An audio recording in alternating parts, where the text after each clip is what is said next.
Yes, that is.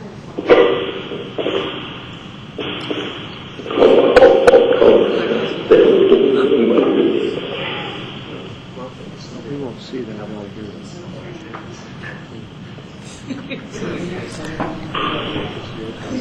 Okay, so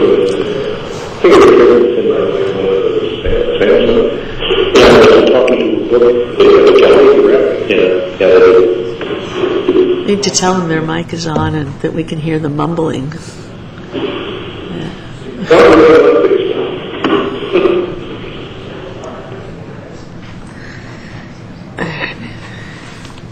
They muted. We don't have them.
Here to cause trouble again? Yeah.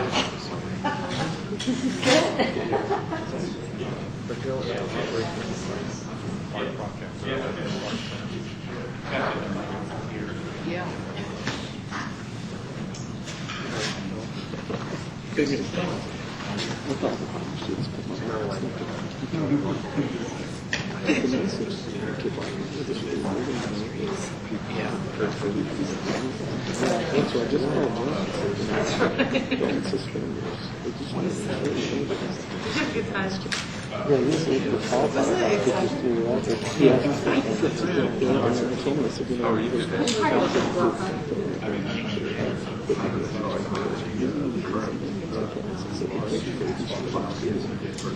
Just kind of asked that's why we had that, but, you know, it was just one of those things I'm like, Well, you know, that's respect what it is.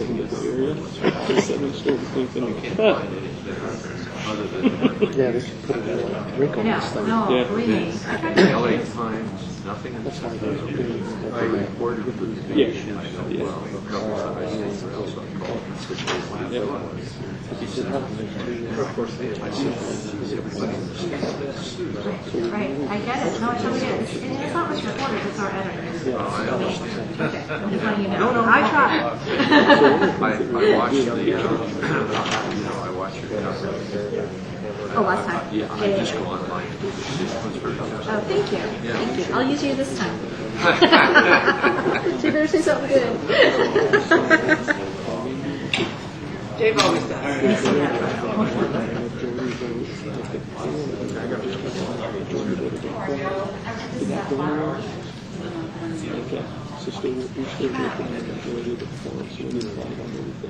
One more thing my editor wanted to show was the animation handout thing was. I don't know if you have have that handy. Or do I need to do it? I know. I told him that. I told him it was made years ago. Animation?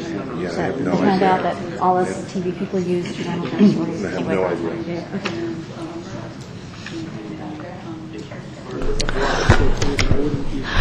Ladies and gentlemen, just a preliminary housekeeping. If you have an interest in making a public comment, please fill out the green comment card, hand it to these wonderful women here at the desk. And I would ask those of you who are going to make a comment, in the interest of time, if you would please sit closer to the mic so that we can get through your comments and give you all the time that we can. Thank you. I only have a couple hours in the meeting. You wouldn't have a hand? I'm afraid that you may be here long. Well, okay.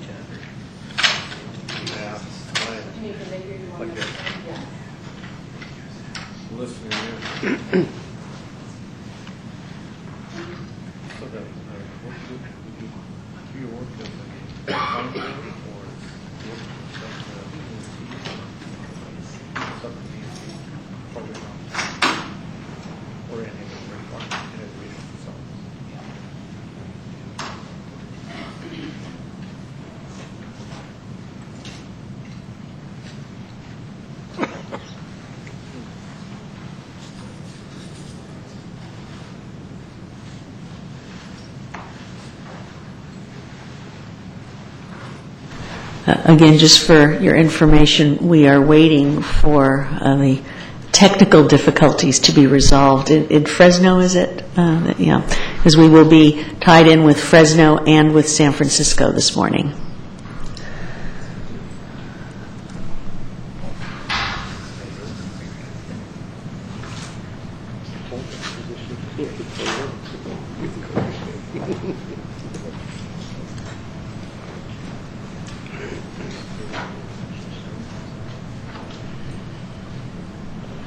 Who's on the line? This is Mike Rocky in San Francisco. Lynn Schenk and Jim Hartnett in Sacramento. So there are problems with Fresno, Lynn? That I'm getting nods here from the staff that the problem is with Fresno. But if you say, we can hear you perfectly. We can hear you. Okay, so let's go. No, I'm in San Francisco. I'm not Fresno. Oh, I thought you were in Fresno.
You should have 205. 5876. Faster than I am. You're quicker than I am with the draw. I'd rather remember the phone number and longer. You know, I used to know Douglas drawing. Yeah, right there. Have you turned this one on?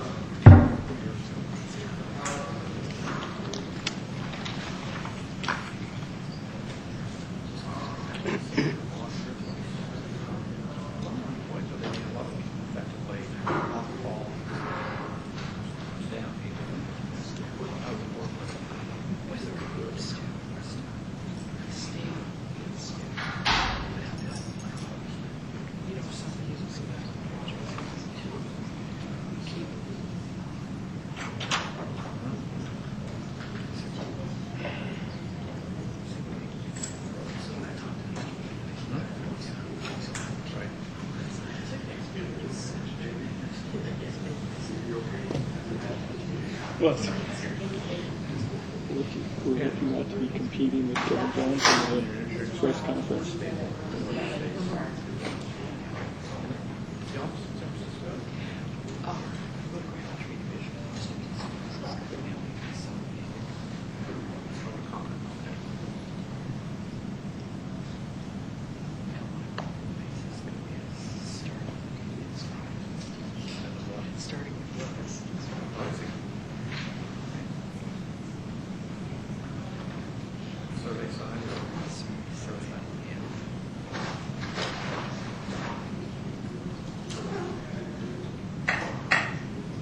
It's a small community.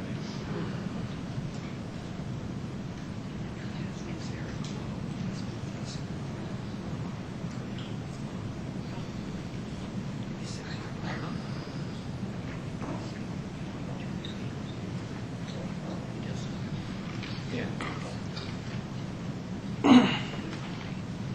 Yeah, I know. Can't find a place. He does video at the Kings. Oh, did they really? It's kind of what the cameraman because they,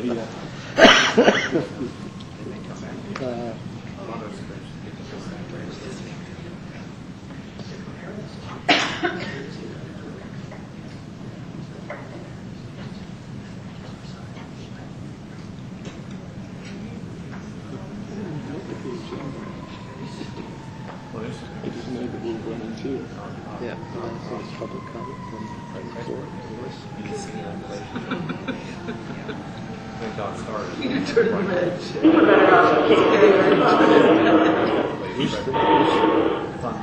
that on? Is that on? Dan, we can hear you in Sacramento. Good morning, ladies and gentlemen. Welcome to this meeting of the California High-Speed Rail Authority. Before we begin, I'd just like to deal with a logistical matter. We have participation. Two of our board members are in Sacramento today, and one is in San Francisco. So first, I would just like to confirm, could I ask Vice Chair Shank in Sacramento, are you able to hear these proceedings? Yes, Mr. Chairman, we can hear you. Thank you. And in San Francisco, Director Rossi, are you able to hear us? Good. All right. And I think people, I'm hoping in the auditorium here, can reasonably hear the people coming from those other areas. All right. Before we begin, we have one matter that is very important to us. I'm very pleased that we're joined here today in Fresno by our newest member of the California High-Speed Rail Authority Board, Catherine Perez-Escalante. And we were delighted that the governor has appointed her. She brings extraordinary qualifications to this board. She is somebody who's been successful in the private sector, in the area of development. She is an academic. She teaches transportation and land use at the University of Southern California. She was head of the Urban Land Institute in Los Angeles. She was deputy mayor of Pasadena, and she has a long history of promoting civic involvement in public proceedings. She's very sensitive to the needs of communities, and she's an expert in areas involving transportation, land use, and high-speed rail, since she was an advisor to the U.S. High-Speed Rail Association. And so, before we begin, it's my great privilege to administer the oath of office to her. So, yes, stand and raise your right hand. I state your name.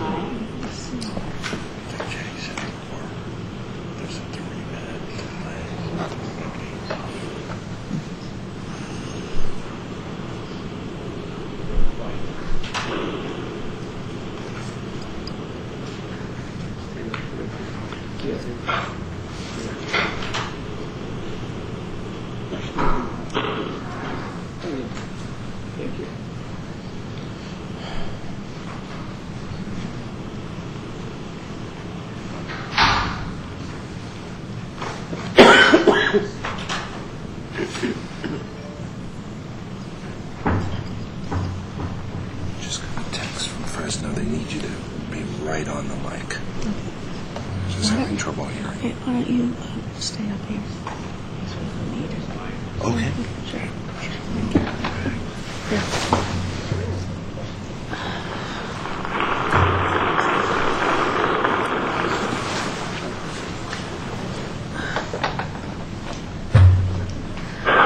That way you can. Before we do that, let us then ask if we could take the roll.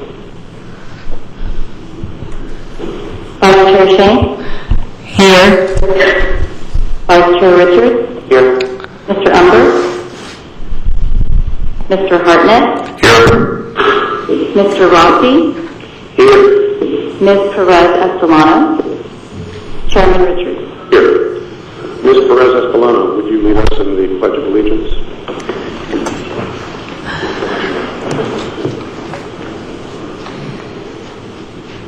I pledge Allegiance to the flag of the United States of America and to the republic for which it stands, one nation, under God, indivisible, with liberty and justice for all.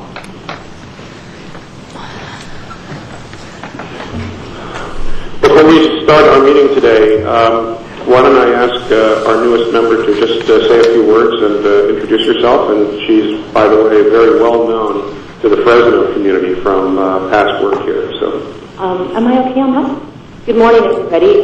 First of all, I want to say thank you to the governor for giving me this opportunity to participate as a member of this body. This is a project that I've been paying attention to for a long time, both in terms of my personal and professional interests. And I'm excited to have a voice on this board. And I hope that in my term, I'll be able to contribute to the quality of the work that we're doing, the partnership that we seek to achieve, and the collaboration with the communities and the folks that will benefit from the project. It is very special for me to actually be sworn in Fresno. Many years ago, I was working on projects in downtown Fresno and have made many friends and colleagues in Fresno, and still feel very close to the communities here. So it's like old homecoming week for me, and enjoying George's and Mediterranean Grill and all those things that I love so much about the community. So with that, I just want to say thank you. I'm looking forward to working with a team body of talented public servants as well as staff that are tremendously gifted, and I'm looking forward to contributing. Thank you. Thank you very much. We'll start our agenda today. Let me just take a moment and talk about the structure of today's meeting. Normally, we have public comment for all items prior to going through the specific agenda. But today we're breaking the agenda into two pieces. We have two pieces of business involving contracts that probably is of general concern, but most of you are here today to talk about the issues affecting the alignment choices in your community. So what we're going to do is take public comment first on items 1 and 2, and we'll have public comment before each of those items on the agenda, I guess is what I meant to say. Now, also, normally we extend a courtesy to our elected officials to speak first, and then we take public comment the order that they are received. It's my understanding we have two people in Sacramento and one in San Francisco who want to speak, so we'll intersperse them in this process. But I will ask our elected officials if they want to speak first on the general topics or if they want to wait until we get to the alignment issues, and that'll be their choice. To start, though, I'd like to introduce and recognize Councilmember Blong Jong here in Fresno and ask him to come forward. Good morning, Chairman. I hope I have a little bit more than 3 minutes because usually I give everybody 3 minutes, but thank you very much. Kevin, congratulations, well deserved. I know your heart is there, and I definitely believe that you'll do a great job serving the community. Just a little bit of housekeeping, folks, to those in the back. We have opened up the balcony, so there is additional seating up there. Please, if you are looking for a seat, going up there, it is fairly safe. Again, folks, good morning. My name is Blong Jong. I'm the current council president, City of Fresno. And on behalf of the Mayor and City Council, I would like to welcome the board members here today, as well as those board members joining us by phone at the City Hall. I also wish to welcome all the community members from across the state here today to participate in this meeting of the California High-Speed Rail Authority. I would like to note that both Spanish and Hmong translators are available to any members of the public who need them. Let me thank Chairman, or one of the board members, Tom Richards, and Mr. Jeff Morales, for taking the time to meet with me and our community partners over the last couple of months regarding employment opportunities for the underserved population in Fresno. It is important that the high-speed rail continues to take a proactive approach to try to address this issue. The constituent group deserves an equitable opportunity for employment, and having a direct consultant working on this issue would go a long way in demonstrating that commitment.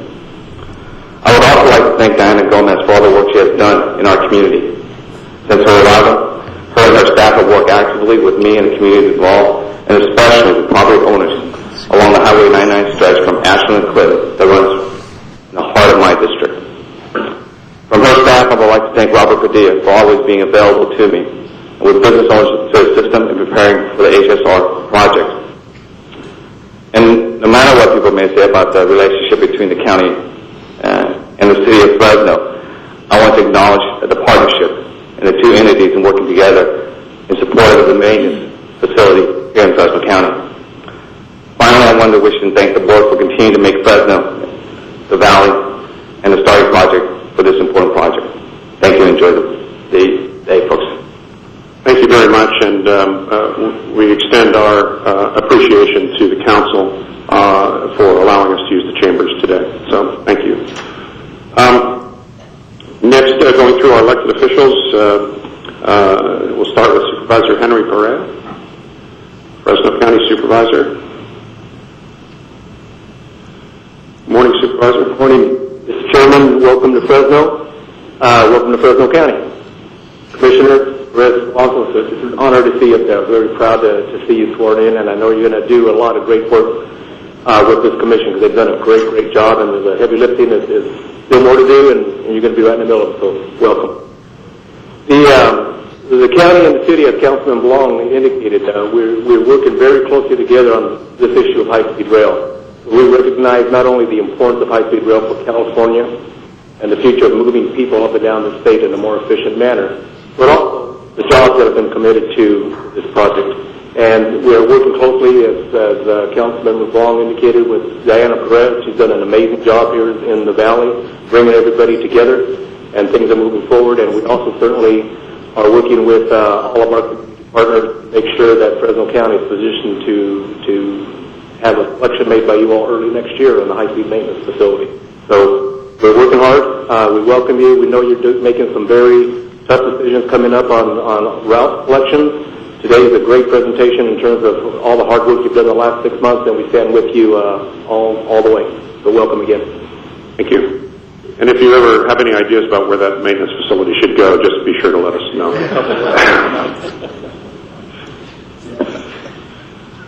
Supervisor Doug Verboom is chair of the Kings County Board of Supervisors. Supervisor, would you like to speak now or later? Please.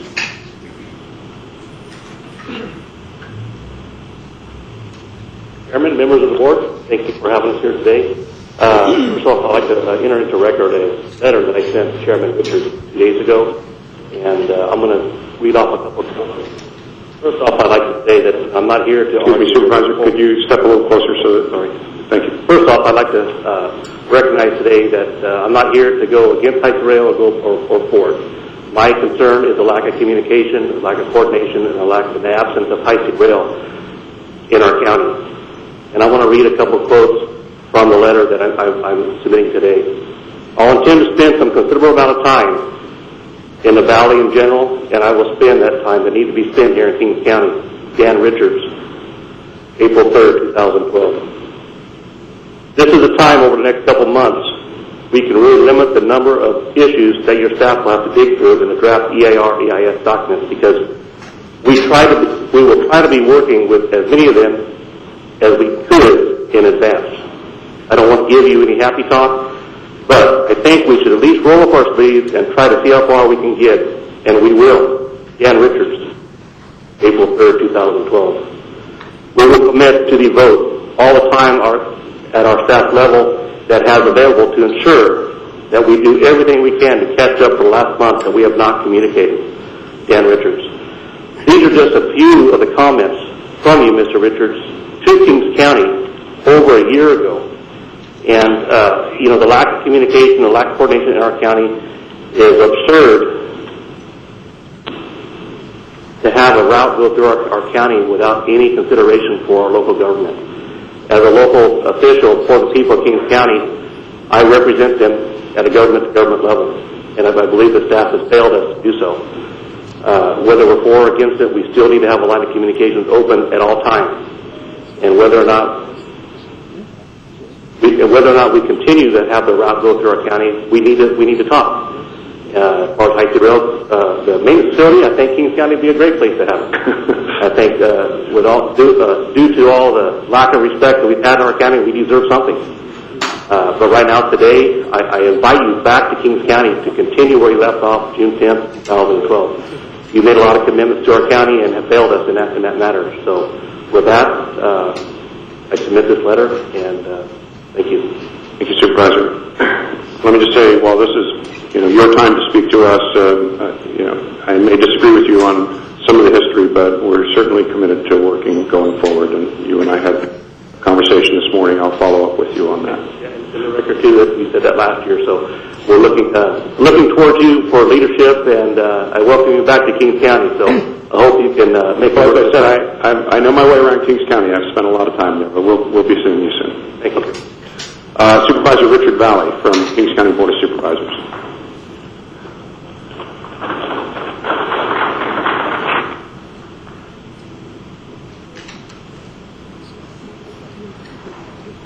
Morning. Can you hear me on this? Good morning, Mr. Chair, members of the board. I'll be brief, sir. Like Supervisor Verboon said, over the years we've had many meetings together where we've all heard from each other back and forth. And so, as an elected official in Kings County, there's not much more today that I can say as it relates to the opposition of the people I represent. They'll have that chance to do that later. So I want to say thank you, Mr. Chair, and members of your board for coming here to the Valley today. The information that's on your agenda today, it makes me very happy that you came here personally to deliver it. I know you could just have easily have been in Sacramento this morning, but nothing made me happier than to come to one of your meetings and see folks from Kings County actually here in attendance at your meeting, and especially the Hooks family from the city of Corcoran. Mr. Chair, as you know, the Hook sisters here in attendance, three ladies, their homes are all in a row, and this Corcoran bypass will take out their homes. And so this is going to affect them on a very personal level, and I'm glad to see them here today. I want to close with this. We've all, over the years, we know the faces of those who support the project and those who oppose it. So at this time, Mr. Chair, to me, I'm just glad to see the people who took on leadership roles, whether it was members of the community who took leadership roles or elected officials. And as we're here today in Fresno, and in Supervisor Henry Pereira's backyard. I want the folks that he represents, his constituency says yes to this project. I want them to know that he worked very hard, harder than any other elected official that I saw. He took on a leadership role. He assumed the duty. He represented his constituents, just like I represented my constituents who said no to this project. Lastly, Mr. Tom Richards, you're a local guy. I want to thank you for your service on this board as well today. Thank you, Mr. Chair. Thank you, Supervisor.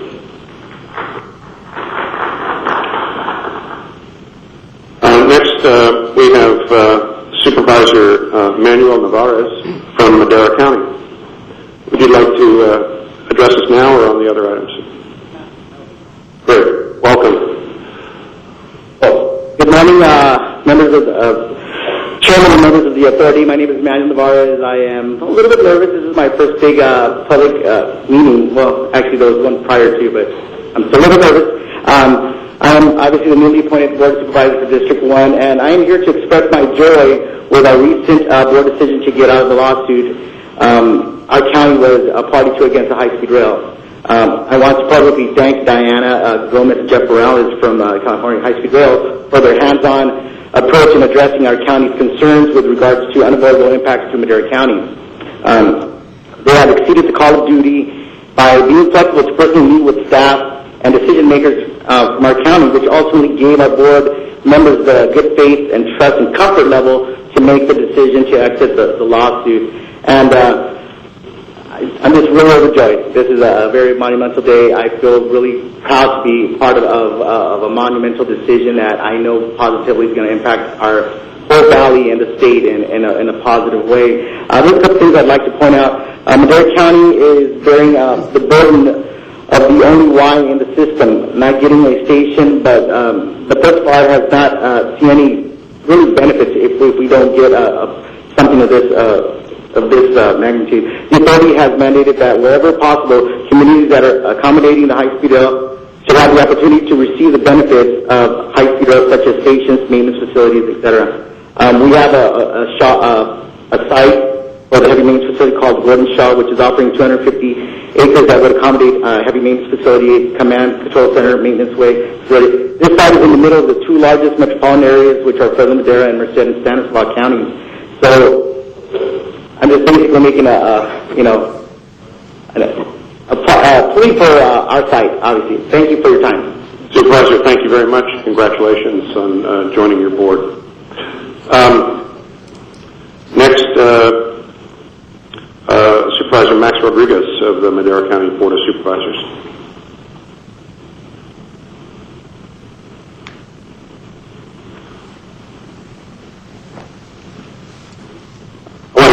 For bringing this storm into the valley. I'm from Madera. It was pouring cats and dogs down there. We welcome it. Good morning. My name is Max Rodriguez. I'm chairman of Madera County Board of Supervisors. Although these deals may not come as a surprise, I am eager and excited to report that on Tuesday, the Madera County Board of Supervisors voted to withdraw from the joint lawsuit against the California High-Speed Rail Authority. As we all know, delegation will do nothing more than strain our already limited resources and attempted to delay this project. An environmental lawsuit cannot kill a project, only delay it. Our decision to withdraw stemmed from the good faith effort to come to the table and negotiate delegation measures that ensure Madera County will benefit from the project. Over the last 4 years, I have remained committed in attempting to get the best deal for Madera County. My philosophy has been consistent, and my goal has been to place a heavy maintenance facility in Madera County. Both the city of Madera and the city of Chowchilla, along with the county and the Central Valley region, have an opportunity to reap the benefits. We have a chance to create a middle class and put people back to work, and this is what we want, put people to work. Every time I speak in front of a group of people, I always mention jobs, jobs, jobs. As you know, this region here is poverty-stricken.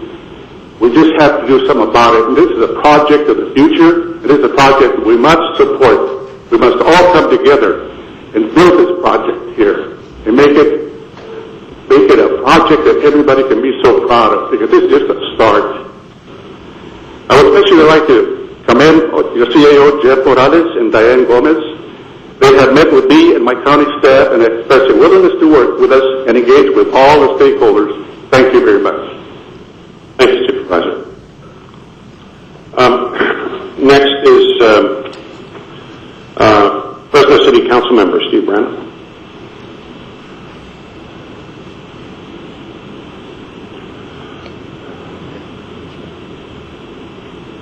Good morning, Council Members. Good morning, Board. I was looking over the agenda today, and the thing that I would like to just mention is not quite on the agenda. It seems like the agenda is broken down into a part about jobs and then a part about alignment. And I appreciate the commitment to jobs. I think everybody in this room realizes how dramatically we need jobs in our valley. And but most of this talk today is about upcoming jobs, which I appreciate. I'm a little worried about jobs that we have now, and I would like to talk specifically and ask maybe today, when you get to this segment of the agenda when we talk about jobs, if you could update us on this. We've got a lot of current jobs that are going to be affected by the project, and some of them are in my district in northwest Fresno, but they go all the way throughout the community of Fresno. One of my jobs is to protect those jobs and oversee the impact upon these businesses and these lives in Fresno. And months ago, we heard of a commitment from High Speed Rail Authority to create a one-stop shop to help our businesses in this transition process.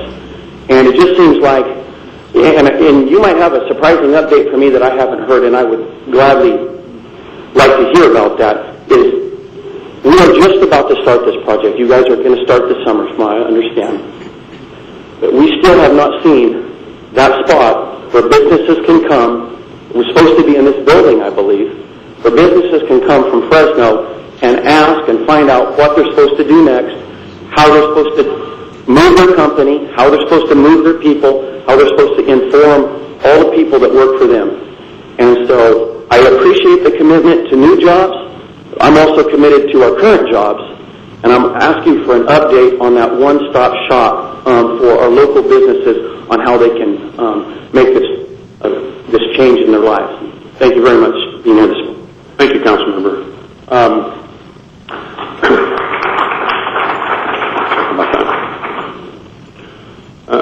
The last two speaker requests I have from public officials, and so if I'm missing somebody, I'd appreciate it if you could make yourself known to our staff here, is Ricardo Arredondo, who is the board president of the Madera Unified School District.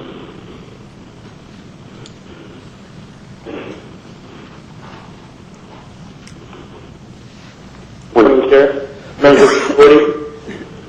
As mentioned, my name is Ricardo Arredondo. I'm the board president of Madera Unified School District.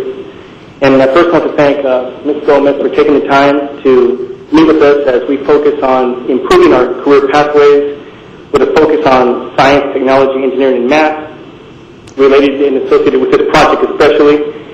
We are one of the largest school districts in the area. We serve nearly 20,000 students, employ nearly 2,000 people, and with a population of approximately 85,000 within our boundaries. And regardless of the selected alignment, the system will cross through our district. The project will significantly impact our community by providing easy access to the region from overpopulated areas in Southern California and the Bay Area. And because of high-speed rail, a good percentage of California will soon discover the value of the Central San Joaquin Valley, and we will experience unprecedented growth. It is regularly said that Madera County is loaded with potential. Although the present potential is good, the coming to fruition would be much better. We have been passed over and over in favor of our neighbors to the north and south. We weren't even considered for a station, but we are burdened with the why and all the impacts it brings. The selected alignment runs east of the city, so we lose out on potential mitigation that would have brought life to our downtown and eliminated blight. It has been the same old story. Madera County is used, and many may say abused, and always taken advantage of. It's time. It's our time. We need, we require, and we demand benefits. We want to have a maintenance facility. It is necessary for our community as we move forward. It will offset all the impacts that we will sustain as we bear the burden of the why. It will provide real hope for generations to come, and being centrally located, it will be a benefit to the entire San Joaquin region for the Gordon Shaw site, as submitted by Madera County, to be seriously considered and selected. Thank you very much for your time, and as I was mentioned, thank you. Thank you very much, sir. Last, we have Jose Rodriguez, who is also a member of the Madera Unified School District trustee. Good morning, Mr. Chair, Board. My name is Jose Rodriguez, and I am a trustee for the Madera Unified School Board. I want to reiterate the importance of the Gordon Shaw site as it impacts our communities as well as our students. As President Arredondo mentioned, we focus on the field of science, technology, and career pathways. The site gives our students an opportunity to align our technology, science, and career pathways to a strong demand for careers that are a result of the high-speed rail. That being said, the Gordon Shaw site is offering 250 acres that would accommodate the heavy maintenance facility, a command control center, maintenance way facility. This site is in the middle of two great metropolitan areas, which is the Fresno Madera and the Merced Stanislaus. That would not only benefit the Madera County, but also the region and the system itself in positioning the complex with easy access to most people in the San Joaquin Valley. I believe that our local agencies are now implementing our Common Core standards, and I ask that you also implement Common Sense standards. In looking at the most suitable site for our valley, especially San Joaquin, I believe that the Gordon Shaw site is the most suitable. Thank you again for your time. Thank you very much, Mr. Rodriguez. All right, with that, we will now move to items 1 and 2 on the agenda. And before we turn to public speakers on that, I'd like to get a clarification on one issue from our CEO. These are two contract extensions. And some of you may have read that there was a report in a newspaper in the Bay Area that this constituted an evidence of cost overrun and soaring costs, I think was the headline writer's verbiage. So, Mr. Morales, before we get into these, could you just address that issue of whether or not we are seeing cost overruns in the planning portion of the high-speed rail project at this point? Thank you, Mr. Chairman. Microphone. Simple answer is no. This is not an increase in the cost of the program. These costs are within the estimates provided in the business plan and approved and acted on by the legislature last year, and also well within the Proposition 1A limits for these activities. The issue is a contract does not equal the program costs for any given segment of the entire program. We will enter multiple contracts for things. Again, they do not reflect the entire cost of the program.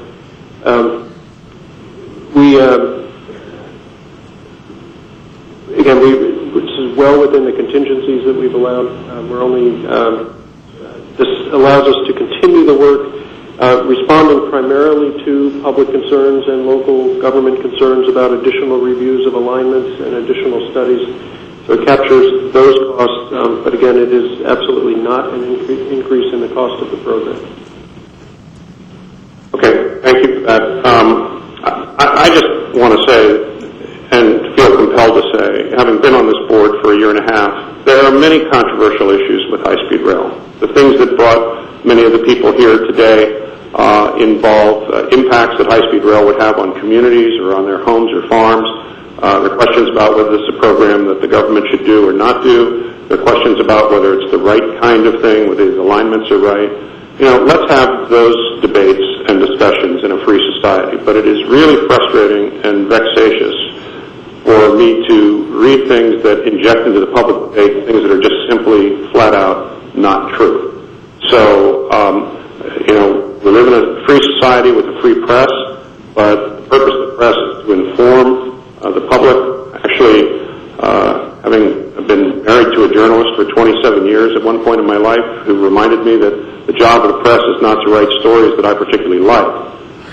But it is the job to write stories that I think inform the public. And this particular story and the overwrought headline that went with it really did not serve the debate in any way, shape, or form. So sitting here with hundreds of citizens in Fresno and other people listening and watching in, we're doing our best job to shepherd public dollars. Whether you agree with whether we should be doing this program or not, our job is to do it in the right way. When we screw up, if we screw up, we should be called to account on that. But this particular story, I thought, was just really off the scale in injecting something in the public debate that was just plain false. So with that, we're going to turn to these two contracts. On the first contract involving the amendment to the regional consulting contract with Parsons Transportation Group, I'm actually going to recuse myself on this item. Prior to joining the High-Speed Rail Board, I did some consulting work with that company, having nothing to do with high-speed rail, but involving BART. I have no legal requirement to recuse myself because it's more than a year old, but at the time I was appointed, I sent a letter to the governor saying I wouldn't act on anything involving them for at least 2 years, and that period of time has not come up yet. So with that, I'm going to turn the gavel over to Vice Chair Tom Richards for this first item. He's going to preside on that, and I'll just step away for moments. Thank you, Mr. Chairman. Ladies and gentlemen, item number 1 is an action item for the proposal to amend the regional consultant contract with Parsons Transportation Group. Mr. Trujillo? Yes, thank you. I have with me Frank Bach, our Chief Program Manager, for presentation of these items. While some of you may be disappointed in the lack of video reach, let's make sure that they can hear us in Fresno and San Francisco. Can you hear Mr. Trujillo? Mr. Trujillo, if you could hang on just 1 second. Is there any way to increase the volume, or is anyone here able to hear what he's saying? Test. It's a little hard to hear in San Francisco as well. Test. 1, 2, 3. Excuse me a moment, Dennis. Could you talk into the mic more closely and perhaps a little? If he talks any more closely, he'll swallow it. Test. 1, 2, 3. How's that? It's better. It sounds like you're in a plastic bag. I will be obnoxious to everybody here and holler loudly. It's not just the loudness, it's the tinny sound. Hang on a second again, Dennis. Okay, we have the technicians here in Sacramento working on it. Hey, Dennis? Yes. Do you think you could talk from one of the microphones where Lynn and Jim are? Because where you're talking from is extremely tinny. Yes, I'll move right now. Be happy to relinquish the chair. Come on over here, please.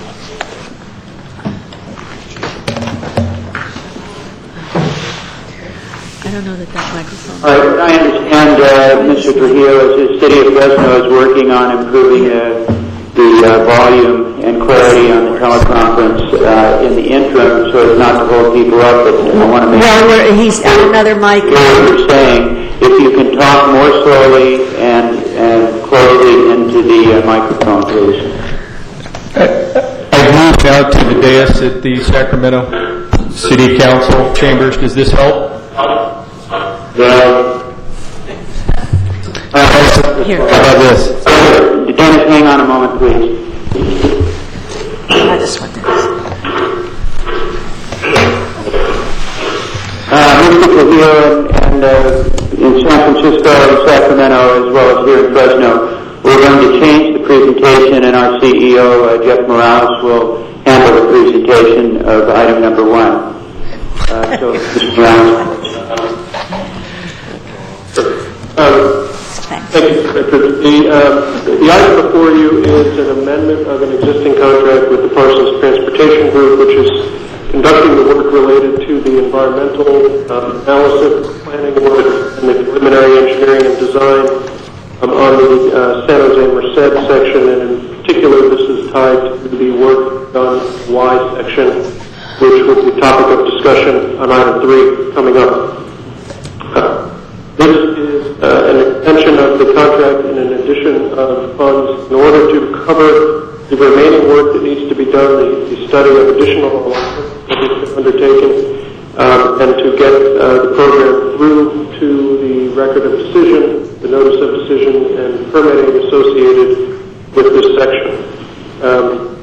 The memo provides background on the Parsons Transportation Group, which has been active on this, and this is not a result of delays and costs. It's tied to specific activities. It is also, I want to point out, an up to amount of funds, so it will be task driven. They will be given specific work, again, in order to deliver the record of decision and the notice of determination and the required environmental permits associated with it. It is an increase of $9.3 million for that and an extension of time of 2 years to complete that.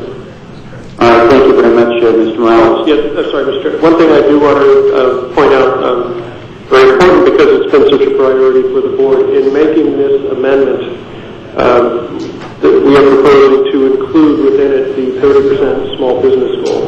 The current contracts for these environmental segments were awarded prior to the board having adopted those goals. When we make any amendments or enter into new contracts going forward, that 30% goal will be included, and so included in this recommendation and included in the contract, if amended, if approved by the board, would be the 30% small business goal. Okay, thank you. Before we go any farther, just to understand today's process, we're taking public comment on an item-by-item basis. I'm not sure if what I was just handed here are comments for this specific item, but in Fresno, could I just see a show of hands of people who wish to address item number 1? Just Mr. Dean? Okay, and one other. I'm not sure I have the right cards here, so and in San Francisco and Sacramento, do we have any public comments for item number 1? Do either of the speakers here wish to address item number 1? No, Mr. Chair. Item number 1. Please, no. They're general. All right, let's do. No, they're general comments. First, Mr. Marvin Dean.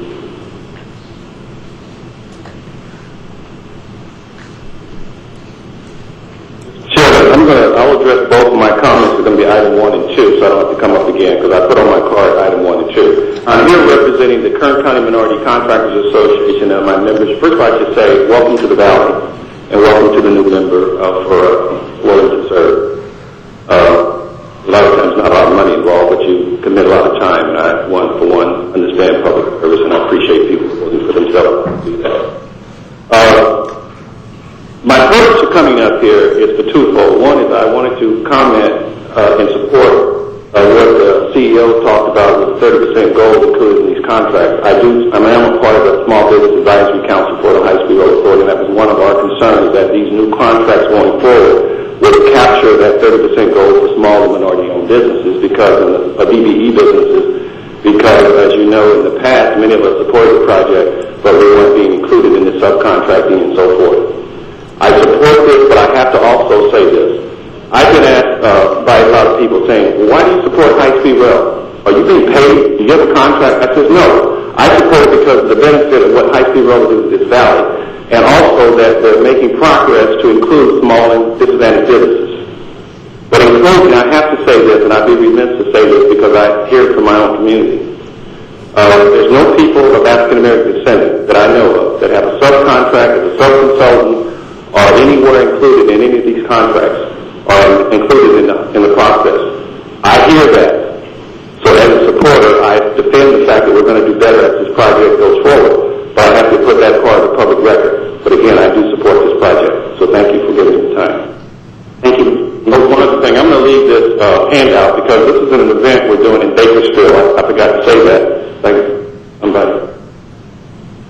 It's April 13th. It's a high-speed rail, and not high-speed rail, we call it a transportation forum, and we're asking that someone from the high-speed rail to come, and also these prime contractors come, and we can help them with the forum meet and greet, and also prime contractor panel, so we can help them generate those subs that they're going to be looking for in this extension. Thank you for giving Mr. Dean additional time. Thank you. Thank you.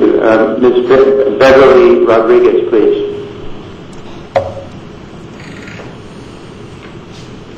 Welcome.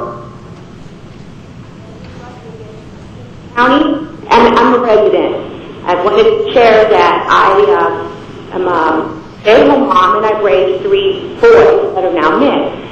One of the things that I taught them was that, if we all don't want our kids to lie, cheat, or steal.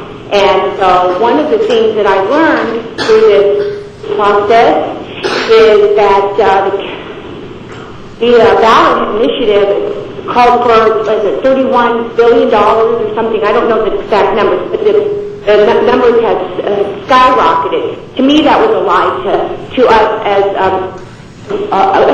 voters.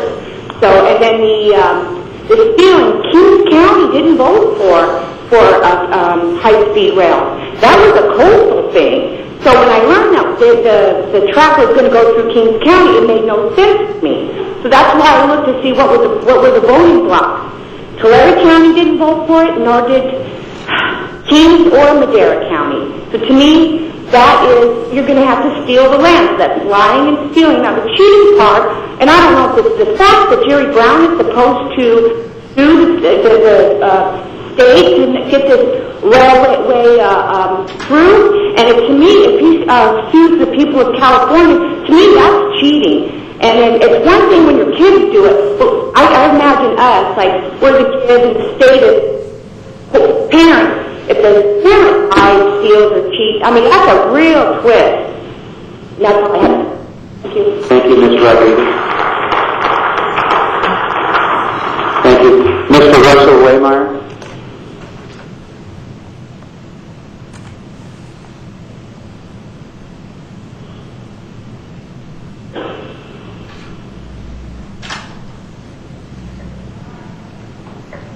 Well, thank you for the forum today for us, an opportunity to speak. I'm a resident of Kings County, and I work with a lot of clients up and down the valley who are going to be significantly impacted by this. As she mentioned, I'm here to speak on behalf of the impact on taxpayers, and maybe you can correct me, or you can correct the newspapers here, but what I followed on this subject over the years, and I have copies for you. The most recent was a San Francisco newspaper article. As she had mentioned, the original cost of the bond that we approved was $33 billion. It was going to be an 800-mile electrified train that was going to do over 200 miles an hour. That's in 2008. 2011, according to this article, the new cost that you came out with was $99 billion for 800 miles. Let me back up. The one at $33 billion was $41 million per mile to construct. The ruling in 2011 was for 800 miles at $99 billion. That comes out to $129 million per mile. And it might be electrified, maybe not in all places. 2012, you reduced the overall cost down to roughly $69 billion for 520 miles. The new cost is not less. It's $152 million per mile, and in areas that are going to be slower trains and diesel trains. And my question that's at the top of this sheet, maybe you can clear the air for us and publicize what is your cost per mile. You've been tricking people when you say you're reducing the cost, when you reduce the overall cost of the project, but when you reduce the amount of miles that are going to be constructed, you're deceiving everybody. And we deserve to know how many miles of that 520 are going to be electrified to do this 200 miles per hour that you promised. And until that time comes, this whole project needs to go back to the drawing board and let these people re-vote on it again and know the facts of what you're accurately going to do instead of deceiving us. Thank you, Mr. Waymeyer. Thank you for your time.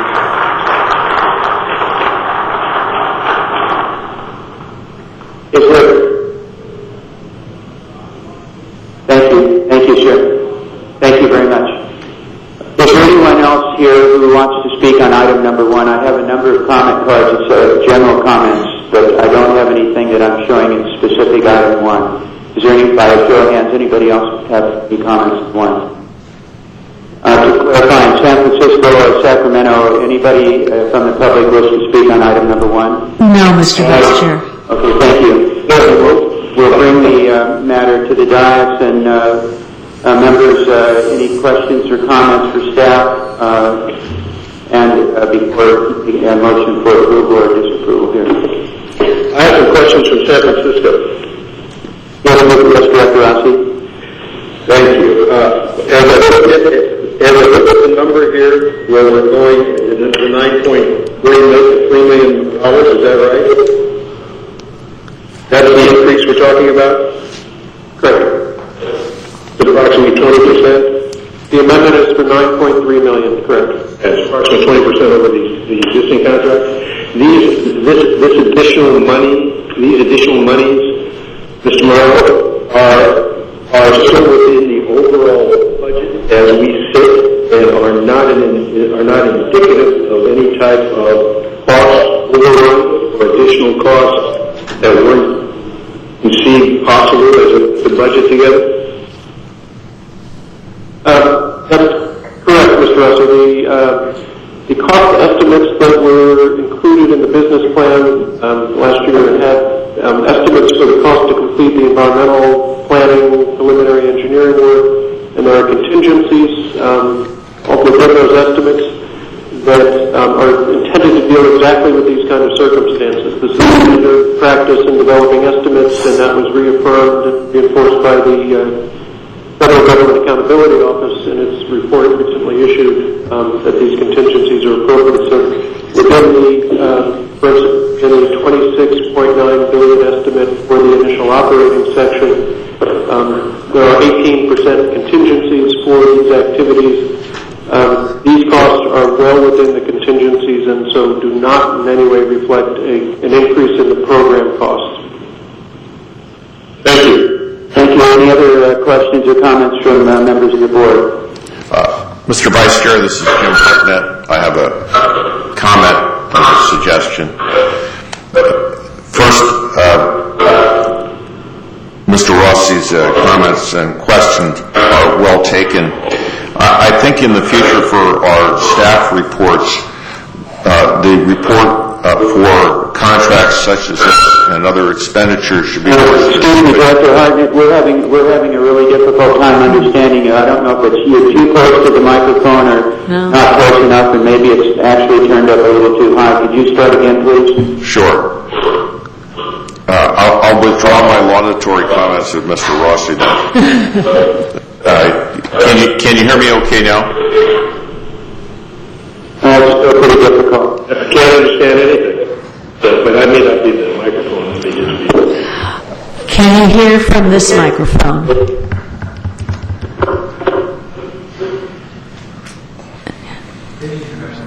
Tom, can you hear from this microphone? Yes, go ahead. You want to use this one? I don't know. Are you trying to fix it in San Francisco? We're going to try to utilize a phone line that is directly connected to you that will be clearer. Will be just a minute. Perhaps you could go to other questions there from board or staff, and we'll be right with you. Okay, I'm sorry. Director Shank, did you have any comments?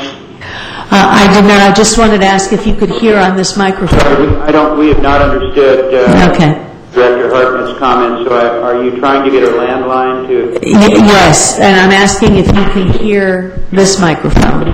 Let me just ask a question of staff here. So is it the reasonable assumption that the reason for the requested increase is because it's no environmental study applied? Yes, that is correct. Okay, this is Jim Hartnett again. Can you hear me better? Yeah, we've got you fine now. Go ahead, Jim. Okay, thank you. My suggestion is with respect to staff reports on expenditures like this, that it be important that the item that's discussed is linked not just to the contract amount that may have been increased, but to the program budget, so that it's clear by the report itself as to whether or not this is an actual increase over the program budget, and if it is, where the funds are coming from or shifted from. It's also important, I think, if the funds are coming from the program budget contingency, that we be told that as well in the report. So it's just very simple and direct, just by looking at the staff report to see where we are with the monies. All right, thank you. I guess the only other question I have of staff is, can you, and I don't believe you have to, can you just explain the process that staff has gone through with the contractors to arrive at the amount of the proposed increase? The process is basically looking at what the remaining activities are that are required to deliver the product. And this is a task-driven contract. And so the contractor estimates, working with us, the amount of time, the hours, the various activities that would be associated with completing the process of the planning, the environmental analysis, submission of all documentation to the regulatory agencies. And again, this includes up through delivery of the federal record of decision, the state notice of determination, and as well as the permits that are then required to move forward. So it's capturing all of those costs going forward. Thank you. Do we have a motion on item number 1? Before we do that, Mr. Chairman, can I say something? I'm sorry, say that again, please, Director Rossi.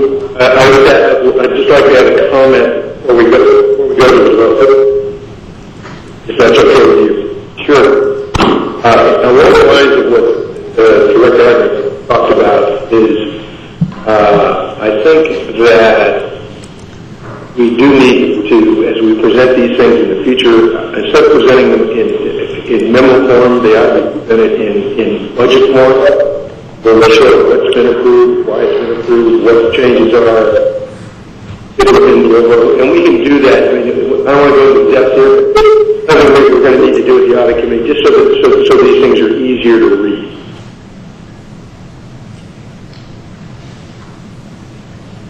We'll certainly take into account all the comments and how the materials are presented as we go forward. All right, thank you. Sure. So, by the way, Second. I just have one question here from Fresno. I'm assuming with the draft EIS and EIR that we're going to have the same commitment to a community outreach program, and that's embedded within the programming that is in this additional budget. Yes, included. Those activities are included in this. Okay. All right, are there any other questions or comments from members of the board? And hearing none, do we have a motion? Second. By Director Rossi? yes. And a second? Yes, by Shank. Is that Director Shank? Yes. Okay, thank you. We have a motion and second. Please call the roll. Vice Chair Shank? Vice Chair Shank? Yes. Vice Chair Richards? Yes. Mr. Hartman? Yes. Mr. Rossi? Yes. Ms. Perez-Solano? Yes. Thank you. Motion carries. We'll move to item 2 if we can get the chair back, please.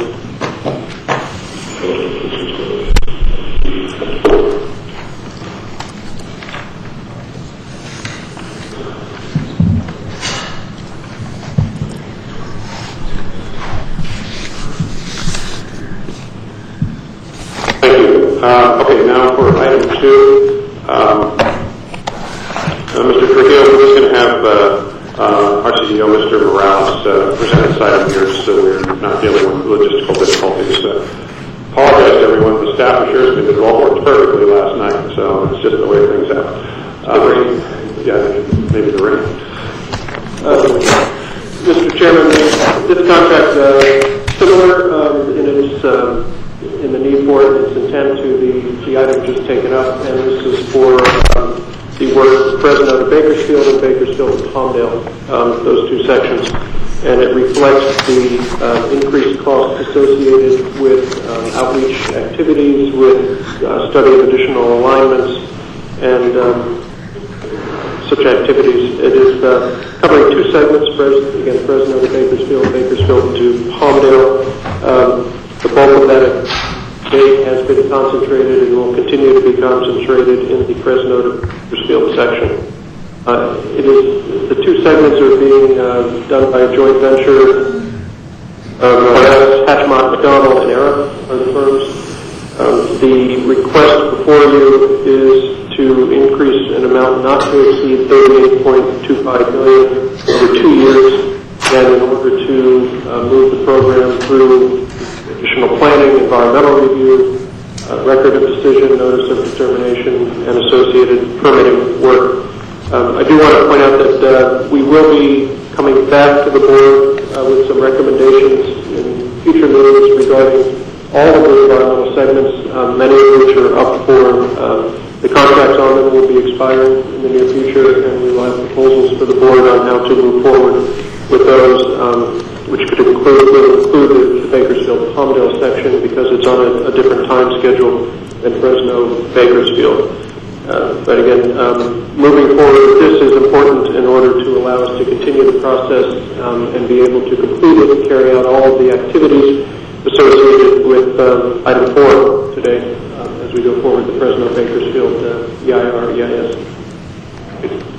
And again, as with the previous item, I would point out this contract amendment, if approved, would include the 30% small business goal, which is not in the current contract. So that would be a change and a positive one in implementing the board's policies.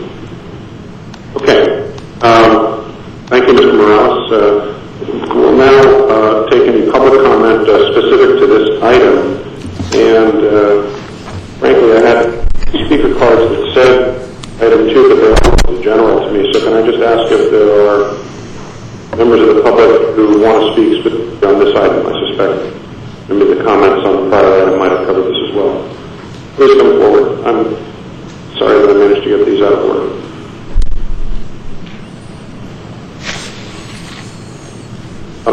Speaker request. Good morning.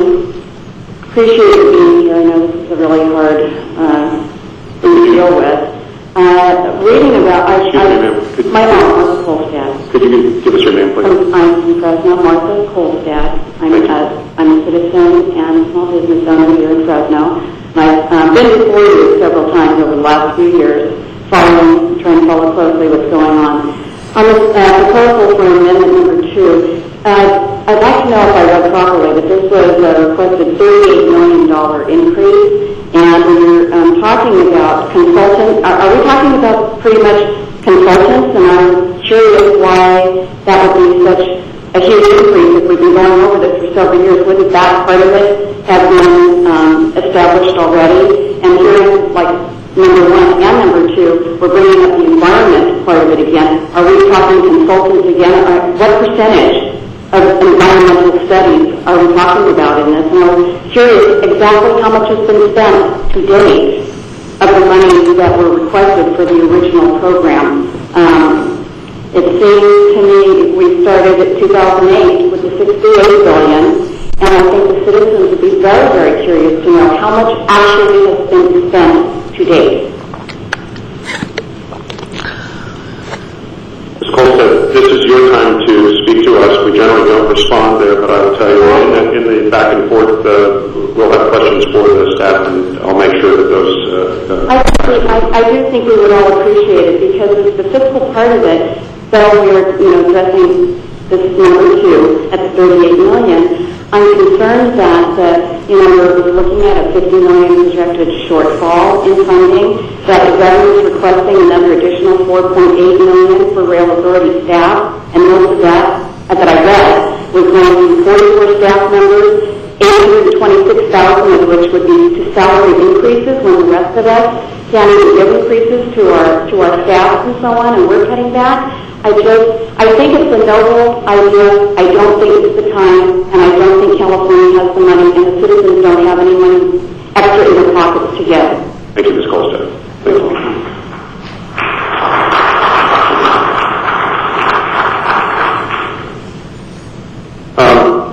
And again, I apologize. Having stepped out, I may have lost the thread here, so I have some other cards which may be for item 2. So if you want to speak on this item, fine. If in fact you want to speak on next items, if that's okay. John Hernandez.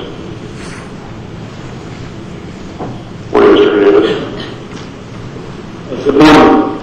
I'm John Hernandez, CEO of Central California Hispanic Chamber. I want to welcome the High Speed Rail Authority here to Fresno, and also to congratulate the new board member. I wanted to speak out a little bit about the local office here in Fresno. I think a lot of people may not be aware of it, but I had an opportunity to go down and speak with Diane Gomez and Mr. Padilla down there. It is located in the state building right across the street here on the third floor, and I invite anybody who needs help or wants assistance or wants to know more about the project to please drop in. Also, I wanted to talk about the small business outreach. The Central California Hispanic Chamber of Commerce is participating with the High Speed Rail Authority on reaching the 30% goal. I think that's a doable goal. We're going to do our best to get as many businesses certified. If there are any businesses that are wanting to get certified, please give us a call at the Chamber at 559-495-4817, or you can go to our website at cchcc.net. Also, other things that we're doing is we're promoting self-certification, and also we just participated with the Economic Development Corporation serving Fresno County, with Leanne Eager, and also with Aurelia Gomez and the Fresno County Department of Social Services on this is one of the largest job fairs in the state of California. We just completed it on the 21st. We had over 7,000 to 8,000 people there. We had over 187 employers there, 2,500 job openings, and also High Speed Rail was there also because we do need to make sure we get a workforce that is trained and ready to go for this particular project. Also, I wanted to point out that there's also assistance available from the Economic Development Corporation serving Fresno County for those businesses here in Fresno. I want to point them to that organization in order to help them outreach. And last but certainly not least, we want to invite anybody who is wanting to get certified or who are having trouble getting some service. Please give us a call at the Chamber at 559-495-4817. We will dedicate some time to help bridge the communication gap. Although I feel that the communication gap for our point has been very, very clear. And I want to commend one more time Diane Gomez and Mr. Padilla for the work that they've been doing here in the Valley. Thank you. Thank you, Mr. Hernandez.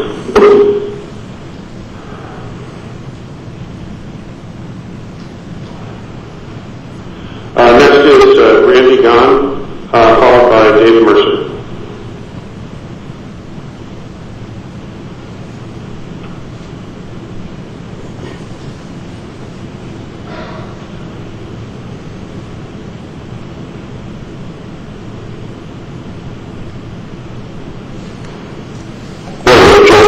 My name is Randy Gann. I'm the Executive Secretary Treasurer of the Fresno, Madera, Tulare King Central Labor Council, representing over 90,000 union families in our community. Our Central Valley, unfortunately, for a number of years has been testament to an unusually high unemployment rate. Our people suffer as a result of that. We see the high-speed rail idea and advancement and progress and build-out as an answer to those unemployment concerns.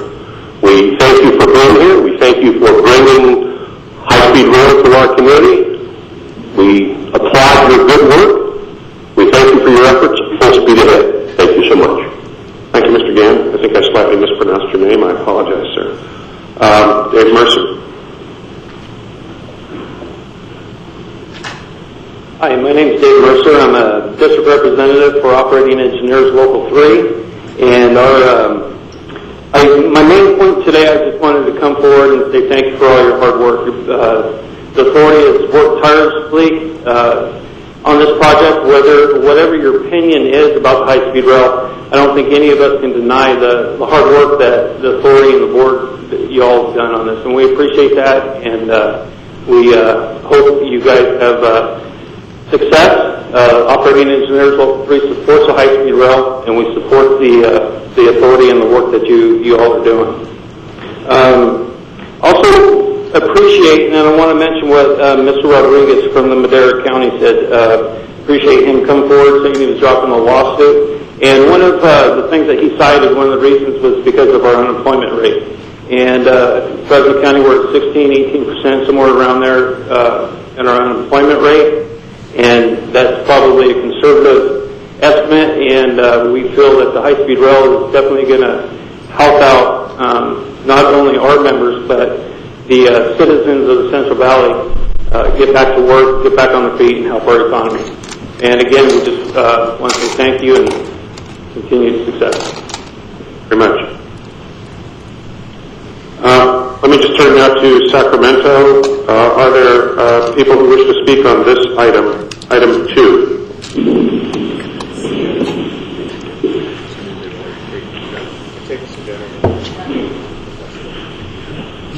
Vice Chair Shank, Sacramento.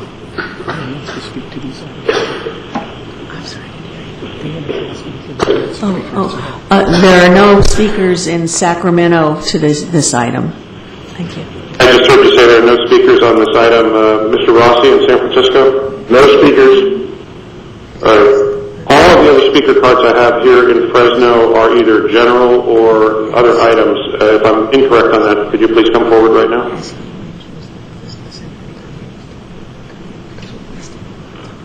Could you say your name, please? Elizabeth Holstad, and I have a small business here in Fresno. I wanted to say that I'm very hesitant for you guys to appropriate more money, especially millions of dollars. When I hate to say it, but this meeting has been kind of a shambles. You want us to do millions of dollars to build a bullet train, but you can't even run a simple meeting and have your members here. It's kind of appalling that they couldn't even drive from San Francisco and Sacramento to be here for this board meeting to ask for another $9 million on one agenda.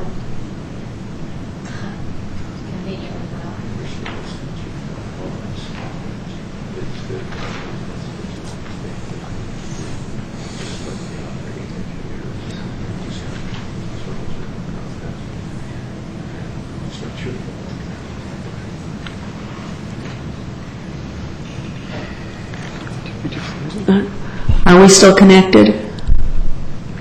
I think, Jenny? We're cut off.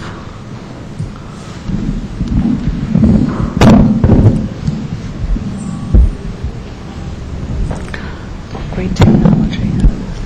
Staff brought the system over yesterday and tested it, and it worked. Yeah, I don't think that these connections work.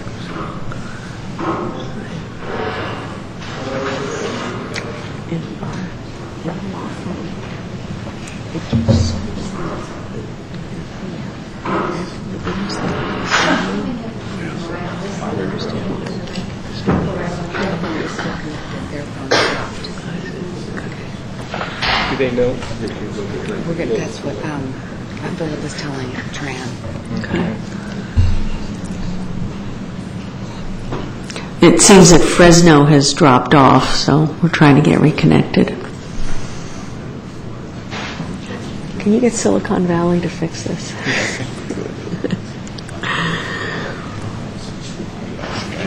Well, you know the crazy thing is, What?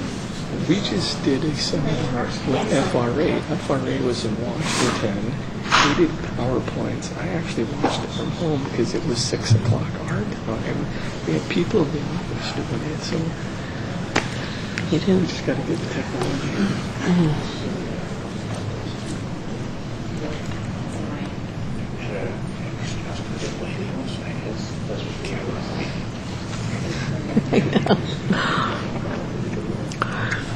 Have you seen this?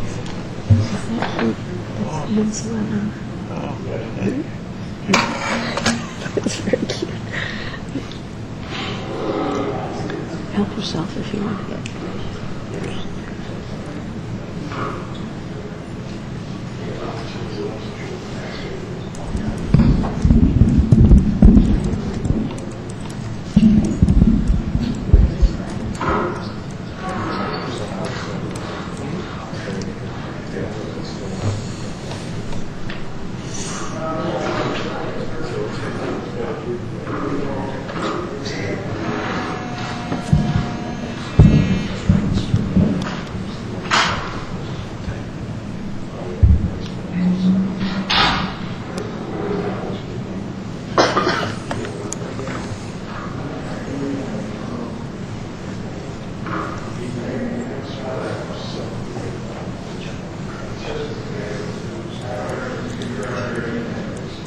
We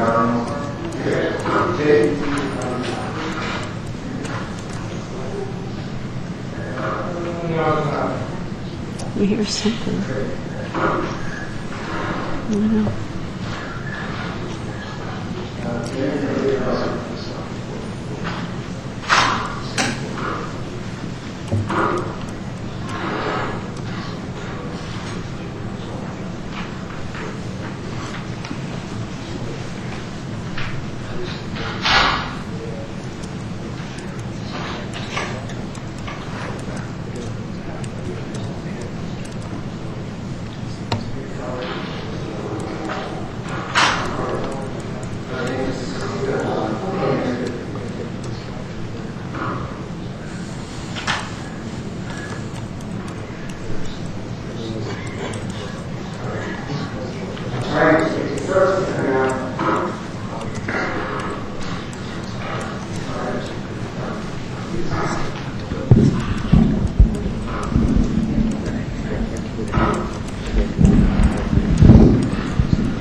Yes. Okay,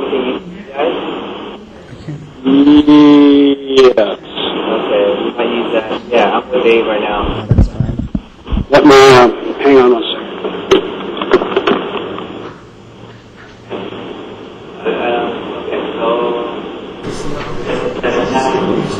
Give it one more try here. We just heard in the back room Dan say they were connected. See if you could get Dan.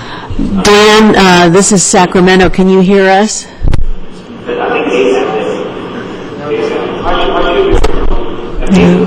No response.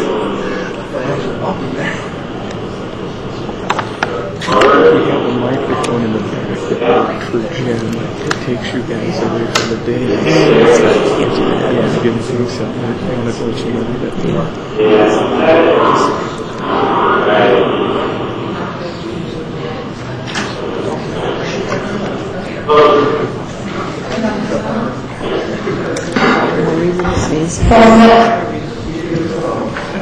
President, can you hear us? President, can you hear us?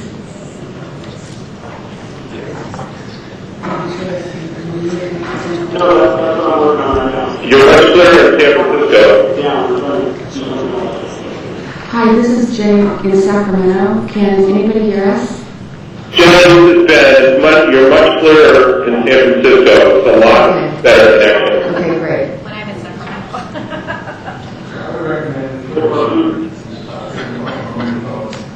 Can we move the phone up there?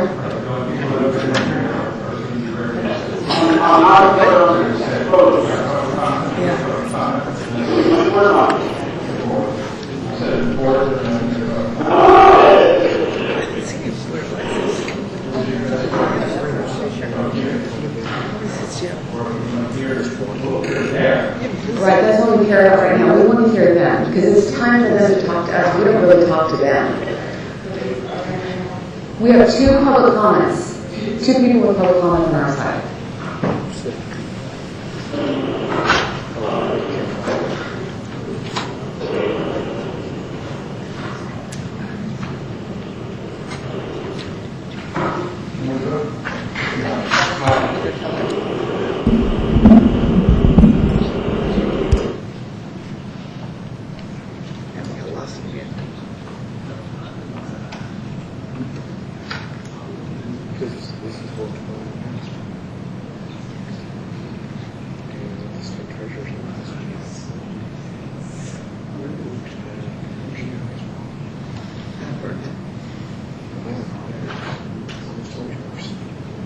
I've never seen it work. I always have.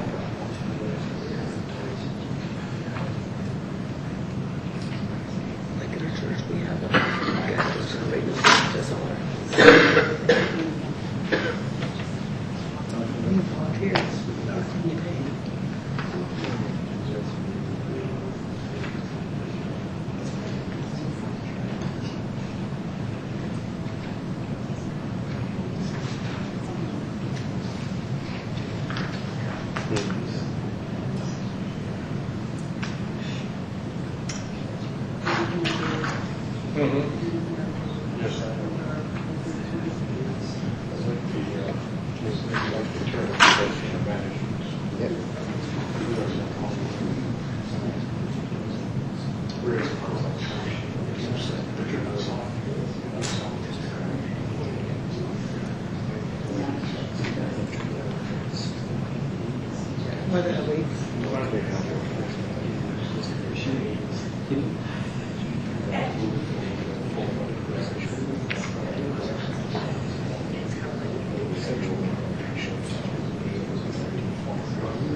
It's just makes sense.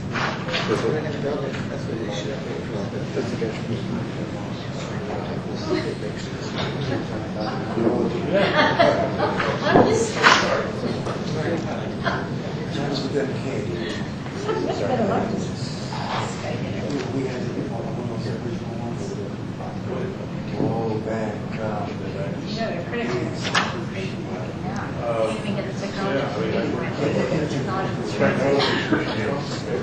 When you lose the satellite, I'll be calling you up. go to. You never have elections, do you? I'm not spending $69 billion. Because these are important issues, you come here to speak to us, and obviously what we thought was a reasonable plan to try to maximize the participation of people who wanted to speak on these issues in the Bay Area and Sacramento turned into something other than that. So I want to start with a sincere apology to you for the difficulties we've had.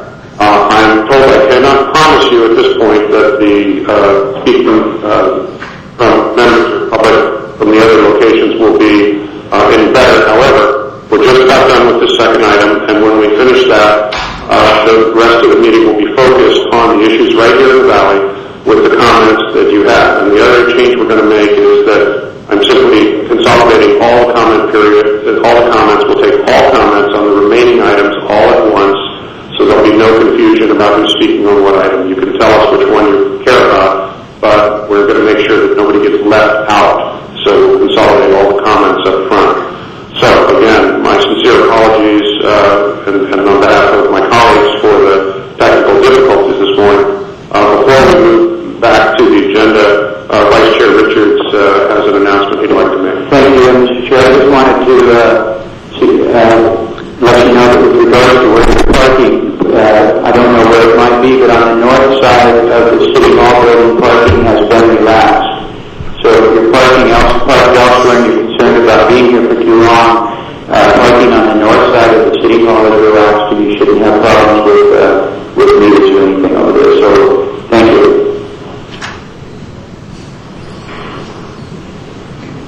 It's just on the north side of this building, just to the very north, between here and Fresno Street. With that, when we took the break, Mr. Rossi was trying to ask a question to Mr. Morales. What I asked Mr. Rossi to do, so that we would maximize the opportunity to hear this, was I asked him to direct his comment or question to Mr. Morales directly by telephone, which he did, and I'm going to ask Mr. Morales now to repeat the question and to provide an answer. Mr. Morales. Thank you, Mr. Chairman. The question Mr. Rossi was asking was about the fact that we've written a memo that this is a task-based contract. We want to clarify that there are time constraints attached to the contract. That is the case. It is a proposed extension. It is a 2-year extension. If the tasks are expected to be completed within that time frame, if they are not, that would be beyond the term of the contract, and we would not be able to continue them. So it's task-driven, meaning that actual payment will be based on time and labor expense on actual product delivery, but within the 2-year extension that is provided. All right. Any other questions for Mr. Morales? Mr. Rossi, that was your question. Vice Chair Shank or Mr. Hartman, if you have any questions, please ask them now. There are no questions from Sacramento. Okay, no questions. And then from the board here, Vice Chair Richards. Yes, thank you, Mr. Chairman. I just want to clarify, Mr. Morales, when we talked about earlier that we're within budget in both the allowance under Proposition 1A and with our revised business plan. So the action that is being proposed today, as I understand it then, is consistent with both those. And in fact, when we worked last year long and hard on a revised business plan, which ultimately was approved by us, and was the basis on which the legislature acted last summer, that in fact these increases were contemplated in that business plan. Is that correct? That is, and just a clarification, typically these activities are for any capital project, typically in the range of 7 to 12%, that's nationally and throughout California, higher for more complex projects where there may be more planning and environmental work. Proposition 1A specifically provided for 10% of the available funds to be spent on these activities. We're lower than that. We're less than a third, approximately a third of the weight of those available funds under Proposition 1A, and we are lower than the figure that were included in the cost estimates that was in the business plan last year. So we're within those, but it doesn't necessarily mean that as the authority of this board that we then have some level of comfort in that we've got more money to spend. So that's not the purpose here either. In fact, as I understand it, with both the item we discussed earlier and acted on this one, that these increases, as were contemplated in the business plan last year, have been more or less the result of changes in scope of this project. As I asked in the last item, with regards to additional environmental studies on why in the Chapel area, and in this item, with regards to renotice or recirculating the EIR we have been working on intensely since then, which has caused increases in the expectations for what the environmental work is going to cost there. But in both cases, as you just stated further, we were within the constraints that were provided for Prop 1A and are consistent with the business plan which we executed. Yes, that is correct. And I would also say that we're comfortable with managing well in that comfortable that on a percentage basis we're where we should be. We're slightly better than on occasion. On a program of the scale, percentages translated to large absolute amounts, and so the item that will be coming up, for instance, on why one of the reasons that we have pushed hard to reduce the number of options being carried forward for further review is to not study alternatives that we know won't make it through the next phase, because carrying multiple alignments waste money, waste time. So it is something. We're not content to just stay within the percentages. We're absolutely still looking to streamline the process, be as responsive as we have to be to public concerns, to community concerns, and to comply with the law. But again, to do so as efficiently as we can. Thank you. Any other questions? All right. With that, is there a motion on this item? Move for approval. All right, it's been moved by Vice Chair Richards, seconded by Member Perez-Escalano. Will the Secretary please call the roll? Vice Chair Shane? Yes. Vice Chair Richards? Yes. Mr. Albert? Mr. Hartnett? Yes. Mr. Rossi? Yes. Ms. Perez-Escalano? Yes. Chairman Richards? Yes. Okay, item 2 is now. We're going to turn to the next two items, which are the primary reason that we are here, which is to address issues affecting the various alignment options that are being considered. So, as I said, I'm simply taking all of the speaker forms in order, combined whether they're for items 3 or 4, so that we can make sure that we don't inadvertently overlook anyone. And I'm just going to proceed in order. We would ask people to try to respect the 2-minute clock. We do want to hear from you, but we want to make sure that we're able to hear from everybody. So with that, we'll start with Norman Belinder, followed by Thomas Skinner and Brad Jones. Sorry to say good morning. I'm hoping it's still morning. 6 minutes.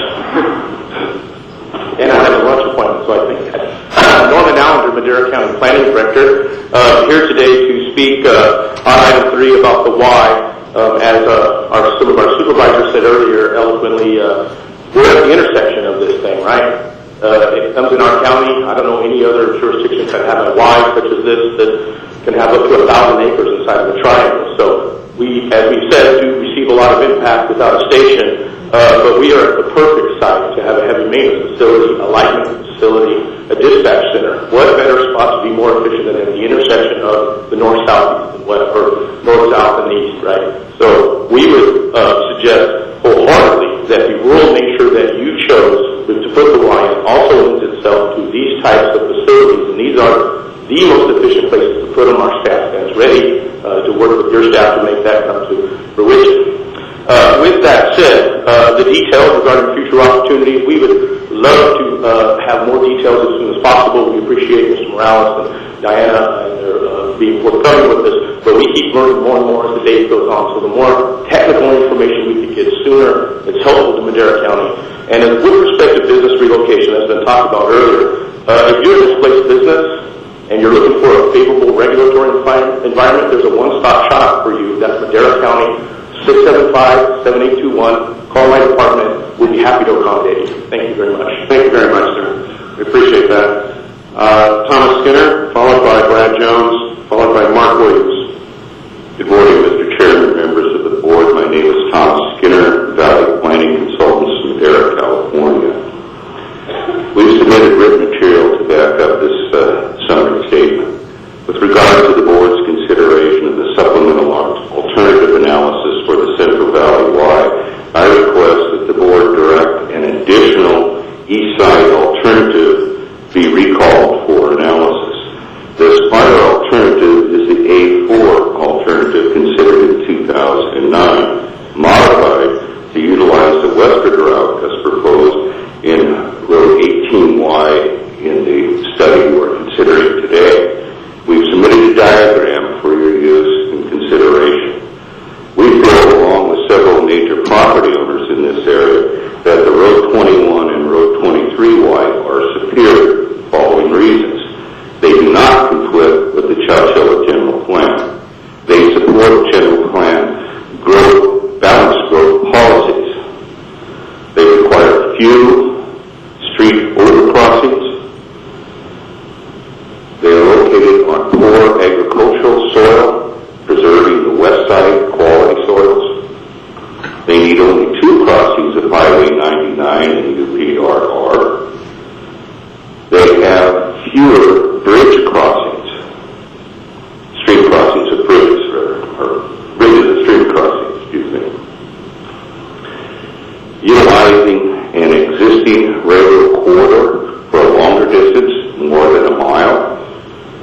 They are about half a mile longer than the Road 18 alternative Y, and may provide overall construction savings compared to the Road 18Y, particularly in right-of-way, structures, and accessibility.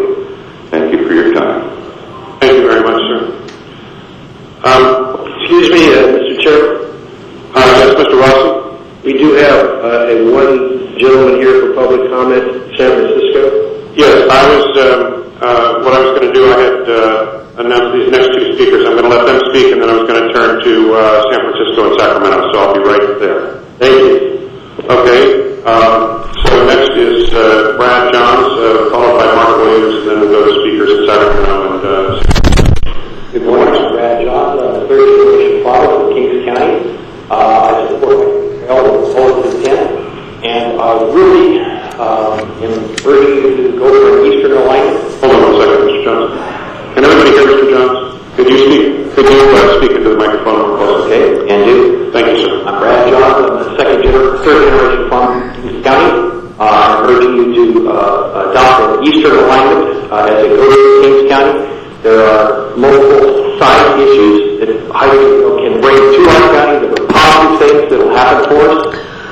The western alignment is going to run into some problems as you get up into the lake area as far as Indian burial grounds go. It will run in direct conflict with a major developer that's building on the west side of Hanford. The east side of it I've already talked to, and I have a list here, and I've given it to Diana. I've already cleared you roughly about 5 miles of track on the east side. We're willing to do business with you. We welcome you there. We think you guys are going to help us earn our way back to prosperity in the state of California. So thank you so much, and we're urging the east side alignment, please. Thank you, Mr. Johns. Mark Williams.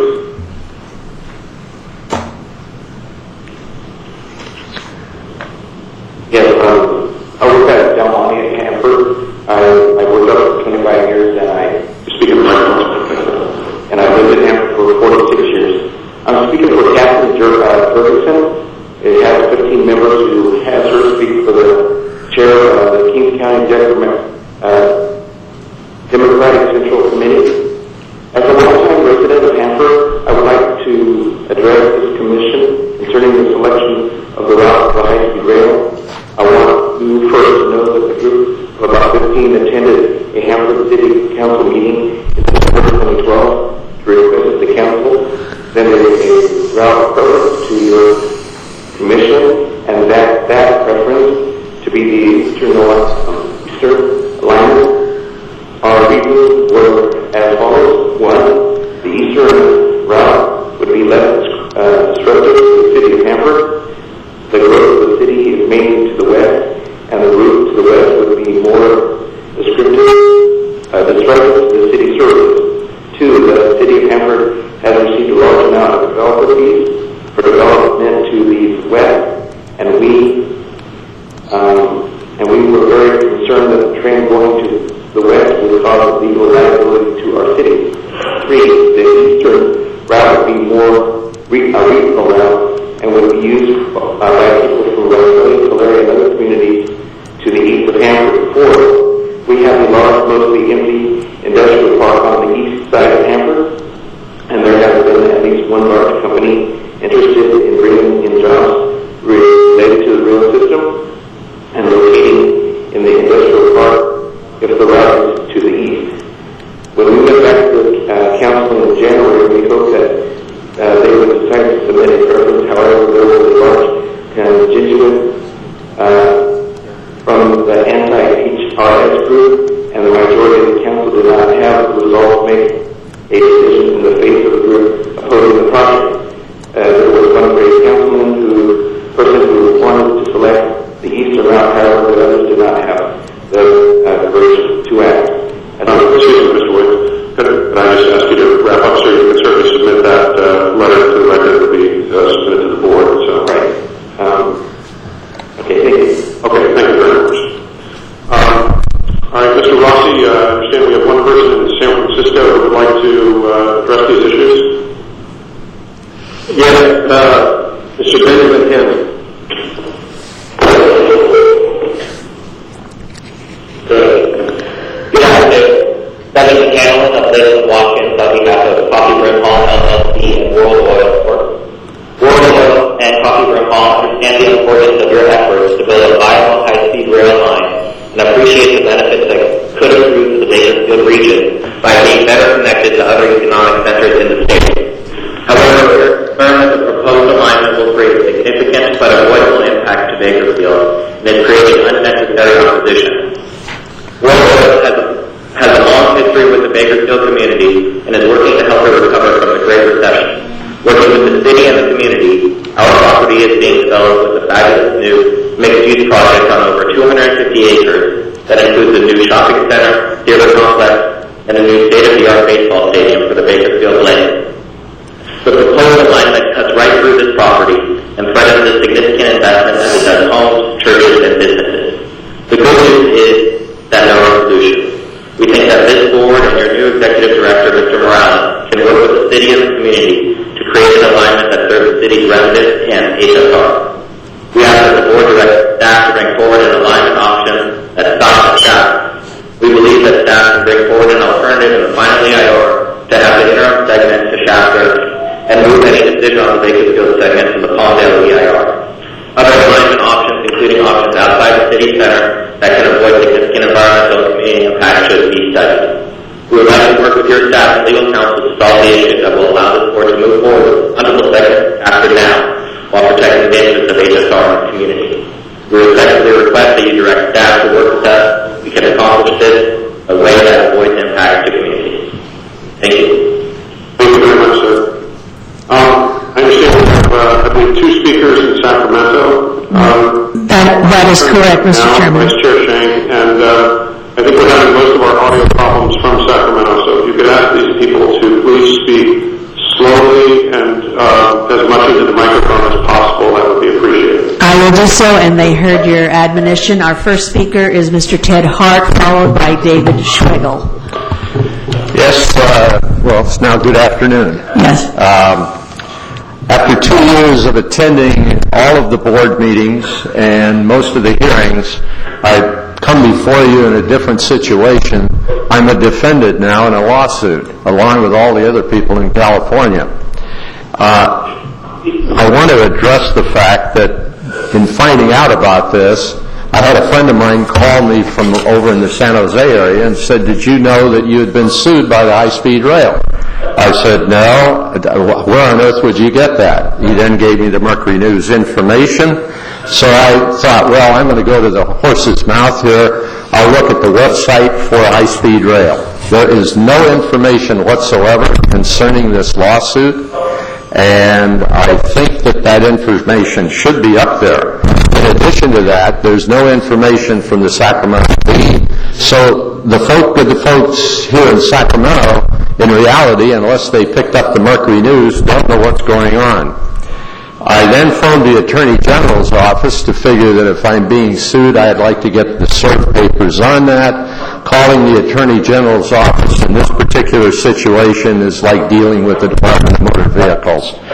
I got nowhere. So I'm looking at the situation. I guess what I'm going to do is have to hire an attorney if I want to defend this. Or maybe I can go to Pacific Legal Foundation and convince them that they might represent all of the people of California.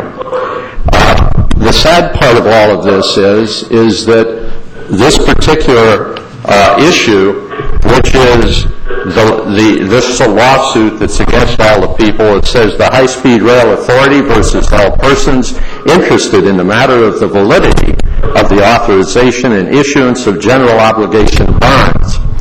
Those same issues are contained in the Kings County lawsuits, and they cover most everything that you would be looking at. In essence of time here, I'm not going to go through, but the introduction and summary of the argument is that the bond funds would provide, as an example, no more than half the cost to construct any corridor usable segment, and it goes on from there. The question... Okay. Can I ask you to please try to finish up with this? Only one last sentence, and that would be the question of this new suit would appear to be either a diversion of the attention of the existing suit, which is coming up May 31st. It seems like it's difficult for the good citizens to be able to figure out why they've been sued. Thank you very much. Mr. Hart. Thank you. Our next speaker is David Schwegel. Let me just point out for everybody that all of the comments are being recorded at their locations. They'll all be available to all board members and be part of the record. So even though we're having some difficulties here, this is part of the record of these proceedings. So, yes, please proceed. Yes, Mr. Schwegel. Hello. David Schwegel, expressing my appreciation for how your 68... Could you speak? Yes. Sorry. Thank you. Does that work better? Okay. David Schwegel, expressing my appreciation for how your $68 billion bargain of the century resonates extremely well with the engineering values of protecting the public health, safety, and welfare. Health. Your project encourages walkable, transit-oriented communities, and ITE, past president, Hoefner emphasizes how they encourage walking, reduce diabetes, saving billions. And I personally, the year I lived in one such community, lost 70 pounds. Safety. As we know, the Japanese Shinkansen has carried 10 billion passengers over half a century without a passenger fatality. Meanwhile, here in the States, our roadways lose 33,000 lives to a tune of $230 billion to $300 billion per year. And then with welfare, Workforce Institute Director Joyce Maloney says that 5 million employees call in sick because they cannot face a commute, costing organizations 8.7% of their annual payroll. Our project eases commutes, thereby significantly boosting job satisfaction. Our project is indeed the rising tide that floats our boats. In the tipping point, Malcolm Gladwell talks about transit in New York and how cleaning up the transit system was in fact the tipping point that significantly reduced crime in the Big Apple. Finally, transportation choices advocates look forward to talking to legislators in the state capitol on the 24th of April about high-speed rail's valuable role in a statewide integrated system of mass transit and station area development. Please continue to keep up the great work on the $68 billion bargain of the century. Thank you. Thank you, Mr. Schwegel. That concludes the speakers in Sacramento, Mr. Chairman. So we have no other speakers, and we'll return here to Fresno. Mary Gundis, followed by Bob Snoddy, and that will be time to see if I can decide what's next. Most of the people here are staff. Good afternoon. Hello. My name is Mary Jane Davis. I'm in town.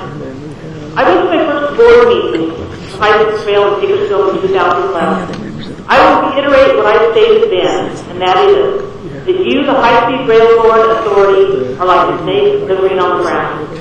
And as the Bible says, those snakes slither on the ground, on their bellies, eating dirt, all the days of their lives, and then their heads will be crushed. And I wrote the Prop 1A lawsuit that if you heard this May will crush High-Speed Rail is like a weapon of mass destruction as it comes to King County with ground zero for us. It will destroy our agricultural communities. You, the High-Speed Railroad Authority, are like a thief in the night that commits a crime and tries to steal the peace of the honest people and runs nilly-willy on a high-speed chase, starting here and there, running into roadblocks and just diverting in another direction. And this is all at the cost of pay your lack of responsibility and belief. You, the High-Speed Rail Authority Board, along with all of your consultants, engineers, and lawyers, are so desperate for this money grab that you are spending or attempting to spend approximately, on average, $2.4 million a day. Again, $2.4 million a day between now and 2017 in order for the next chunk of taxpayer money to wait.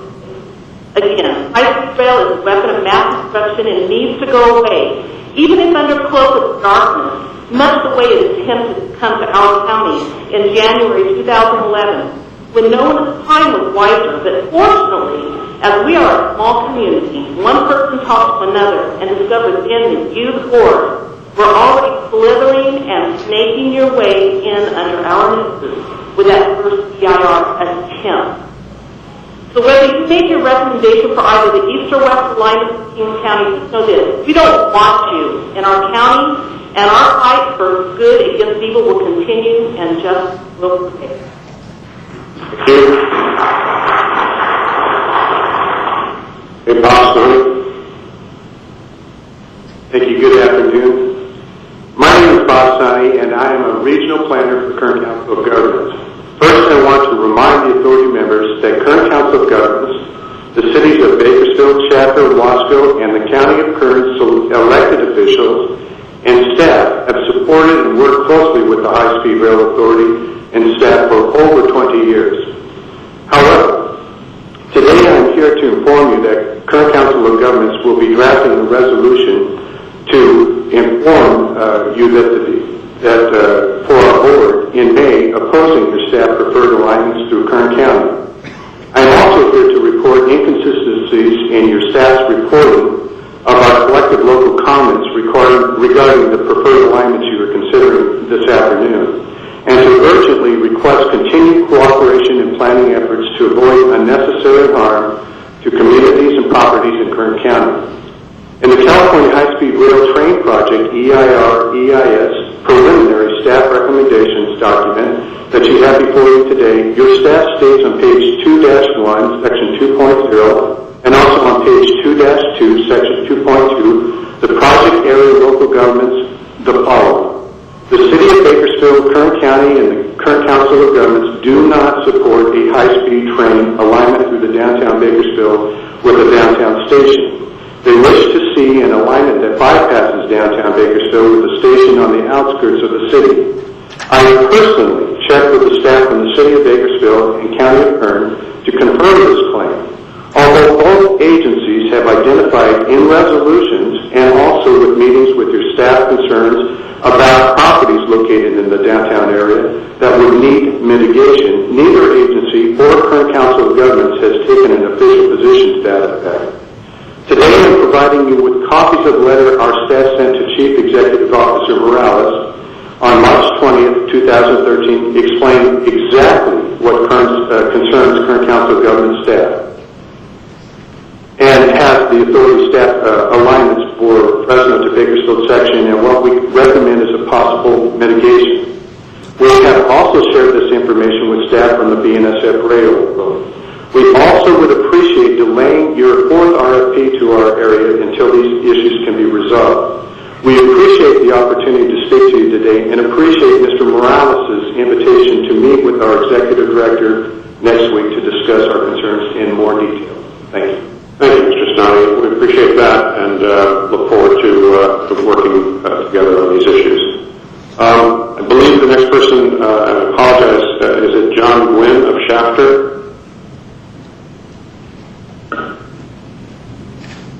And he'll be followed by Alan Scott and then John Gardner. How do I do with your name, sir? Very well. Thank you. Which is unusual. Thank you.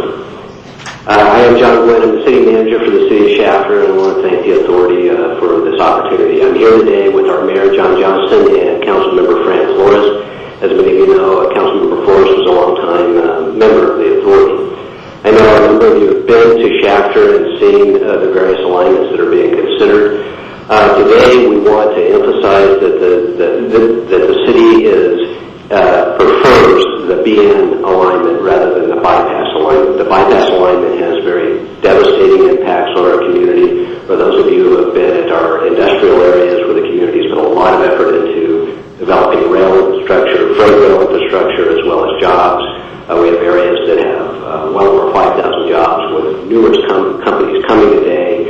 The bypass alignment will have can have a very, very detrimental impact on that. We believe that the BN alignment is much preferred over the bypass alignment.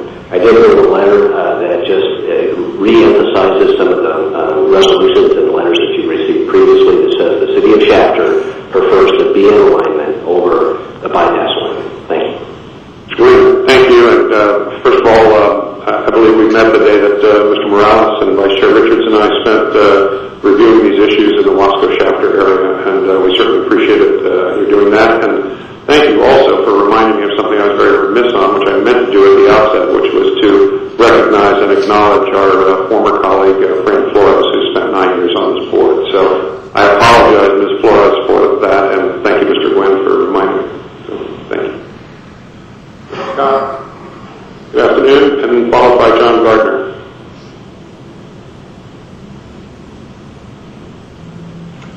Morning, Mr. Chair. Yeah, regrettably, it's already afternoon, Mr. Scott. We're sorry. Okay. Good afternoon to the board. I'm going to stick to the same thing that I've always stuck to, and that is money.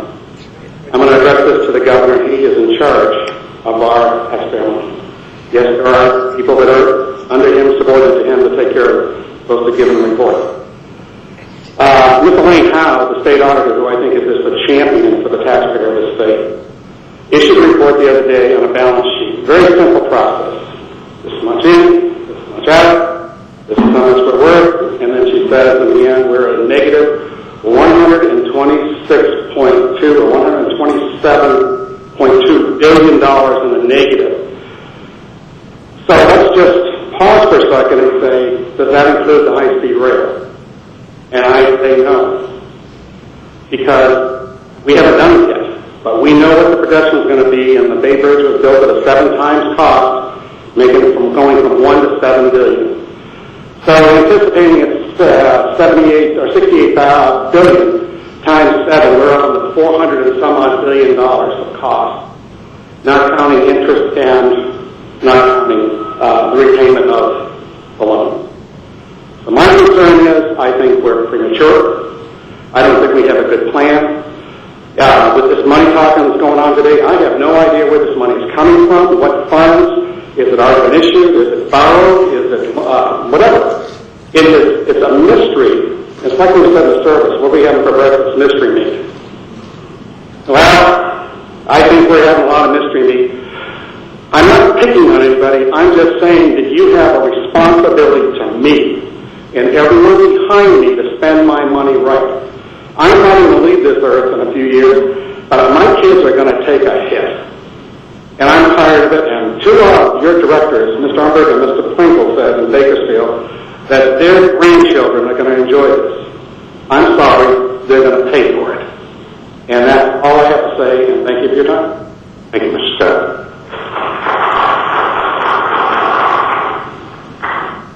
John Gardner, and followed by Charlene Hook.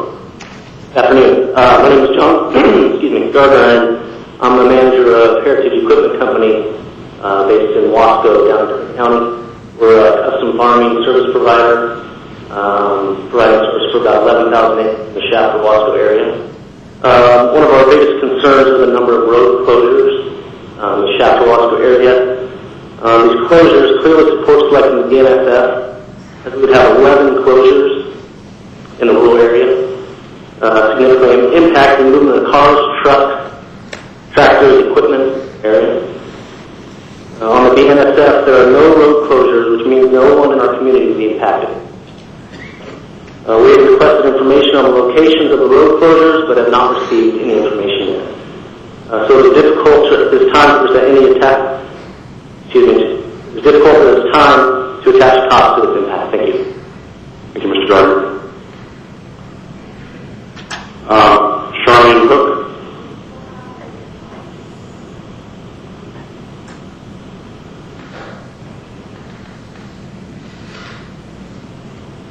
Charlene Hook from Kirkland, California. Evening. Prop 1A was on the general election November 4th of 2008 as an initiative bond measure, not a statute. You do not get flexibility with an initiative. What you, the authority, are doing now constitutes an illegal expenditure of Prop 1A funds. Everything with SHR is speculative and lots of assumptions. Current focus on the government to reduce federal spending is uncertain. The HSR will receive any funding. The delayed system is a major catastrophe waiting to happen and not approved under Prop 1A. Using funds for HSR to fly over our community, and I just learned it's called Friendly Acres, at least 3 times a week to take pictures of the area, brings the question. Are the authority wages and all the dog and pony shows being paid out of the state funds? No response, okay. If so, what a waste away to use state money from taxpayers and a waste of this meeting to only receive the deer in the headlight looks from all of you. Once you tear everyone out of their homes, property, dissect farmland, and destroy dairies, is there no more money? Then what? Say, gee, I didn't see that coming. And in the meantime, you ruined a lot of tax-paying citizens' lives. Will it really be worth it then? Anyone involved in this directly has a lot to lose. Livelihood, homes, everybody that's for it has nothing to lose. Thank you, Ms. Hook. Next speaker is Darlene Rodriguez, followed by Karen Allen.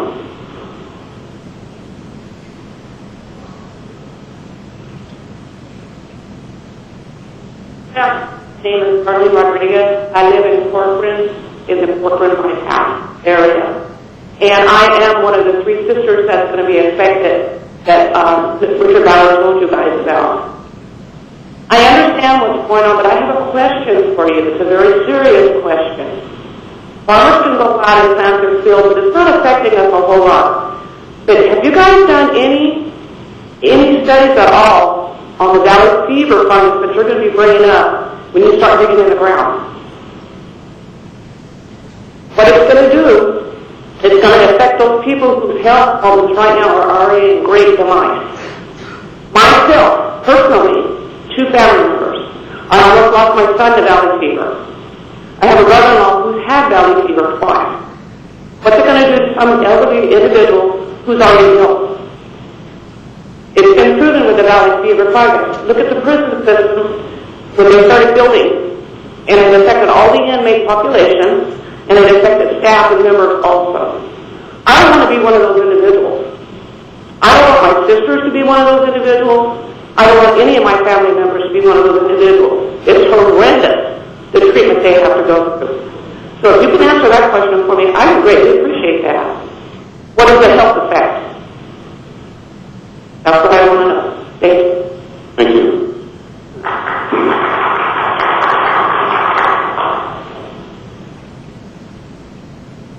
Next speaker is Karen Allen, followed by Karen Stout.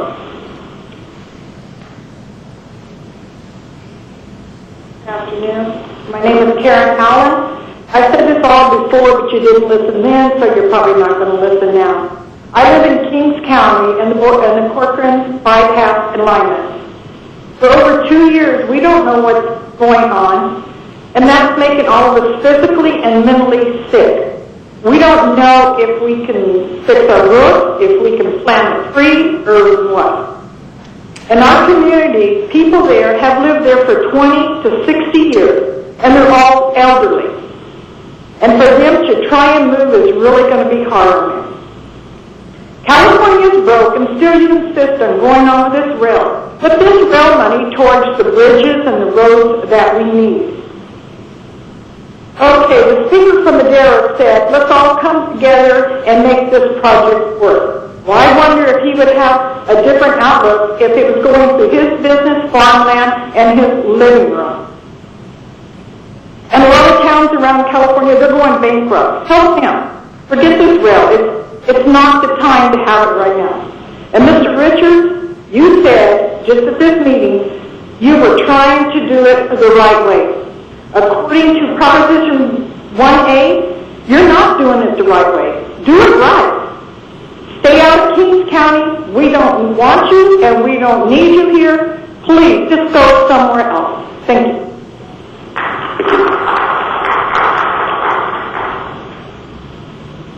Karen Stout from Layton, followed by Mike Olmos from the city of Passaic. Yeah, I'm going to address Governor Brown as well. For the board, my name is Karen Stout, and I'm a resident farmer of Kings County and a member of the Citizens for California High-Speed Rail Accountability. The bonds that were just issued and approved on Good Friday are illegal. There's nowhere in Prop 1A that says that the now planned high-speed rail system can be blended with any existing rail system. To this point, Proposition 1A states that it is a 1-seat ride from San Francisco to Los Angeles. This cannot be true. The proposed high-speed rail system you are planning is not what the citizens of California voted for in 2008. Your plans now are so far from Proposition 1A description that any funds or bonds of the state for this proposition would be illegal to use on your high-speed rail project. In regards to the alignment you prefer through Kings County, the citizens of Kings County stand against any alignment through Kings County because you have other alternatives. For example, Interstate 5 or Kings County's Lassen Avenue with its poor farm ground. You have not planned wisely, and you have not been concerned about the state of California's high money-making industries, agriculture, and dairy. Because you have stubbornly failed to ask for local input beforehand, you have a poorly planned project. Stop your project now before any more funds are wasted or illegally used. Thank you, Ms. Stout. Good afternoon. I'm Mike Olmos. I'm the Assistant City Manager for the City of Visalia, and I'm here on behalf of Mayor Meade Shuckman and the City Council of the City of Visalia. We're a city of about 130,000 residents, and we are the largest city in the Tulare County and Kings County region to be served by the future potential Kings-Tulare Regional Station. Visalia has been actively engaged in the high-speed rail project for at least 10 years. Our council has consistently taken the long view on this project. We believe that if the rail alignment moves through our region, the station connection at a convenient location would improve connectivity to the other regions of the state and improve access for business, education, medical, and other purposes. This could help us improve our high unemployment rate, our high poverty levels, our low educational attainment rates, and help us with other issues as well. Early on, our region was disappointed that we were not going to have a station designation. And we came to you and explained that given our situation, our population growth, that a designation was appropriate. There are over 600,000 people living in the Kings County and the Ferry County area. You work with us, and there is now a designation on the route for a potential rail station, which we greatly appreciate. However, we are troubled with the recommendation that is now coming before you by your engineering staff. You're now being requested to approve a station location in alignment with West Panther. We understand that there was engineering analysis that has led to that conclusion, but we believe that it could work against your goal to maximize ridership along on the high train system. In our area, about 3/4 of the population of that 600,000 people lives either along or east of Highway 99. The population concentrations in the South Valley are all to the east. Ferry County is about 450,000 people. We'll be looking to use that Hanford station. We believe that a station location east of Hanford will be closest to the largest number of people in our region. We believe that ridership will be maximized in our region if you will approve the east alignment and a station location east of Hanford. I provided for you a letter from our mayor, Amy Shopkin, that goes into more detail on our position. So with that, I thank you for your time. Thank you very much, Mr. Olmos. We appreciate that. Next speaker is Stan Wilson, followed by Ben McFarland.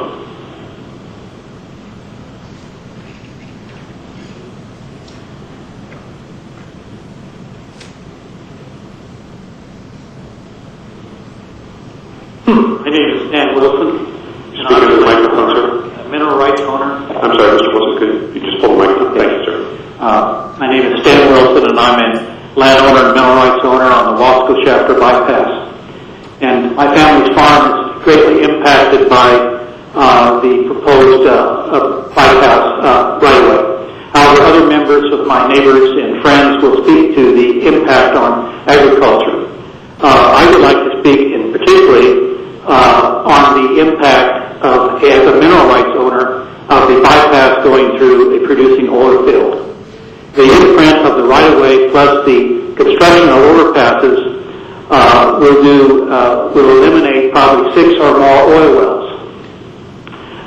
Vintage Production Company, which operates the oil field, has estimated, and they have addressed a letter which I'm going to submit to you, to the High-Speed Rail Authority, that they estimate the authority will have to pay Oxy, which is Occidental Petroleum, in excess of $530 million if the authority chooses to bypass.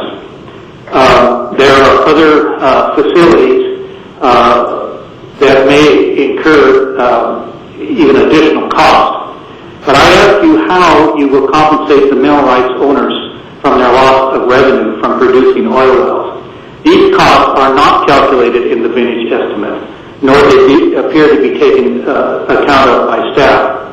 When the wells are closed and removed for high-speed rail, as a mineral owner, I have no guarantee that these wells will be re-drilled. And if they are re-drilled, will they be at the same production level that they are now? High-speed rail is entering into a huge tangle and a long, drawn-out litigation to determine values of producing oil field. I think it is a mistake to try to put it through the North Shafter oil field. There is no oil field on the BNSF right-of-way, and so I strongly suggest they reconsider the BNSF right-of-way for the alignment. Thank you. Thank you, Mr. Wilson. Ben McFarland from the Kern County Farm Bureau, followed by David Hartsfeld. Good afternoon, Rail Authority board members and staff. My name is Ben McFarland, and I'm the Executive Director of the Kern County Farm Bureau, an organization that represents more than 1,400 farmers, ranchers, and their families in Kern County. As a way of background, the Kern County Farm Bureau opposes the California High-Speed Rail project due to its resulting irretrievable loss of important farmland and significant negative impacts it would have on neighboring farming operations. In the event that the project is developed, its alignment should be directed onto existing transportation corridors as the original bond measure stressed. Specifically, we urge you to select the alignment along the BNSF alternative rather than the Wasco-Shafter bypass alternative. There are a variety of problematic issues with the Wasco-Shafter bypass alternative as identified in prior comments and oral testimony today.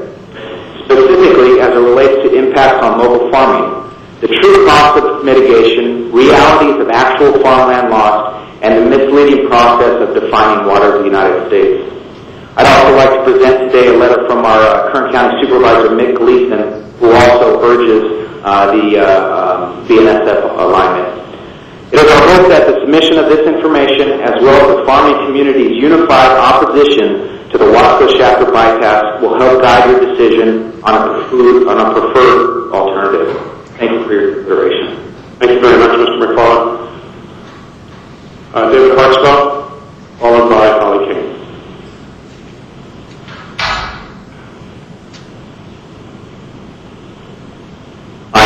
Dave Hartisfeld, Senior Biologist with White Oak Associates, an ecological consulting firm specializing in issues related to waters of the U.S. Our office is in Oakhurst, California. The Wasco-Shafter Ag Group has retained my firm to help it understand the types of features identified as waters of the U.S. along the BNSF and Wasco-Shafter bypass alignments in Kern County. An impact matrix provided by the High-Speed Rail Authority for these two alternative HST segments shows that the project will impact about 30 acres of presumed waters of the U.S. along the BNSF alternative and nearly 19 acres of such waters along the Wasco-Shafter bypass. Actually, waters of the U.S. appear to be entirely absent from both alignments. All impacts are to man-made irrigation infrastructure, settling basins, stormwater basins, and roadside ditches located within Shafter-Wasco irrigation and the North Kern water storage districts. According to senior managers of both districts, none of the hydrologic features along either alignment connect hydrologically to Poso Creek, the nearest known water of the U.S. Thus, the preliminary jurisdictional determination issued by the Corps of Engineers on February 7th commits the High-Speed Rail Authority to select an alignment, seek a Section 404 Clean Water Act permit, and provide costly compensatory mitigation because of man-made hydrologic features that are not actually waters of the U.S. And if it's appropriate, I have some exhibits that are photographs, aerial photographs and ground photographs of the kinds of features that the Corps of Engineers presumes to assert jurisdiction over. Yes, sir. Thank you very much. If you could give that to the ladies there, that would be great. And I did see your prior letter correspondence that came to us, so thank you. Ms. King, Holly King, followed by John Ritchie. Good afternoon. Good afternoon.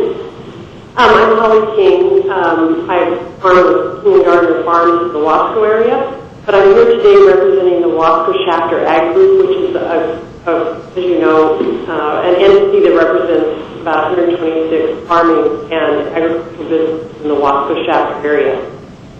And today, my comments are not meant to be critical of either the board or the staff. As you know, we have welcomed and appreciated your working with us. But they're more to point out some flaws that we could maybe work on together in dealing with what our biologists, who we just heard from, have found in our research. I also bring some ideas about things that we are doing to work with the situation. Our biggest concern is how the process, which is a preliminary jurisdictional determination, I'm just going to say JD, impacts the outcome. It's falsely presumed, as Dave mentioned, there are more jurisdictional waters on the BNSF than the bypass. And if we did actually, and they don't connect up as navigational water, those numbers would go to zero, meaning that there is not a jurisdictional problem here. I mean, there is a jurisdictional problem because they're declaring waters that are not waters of the U.S. because of the process that you have had to deal with. That false presumption impacts all of us in this room in many ways, whether you're the authority or farmers. One is that it skews the analysis of the alternatives. As I stated, it creates a set of numbers that we don't believe are accurate. It also leads to unnecessary calls for mitigation of the waters that don't exist. And that will cost both the authority and taxpayers significant funding to mitigate for the waters that are really not waters under the jurisdiction of the Corps. It also sets a precedent. You're a very high-profile project, and because it declares waters on our property that are jurisdictional, and they are not, anytime we go try and take out a retention basin, we're going to have to deal with the Corps and convince them that it is not a jurisdictional water and we don't need a permit to take out a retention pond. And lastly, I'd like to just share this idea. The Wasco Chapter Ag Group has requested final jurisdictional determinations on each of our waters. We have engaged the biologists qualified and asked for final determinations because we think it will find that there are no waters of the U.S. and that a permit is not required. And we have been in communication with your staff to work together on, we know this permit is really important.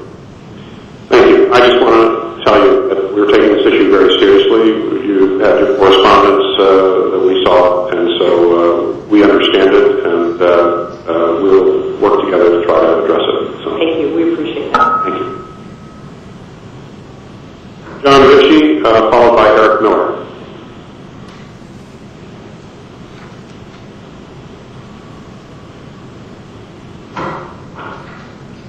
Thank you for the opportunity to speak. My name is John Ritchie. I'm Vice President of Rural Real Estate Development.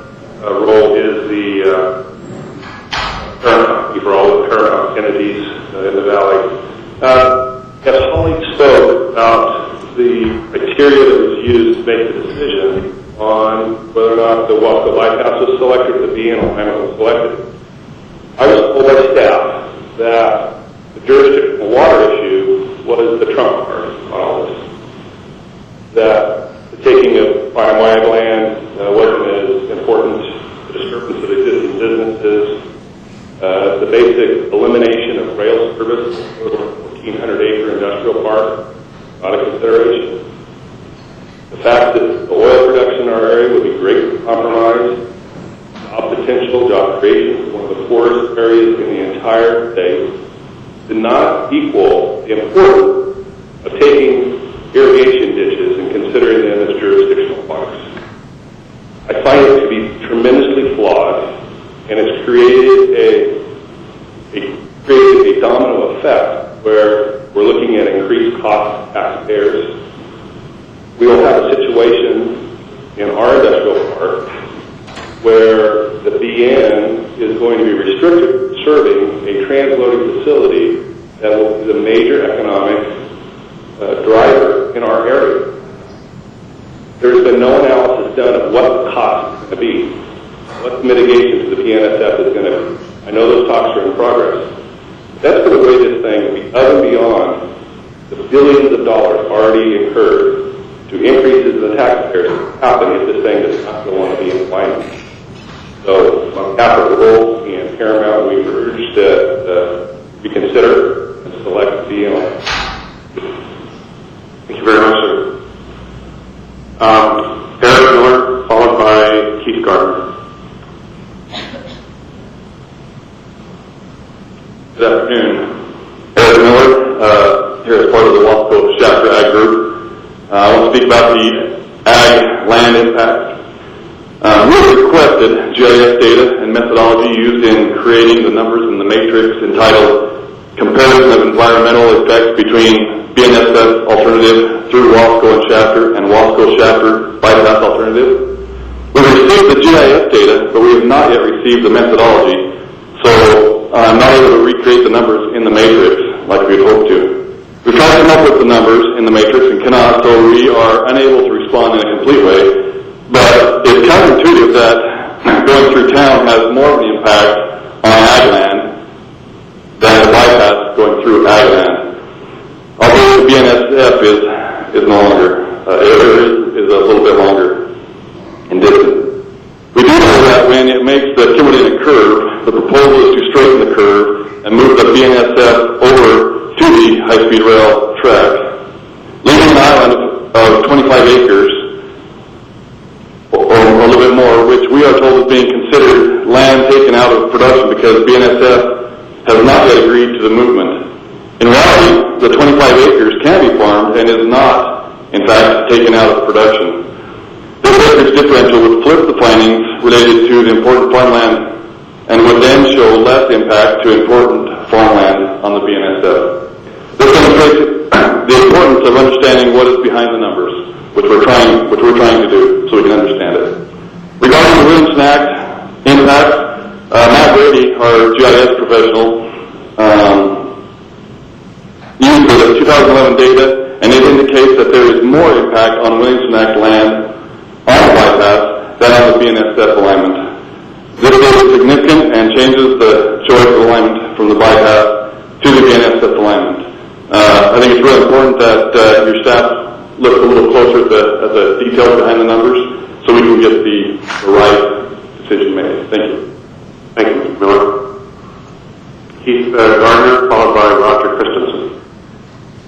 Good afternoon, Chairman Richard, members of the authority, Mr. Morales. My name is Keith Gardner. I'm from Bakersfield, and I farm and I'm a stakeholder in the Wasco Shafter area. And my life's work are impacted by either alignment that you choose coming through the Wasco Shafter area. Both affect our farm. With that said, I'm not opposed to high-speed rail. I'm here to help and would like to offer assistance to helping you make the correct decision as it comes to making that decision about which alignment to choose. I'm also here representing our management company, our equipment company, and the 126 members of the Wasco Shafter Ag Group. And I would remind you, as I reminded boards, former chairman, former CEO in Los Angeles, that you asked us to build consensus in our community of where this alignment should go. And we have done that over the past 2 years. We sent you letters from our 126 members of our Wasco Shafter Ag Group. Everyone is consensus that this alignment should go on the BNS railway, on the existing corridor, not out through the countryside, bifurcating hundreds and thousands of acres of prime farmland, some of the best farmland in the world. And we're urging you to continue to make that decision or point to that direction. We believe much of the matrix that we've been seeing numbers on is flawed, as others have spoken to. We have built consensus on 9 miles of track that everyone is in consensus that's where it should go, and that's along the BNSF. So I'm very discouraged that your staff came out with a preliminary recommendation that points the alignment out through the Wasco Shafter bypass. I just think that is incredible that they could even reach that conclusion today with all the work that we have done to point you to the BNSF for that alignment. So thank you for your time today, and I hope what I said is from the heart. Thank you, Mr. Gardner. Let me just make it clear to everybody here that today we're going to have an informational presentation from the staff. This is not the time and place where we're going to be making those decisions, and I want to assure you and others that these issues are very much on our mind. They're open, and we're taking them all seriously. Mr. Christensen, good afternoon, sir, followed by Paul Smart. Thank you. My name is Roger Christensen, and I support the Hanford West alignment. I applaud that decision. It is the shortest, straightest, most sensible decision. It costs $800 million less. The gentleman from Visalia was arguing that there was higher ridership on the east alignment. I don't really think there's $800 million worth of ridership more. It's in the same catchment area and should be a very minor adjustment. I am intrigued by the fact that you also recommend the below-grade station. This is in Hanford. This is something that many cities in California would just beg for, and I hope that that's not something that's value engineered out down the road.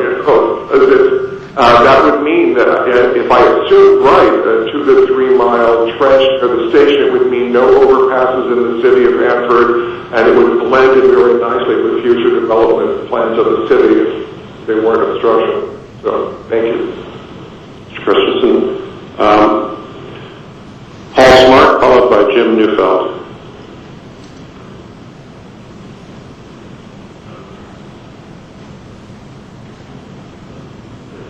My name is Paul Smart. I live in Corcoran. Several people have been up to the microphone today and pleading for the heavy maintenance facility for their town to create jobs, to help their cities, and I think they should all be commended for that action. Whether you oppose the rail or not, these people are doing what's right for their community. What I'm here to ask you to do is the same thing. Do what's right for my community. Corcoran is one of the cities that is going to be forced to have a train run through it. And as it stands currently, that's just a fact we have to accept. I believe that the authorities should give us, at the very minimum, the least impacted alignment to our community. There's an elevated alignment. Yes, it is more expensive. We lose no homes. We lose no jobs. We have no change of our traffic flows to the businesses that are already existing. We will never be given an opportunity to profit on the high-speed rail. There's no chance of that for us. We'll never have a stop. We'll never have a job. All the community that you are running this train through should be given the same consideration. Don't just take from us the abilities to have the jobs that we already have, and then on top of that, destroy our communities without considering the moral and the human aspect of this. You have the ability right now to do this train alignment without taking away people's homes. Essentially what you're saying is your happiness and your lives we are able to place a monetary value on. And that's inappropriate. Don't do that to us. Don't do that to any of the towns. Shafter, Wasco, Taft, Corcoran. We'll never have an opportunity to do anything better because of this. It's going to be detrimental to our town, and we're asking you in a humanitarian sense to consider that over money.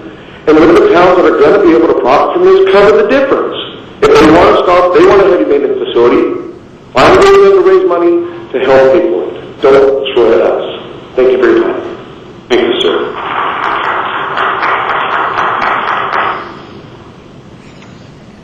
Jim Neufeld, followed by Ross Browning. Ms. Kay, you don't look like Jim Neufeld to me. Jim Neufeld had to leave, and I have his comments here. All right. Jim Neufeld from the Wasco Shafter area is a member of the Wasco Shafter Ag Group and he farms in the Wasco area. There were two I'm going to guess that he supports your position on this question. Yes, he does. There were two things that Jim wanted to just state. One was in the matrix it talked about the destruction of commercial and industrial businesses. And one of the things it doesn't address is that out on the bypass, moving through the bypass, you don't destroy a farming business, but you do displace a fair amount of the business. And looking at that criteria, it doesn't actually describe that there is business in production on ag land displaced when the high-speed rail goes through that area. The other item that he wanted to mention, because he lives in Wasco, is that in reaching consensus in our community about where we wanted all of us in the community wanted the rail, one of the things that Wasco was very interested in, they were okay with the BNSF alignment until it was proposed down the west side of the track. And they have indicated that they would be open to the east side of the track because it has less of an impact on their community. They would be open to discussing that. And we were told all along that the east side of the track was not an option because the BNSF was adamantly against it. But in a recent meeting on the 28th of February, DJ Mitchell, who's a VP for real property with BNSF, indicated that was the first he'd ever heard of the option down the east side. So I know the ER process is well on its way, but in terms of it getting 100% consensus in our community, reconsidering the east side would certainly help us reach that in our community. Thank you.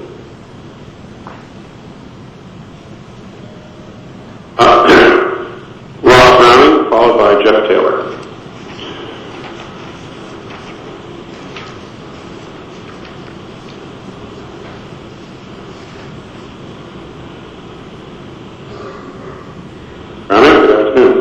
Good afternoon, Mr. Chairman, members of the board. I'm enriching my remarks to this board and beyond. Governor Brown, if you're looking for a legacy item, you found it here. Massachusetts has a big dig. Now California will go that one better with a Hanford train. As a voting citizen of California and Kings County, I charge the governor and this board that this project, as currently propagated, constitutes a fraud on all citizens and voters in the state. The latest member of the board, I'd like to take a moment and welcome you to the board, and as an alumni of SC, I'm looking for some Trojan logic to this process rather than just the old rubber stamp thing. Welcome to the board. The latest member of the board took a solemn oath to uphold the Constitution and laws of the country and of the state. I presume that all board members took a similar oath. And yet that board continues to ignore and violate a state statute which requires the authority to engage in coordination with all local governmental units. You haven't done this with Kings County. And I hereby challenge this board to correct this violation. Personally, I'm dismayed when I hear the governor announce that this project will require an operating subsidy when the language in Prop 1A currently clearly states, no subsidy in this matter.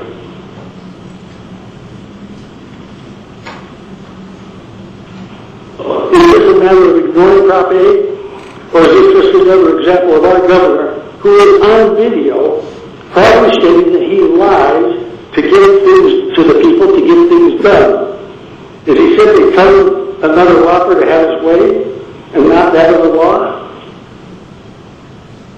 I call upon the governor and this board to stop this project now and until we can get in compliance with Prop 1A as understood and passed by the voters of this state. Thank you.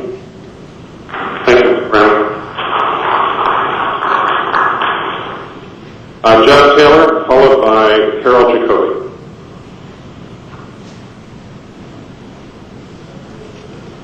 Good afternoon, board. My name is Jeff Taylor. I'm from Bakersfield. Available funding, including bond funds, will not be sufficient to construct the project into Bakersfield. It is this board's responsibility to inform taxpayers if available funds for construction of the segment will run out in a nut orchard north of Shafter or a dairy farm south of Fresno.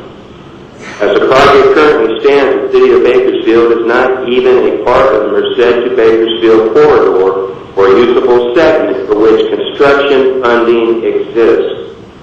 Additional funding for the project is uncertain, and the possibility the funds may ever materialize to complete the project is very high. The Kern County Board of Supervisors, the cities of Bakersfield, Wasco, Taft, and other Kern County agencies oppose the project as planned because of the massive, unacceptable impacts the project will cause Kern County industry, jobs, community infrastructure, and tax revenues. In Bakersfield, environmental studies for alignment alternatives have only been completed for roughly half of the city, which puts the risk of the portion the project has been studied.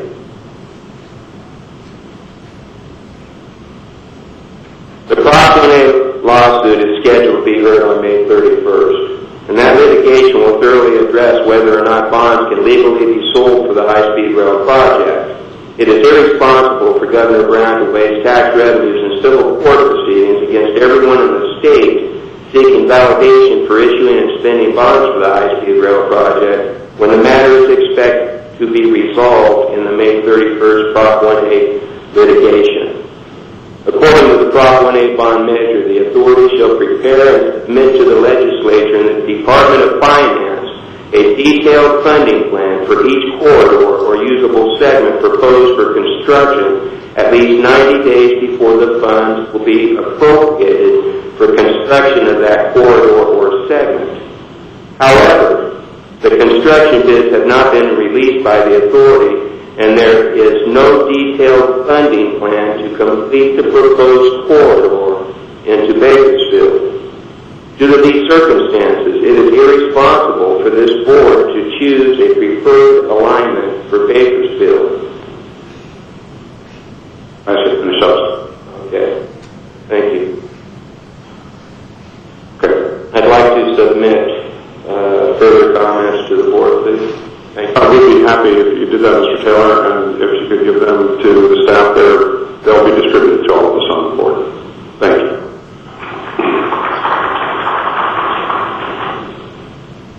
Harold Jacoby, followed by Roseanne Martinez. Good afternoon.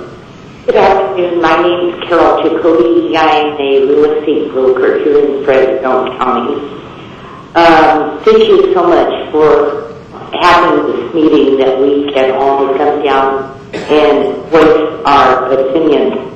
Not that we expect our voices to have any value, because most of us have been yelling and screaming and saying no since this all began about 2.5 years ago.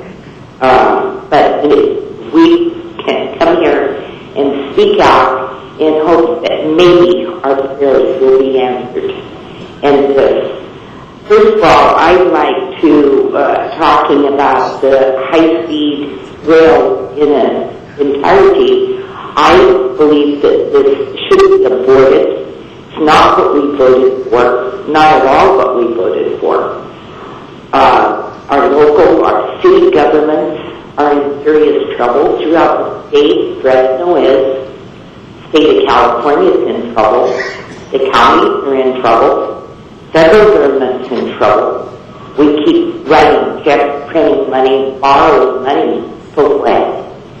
There are 9 governors that said no to Washington, D.C. to receive funds to build a high-speed rail.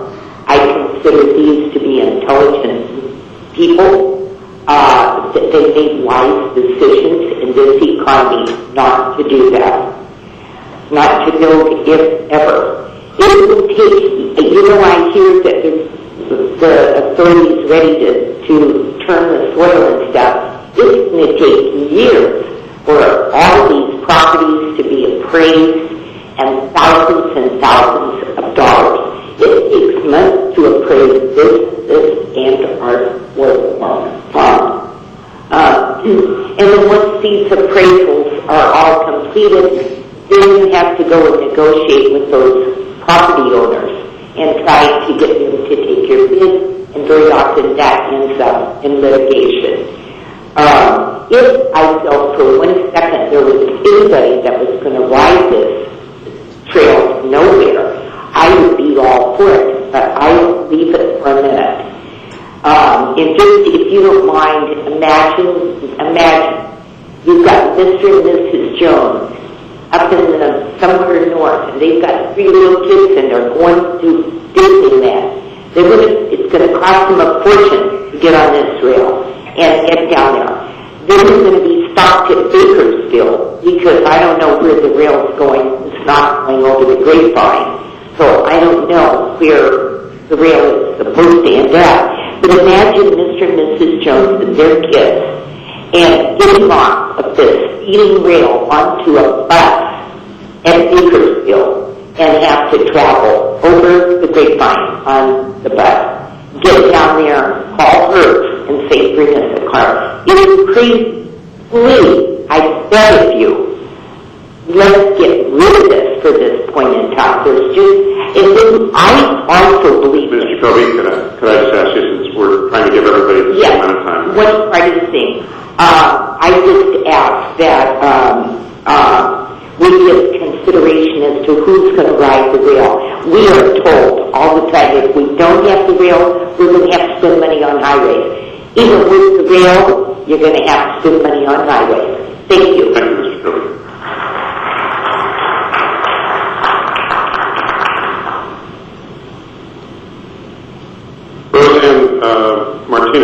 And I have a card from John Ritchie, but I believe Mr. Ritchie already spoke, so I'm going to have to... Right, okay. Ms. Martinez. Oh, my name? I'm sorry? Roseanne Martinez. Yes, it's your turn. I'm a self-employed businesswoman. I'm sorry, Ms. Martinez. Louder, please. I'm a self-employed businesswoman, and I'm very proud of that. My business is voted possibly for Business of the Year. I help everybody from every side of the world, tell you that, with the business I do. My business is going to be greatly affected by this high-speed rail. I've been to every meeting that you've had, just about, since 2008. And you've always told me, Mr. Richards, that somebody's going to contact me. They have not. They haven't contacted me. I spoke to one of the women outside of the drinking fountain, and they said, oh, well, I contacted this other person. You contacted me. I'm going to be greatly affected by this. Please, write me letters, phone me. You know, this is my life, and a lot of other people that I help. What I do is work that is necessary to keep our country going.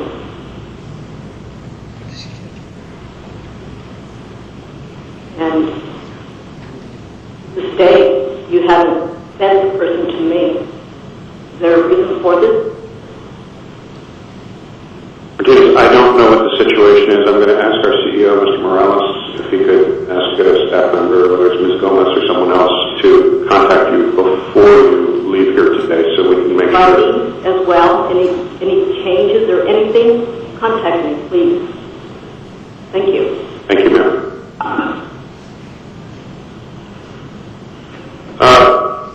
Next speaker is J.D. Bennett, followed by Lauren Harding.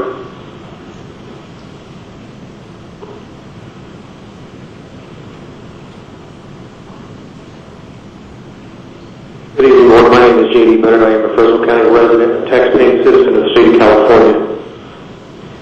I want this on the record because I think it's an absolute atrocity and a disgrace that the head of the executive branch, our governor, Jerry Brown, has filed a lawsuit against the taxpaying citizens of California. Proposition 1A narrowly passed by the voters in 2008 sets forth that the authority to prepare and submit to the legislature and the Department of Finance a detailed funding plan for each corridor or usable segment proposed for the construction at least 90 days before funds would be appropriated for that construction corridor or segment. A peer review group was formed, and the peer review group raised serious concerns about whether it was appropriate to approve funding until some issues, including the adequacy of available funding, had been resolved. The Legislative Analyst's Office issued a report early 2011 raising concerns about the High-Speed Rail Authority and its proposed direction. Following the release of the funding plan and the draft business plan, the LAO issued a follow-up report on both plans that pointed to deficiencies in failing to identify all sources of committed funds and not having completed project-level environmental clearances, with little likelihood of completing them prior to the beginning of construction. It is important to note that because of these identified problems, the LAO recommended that the legislature not fund high-speed rail construction.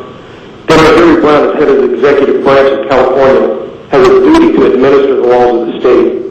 He and other legislators have sworn duty to uphold the California Constitution and all of its provisions, including Article 11, Section 1. California law requires precise adherence to these terms of the bond measure that has been approved by the voters, and requires that any change in those terms, unless specifically allowed by the measure itself, only be made by subsequent modification to the measure and the approval of the voters.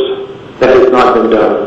By accepting and not repudiating the funding plan improperly approved by the High-Speed Rail Authority, and by allowing, in the governor's case, signing the appropriation measure based on that invalid funding plan, the governor and all legislators who voted for it have violated their duties as public officials and must be held accountable to the taxpaying citizens of California.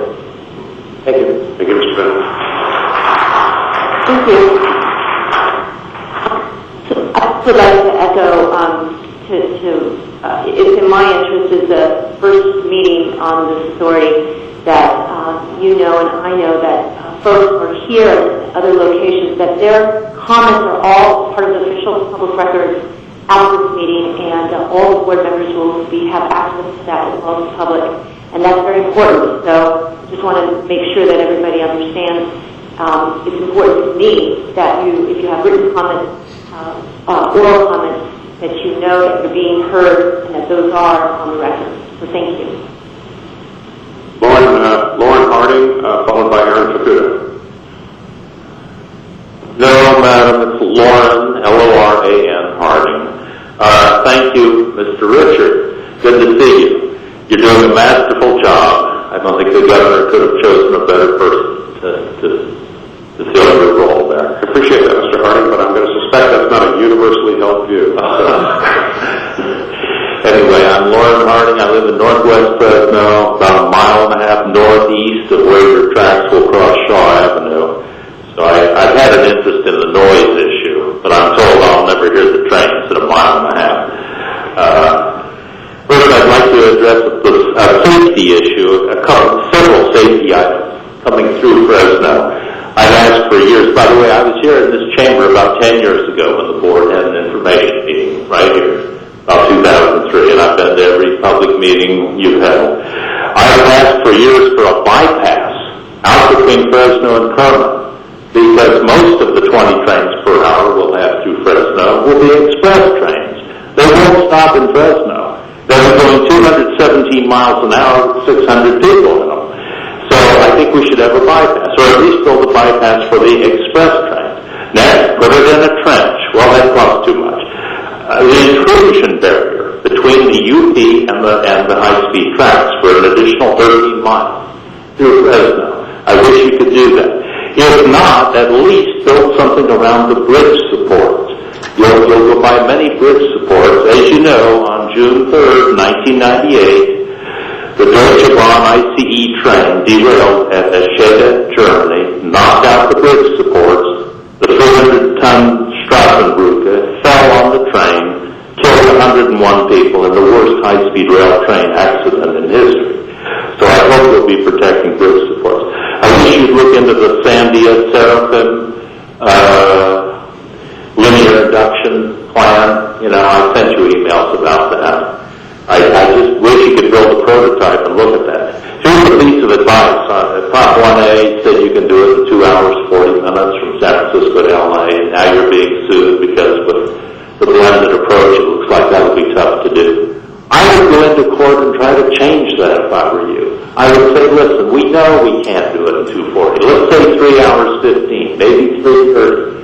I think the people of California are reasonable. I know where the 240 came from. Morty Morshed kind of picked that out of the air. He said 500 miles, 200 miles an hour. Well, that sounds like 2.5 hours. That's where it came from. And now I have a document in my computer somewhere saying that.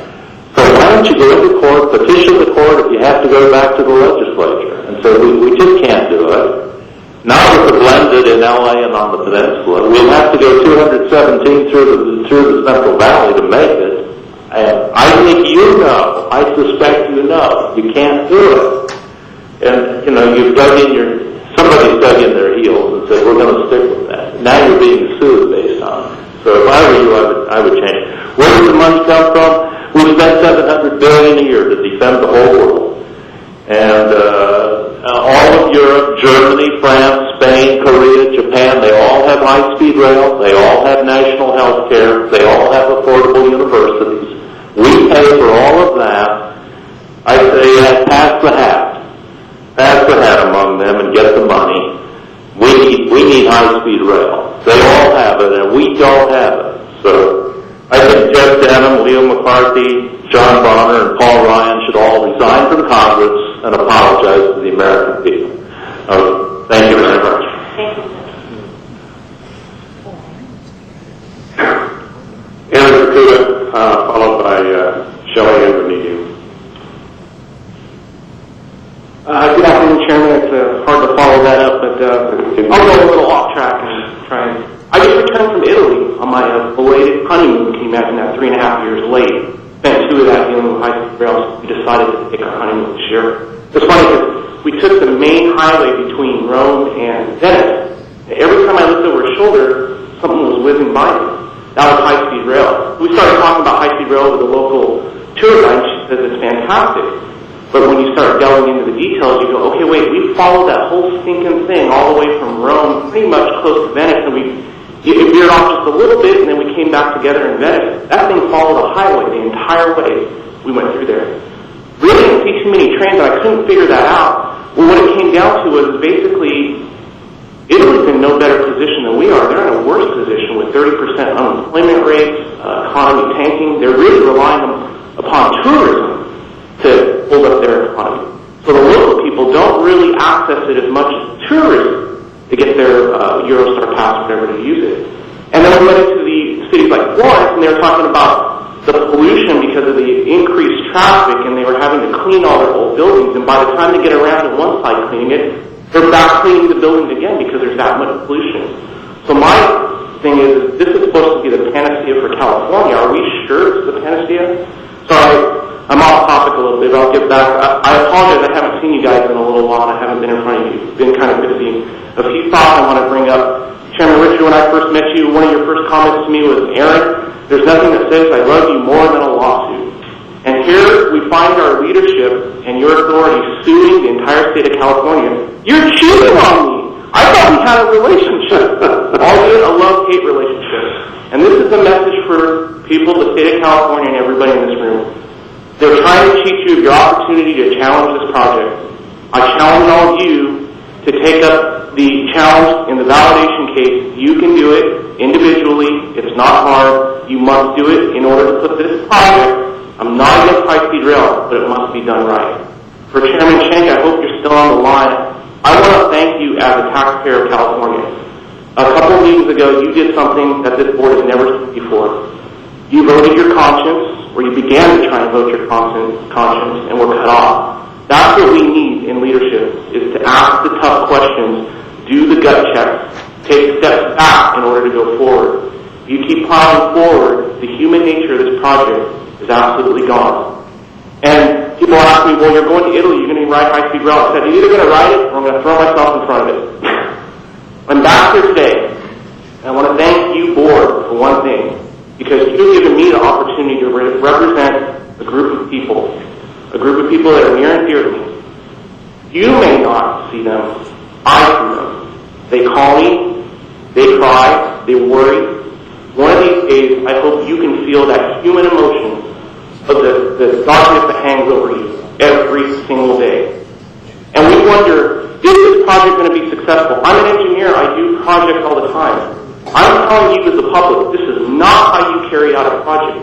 This is not how you do it. You don't deal with 10% of the funds, 15% of the information, start issuing bonds, rolling over everybody, saying you're going to meet with them, not meeting with them. There's a lady here that said she had reached out to get a phone call and haven't gotten it.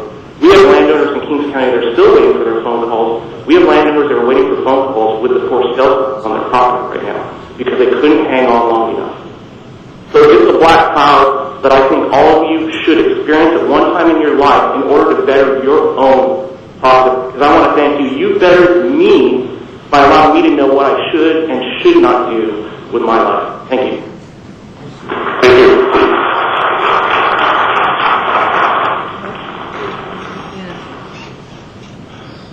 Shall I even begin? Well, you know, when you appear before several times, I get some practice. So I'm happy that I did that. Good afternoon. Good afternoon, Mr. Chairman, CEO Richards, and welcome, Mr. Perez. This letter is actually addressed to our Governor and Vice Chair Schenck. Dear Governor Brown and Vice Chair Schenck, good afternoon. My name is Shelley Antonikian, and I am addressing you directly today as a lifelong Californian who also shares your fondness for trains. In recent years, I have been able to rekindle this through many wonderful shared times with my young nephews at Travel Town, which, for those who may not know here today, is a very cool train museum in Los Angeles. Many of us who really like trains and who may or may not have voted for Prop 1A back in November 2008 are not getting the train they wanted. Governor Brown and Vice Chair Schenck, you are not getting the train you wanted. Californians who voted by a very slim margin to buy that shiny new train they've always wanted and dreamed about since they were a child have been betrayed. I want for my nephews and for future generations a train that is the gold standard for all speed trains the world over. This one isn't it. The current plan for this high-speed version is a tarnished one. I realize it didn't start out that way, but it has been headed down the wrong track, pun intended, for a while. I have met many individuals in the proposed routes whose hopes and dreams for their families have been in a holding pattern the past few years. All while the California High-Speed Rail Authority continues to play games with people's lives and livelihoods by changing the true meaning of high-speed rail. They, authority, continue to make up their own set of rules along the way. As someone who is also in a proposed route, this dark cloud has a silver lining only because I have met a wonderful group of individuals who are also adversely affected and have become a second family to me. They are moms and dads, sons and daughters, pastors, farmers, dairy men and women, those in construction, mechanics, doctors, teachers, veterans, retirees, homeowners, small business owners, concerned citizens who sincerely care about one another and not just themselves. They also hail from every political party. If there's one thing I've learned through this entire experience is that most issues are nonpartisan ones, and those who label it otherwise are trying to divert attention to the real matters at hand. I have one more paragraph. Governor Brown and Vice Chair Schenck, I ask you both today to please strongly consider going back to the drawing board and develop a plan for the fastest, shiniest, latest in technology, high-speed train that my young nephews and all future generations will be able to ride someday. One that we can afford to electrify the tracks and build in one fell swoop. One that will not water down our strong environmental laws and pollute our air for decades to come in order to build. One that we can truly afford and not have to jeopardize the safety and well-being of those who live and work in the state. And one that will not destroy the fertile agricultural land that continues to feed us here locally, countywide, statewide, nationwide, and the world over. I am proud to be a lifelong Californian, and I want to be proud of having the best the state has to offer, including a high-speed train someday, but not at this time, because it is not what my fellow Californians voted for when they went to the polls in November 2008. Thank you very much. Thank you.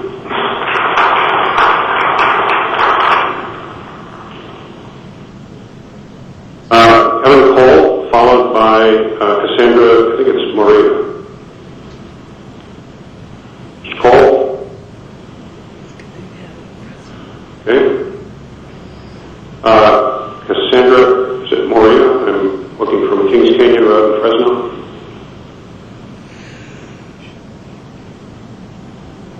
The next speaker, Leanne Eager, followed by Paul Kazarian.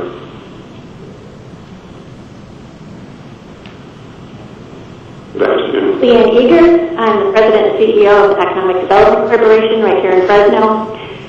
And it's no secret that the EC has been a supporter of this project.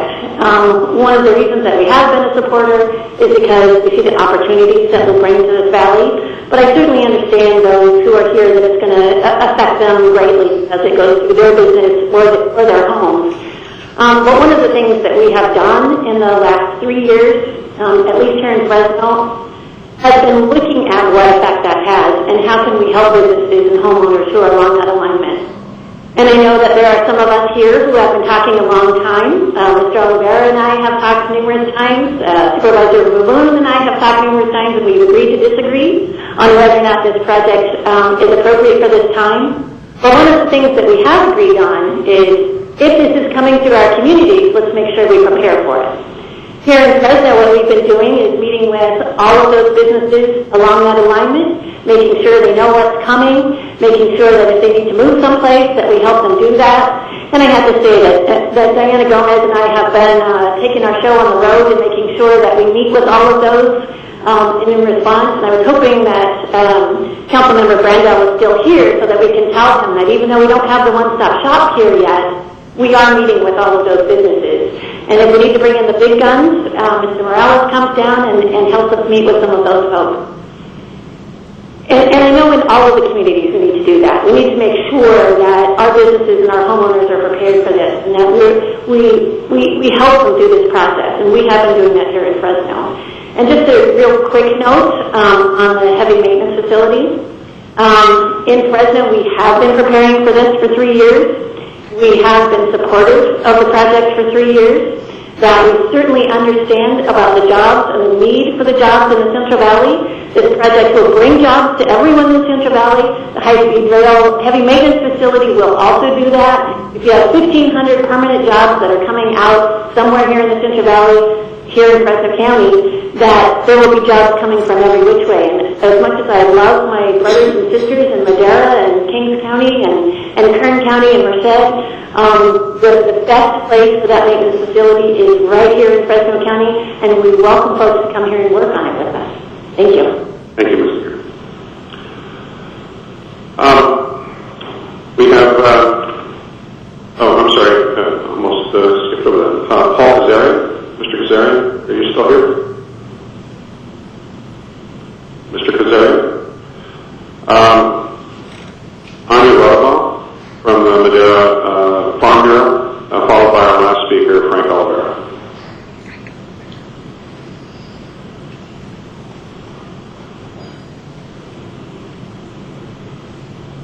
Good afternoon. My name is Anya Rodwell. I am the Executive Director of the Madera County Farm Bureau.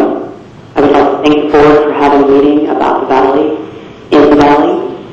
I would also like to say that the recent outreach effort and numerous meetings provided by your staff on the recent Cheshire Wild Alternatives discussion has been exemplary, and it's appreciated by our Farm Bureau. For the record, Madera County did not contribute any money to any lawsuit, nor the mayor. They also have been made very aware by your staff and your board that the Gordon Shaw heavy maintenance site is unviable. For the record, I'm also repeating my opposition to the strategy proposed to Shachilawai that I stated at the January board meeting. This strategy to undertake environmental analysis for a subsequent EIR to the Merced-Fresno EIR is illegal. Like it or not, you can't use a subsequent EIR on an area where SQL analysis has never been performed, as is the case with the Y. The authority explicitly removed the Y from analysis in 2011 and published the final EIR Merced-Fresno section without it. To make matters worse, he's also expanded the Y box to the east and the west, which is creating a whole new host of never-before-seen impacts to analyze. This is expressly illegal according to SQL guidelines and the Public Resources Code.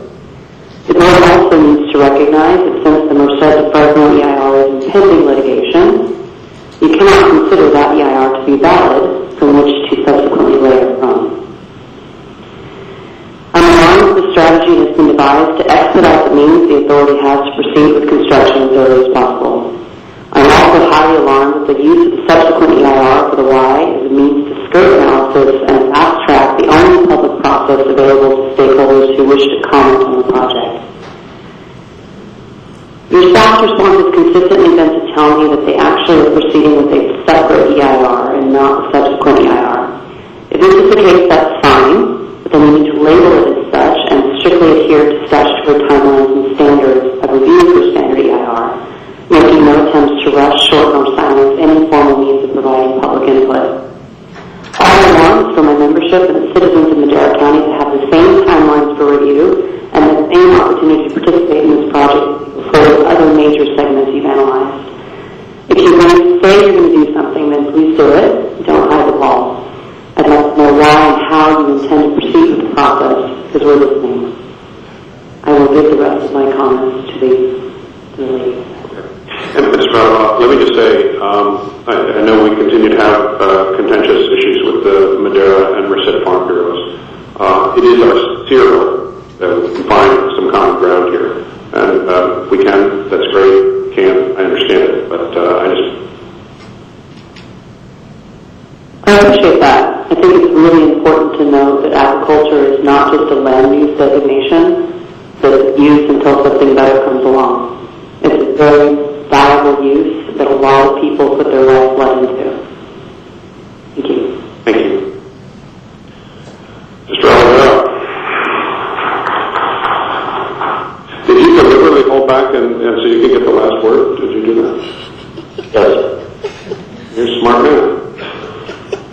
Good afternoon, board members. Welcome to the conflict, ma'am. Good afternoon, staff members. And I hope Governor Brown is listening to these proceedings today. Well, he would be if we had better audio. No. I want to continue on with the theme of the 6 Ps. Piss poor planning equals piss poor performance. Over 4 years ago, the voters of California was presented with a plan to build a very sleek, elegant conveyance system, which apparently will be blue and yellow in color. Will travel at 220 miles an hour. Will bridge the gap between San Diego and Sacramento, San Diego and San Francisco. We'll move people from the big metropolitan areas of the peninsula to the LA Basin in 2 hours and 40 minutes or less.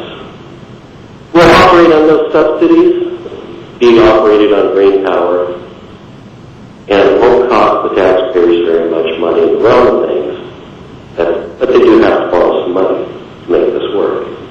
What could go wrong with this plan? I asked you what could go wrong with it. It's planning.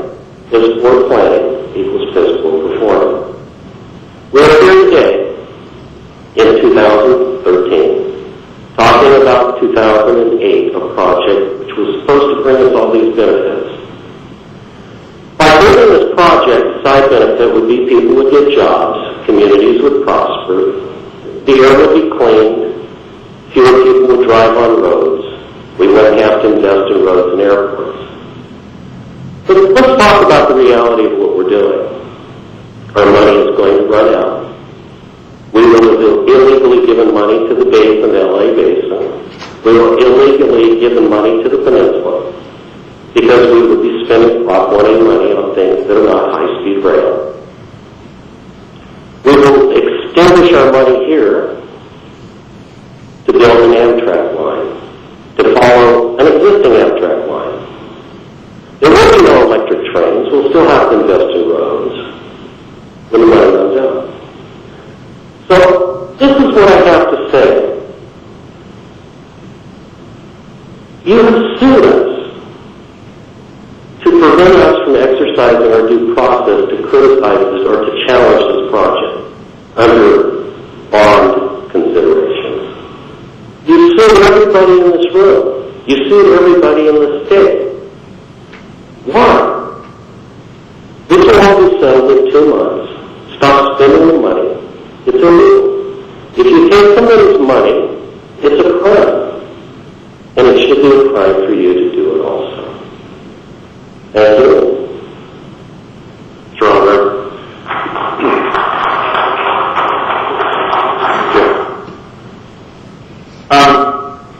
Okay, we have 2 presentations here. It's 1:30. Mr. Dean, you filled out a card to be heard on this item. All right, Mr. Dean. Although I'm going to have to explain to Mr. Oliveira how he wasn't really the last speaker. Thank you. I'm Mr. Dean. I'm sorry about these tires to leave. I'm here on this part. I'm out of Bakersfield. I'm speaking for the supporters of high-speed rail. And I wanted to also start by saying I'm going to take a different position from Bob with the Kerncog and also Jeff with the Save Bakersfield and some of the other folks that opposed Bakersfield, the project. I'm speaking on item number 4, but I support their right to come and raise these concerns. And I want to also start by saying a lot of people say, well, this guy supports this project. He's got nothing at stake. I want to say publicly now, when I looked at the aerial view of this proposed route staff recommendation, when it leaves downtown station going to Palmdale, it cuts right through an acre of my family's property, where we currently have our building, and we also are planning to do an industrial development there. But I still support high-speed rail. I only say that to people that think that I'm not affected by this project. I'm a person affected by this project. But I am still standing aside to support the project. I have not taken personally a position on the routing, and this is my position on routing. First of all, you should look at the engineer design to get the set speed that you have to get, and also the timelines because of the project the way it's designed. Second, it should impact this. The routing should impact the least amount of people in prime ag land. And thirdly, whoever's going to have the property is going to be taken, it should be made whole. They should pay fairly, quickly, and not play around with the prices. I'm going to want the same for me as I would want for anybody else. And I thought that it would not be right to me as a supporter to take a position on the routing and say, move it off of my property onto someone else, make me a hypocrite. Now, so I support some of the concerns that the people that are raising before you. I too have some concern. But I also believe net, this project is going to be a benefit for the Valley and the state of California as a whole, 10 to 20 years out. We have to look long term. I would only say, do not delay your design, your preferred route that some people are asking you to do in Bakersfield. I say we should not do that. We should to move forward with that. Recommendations passed as quick as possible. Because what it does is let the property owners know if they're going to be affected. They can start planning for it now. And at the same time, those other people that are on these other routes, they know that their property has been dropped out. So it doesn't have the confusion having everybody clouded. And then the last thing is I believe it allows the high-speed rail, as this thing moves forward, firm up your money, and as other money comes in, you've already got a lot of the right-of-way stuff, it's already cleared out, you've already negotiated the stuff. I think we'll be better ahead by keeping this thing moving instead of slowing it down. And then, again, that's just my general overall concern, is that I support it. Somebody's going to be affected, but I think long term it's going to be benefit to the state of California and Valley. But we have to keep moving this project forward. Thank you. Thank you very much, Mr. Dean. And I'm sorry I haven't picked up on your card, but thank you for those remarks. Appreciate it.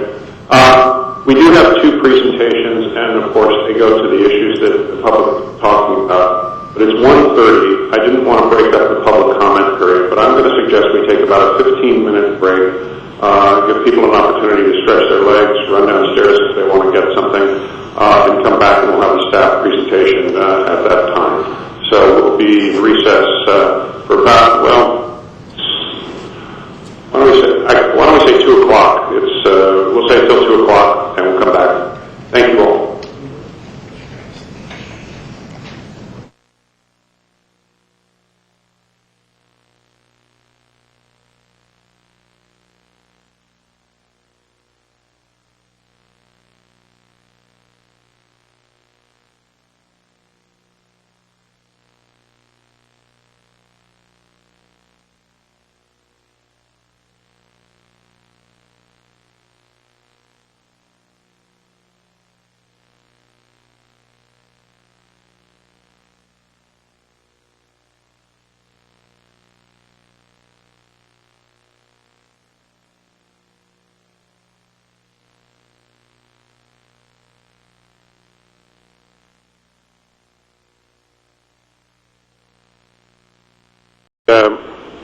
We could reconvene.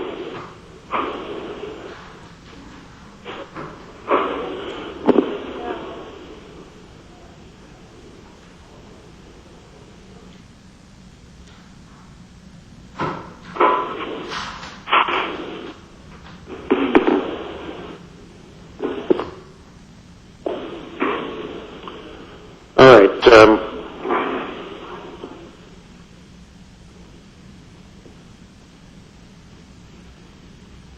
Just going to say, Maureen Fukuda must have been a heck of a teacher, because I could hear her up here, so she commanded a classroom, I'm sure.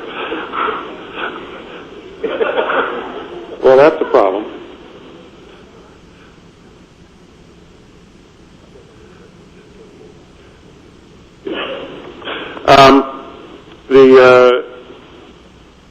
We'll be back in session, and we'll turn to item 3, the Supplemental Alternatives Analysis Report for the Central Valley Y. Mr. Morales, if I could ask you to lead the presentation on this, or introduce staff who will be doing that. Diana Gomez and Mark McLaughlin will be making the presentation. This will bring the board and the public up to date on where we are with the review of alignments for the Y and what the process will be going forward. And we've got considerable progress since the last report to the board. I'm pleased to report. So, Diana. Well, good afternoon. Afternoon. Thank you again for being here in Fresno. And as you can see, we had a lot of comments, so I do appreciate you being here in person. So myself and Mark are going to talk about the next two presentations will be given by both of us. So I'm going to go ahead and first talk about the why. And so What is the Central Valley Y? Just to give you an update in terms of a history of the Y. So what we call the Central Valley Y, it's a junction where the trains will head west and north and south. So they'll come from the west and they'll either go north and south or they'll be traveling both north and south. The Y covers about 12 miles, square miles. Each Y leg is approximately 5 miles long, and the Y is located near Chowchilla and the community of Fairmead in Madera County. Next slide.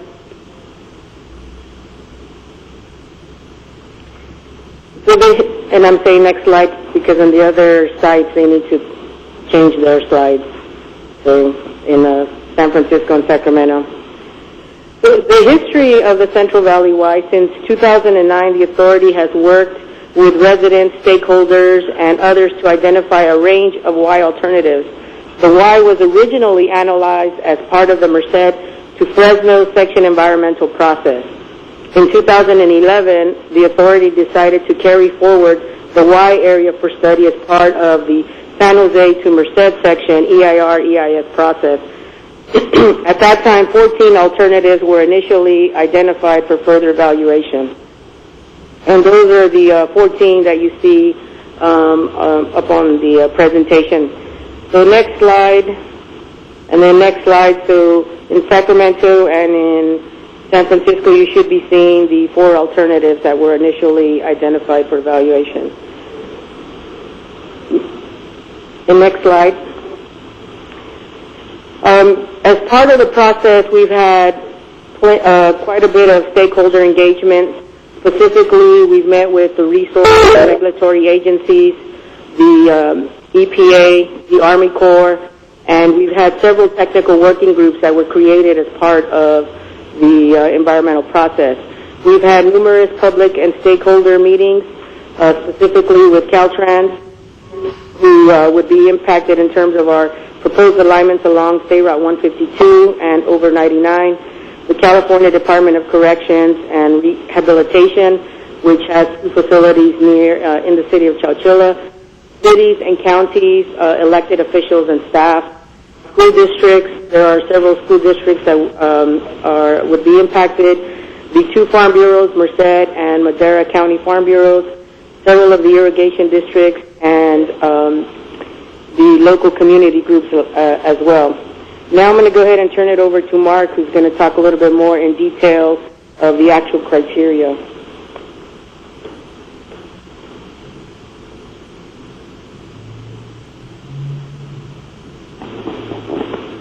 Good afternoon. Mark McLaughlin, I'm Deputy Director of Environmental Planning for the Authority. Next slide. So, for the Ys, we have some key criteria that we have considered here. And the criteria for screening our alternatives for inclusion in an EIR-EIS is important for comparing alternatives. This helps to differentiate between the alternatives.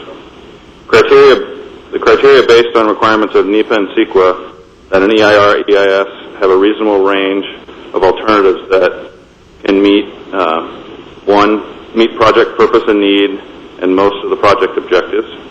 Second, be capable of avoiding or reducing one or more impacts of another alternative or offer a significant environmental advantage. And third, be at least potentially feasible. The criteria is also based on the requirements of the Clean Water Act, Section 404, and Section 404 to avoid and minimize impacts to waters of the United States. Also, environmental considerations include a broad range of issues, but the main distinguishing factors are shown here: the impacts to waters of the United States, endangered species and habitats, agricultural land conversion, displacement of residents and businesses, impacts to communities of Chowchilla and Fairmead, impacts on schools, and also noise and vibration included. Next slide.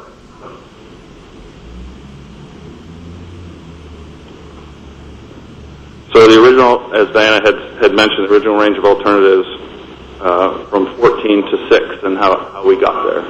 So late in 2012, the authority staff recognized the opportunity to possibly extend early construction further north in the Merced-Fresno section. The analysis of the Y alternative into a subsequent EIR, supplemental EIS, from Merced to Fresno section provided flexibility to reach a Y decision. This past January of 2013, the authority staff provided an informational update on the Y to you, the Board of Directors. Based upon further study and stakeholder feedback, 6 alternatives were preliminarily identified for future evaluation. Next slide. These 6 alternatives preliminarily identified here. Here's the map. Make sure everybody can see that. Next slide. So some progress since January, as Diana had mentioned. We have continued stakeholder engagement. We've talked with the regulatory agencies, which are the U.S. EPA and the Corps of Engineers, and we've continued to evaluate the data for these Y alternatives. Next slide. Diana, do that.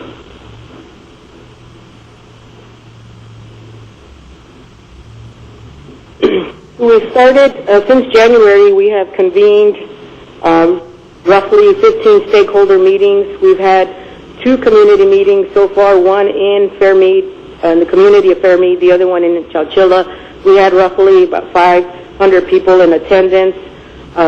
Questions that the way we've been structuring our community meetings is, in the beginning, we allow for everybody from the public to come in, look at the maps, and they can go to specific stations to ask questions, whether it's about right-of-way, whether it's about environmental, or the actual alignment itself. So everybody would come filter through the room, and then we would actually have then a formal presentation, and then we would then go back to everybody going around and asking those specific questions. So it's more of a one-on-one type of question and answer. So some of the information that we were being asked is the impacts to the local roads, which road closures we would have, what would be the traffic impacts due to our road closures and realignments. A lot of the questions around the right-of-way process, how does that actually all work? How are why were the Y alternatives reduced from 14 to 6 and then 4? Understanding the process is some of the questions that they were asking us. And then there was also interest in terms of the jobs and the small business program. So that's and we do intend to continue to meet with stakeholders, particularly the technical working groups, and have additional public meetings. I'm going to turn it over to Mark to finish the presentation.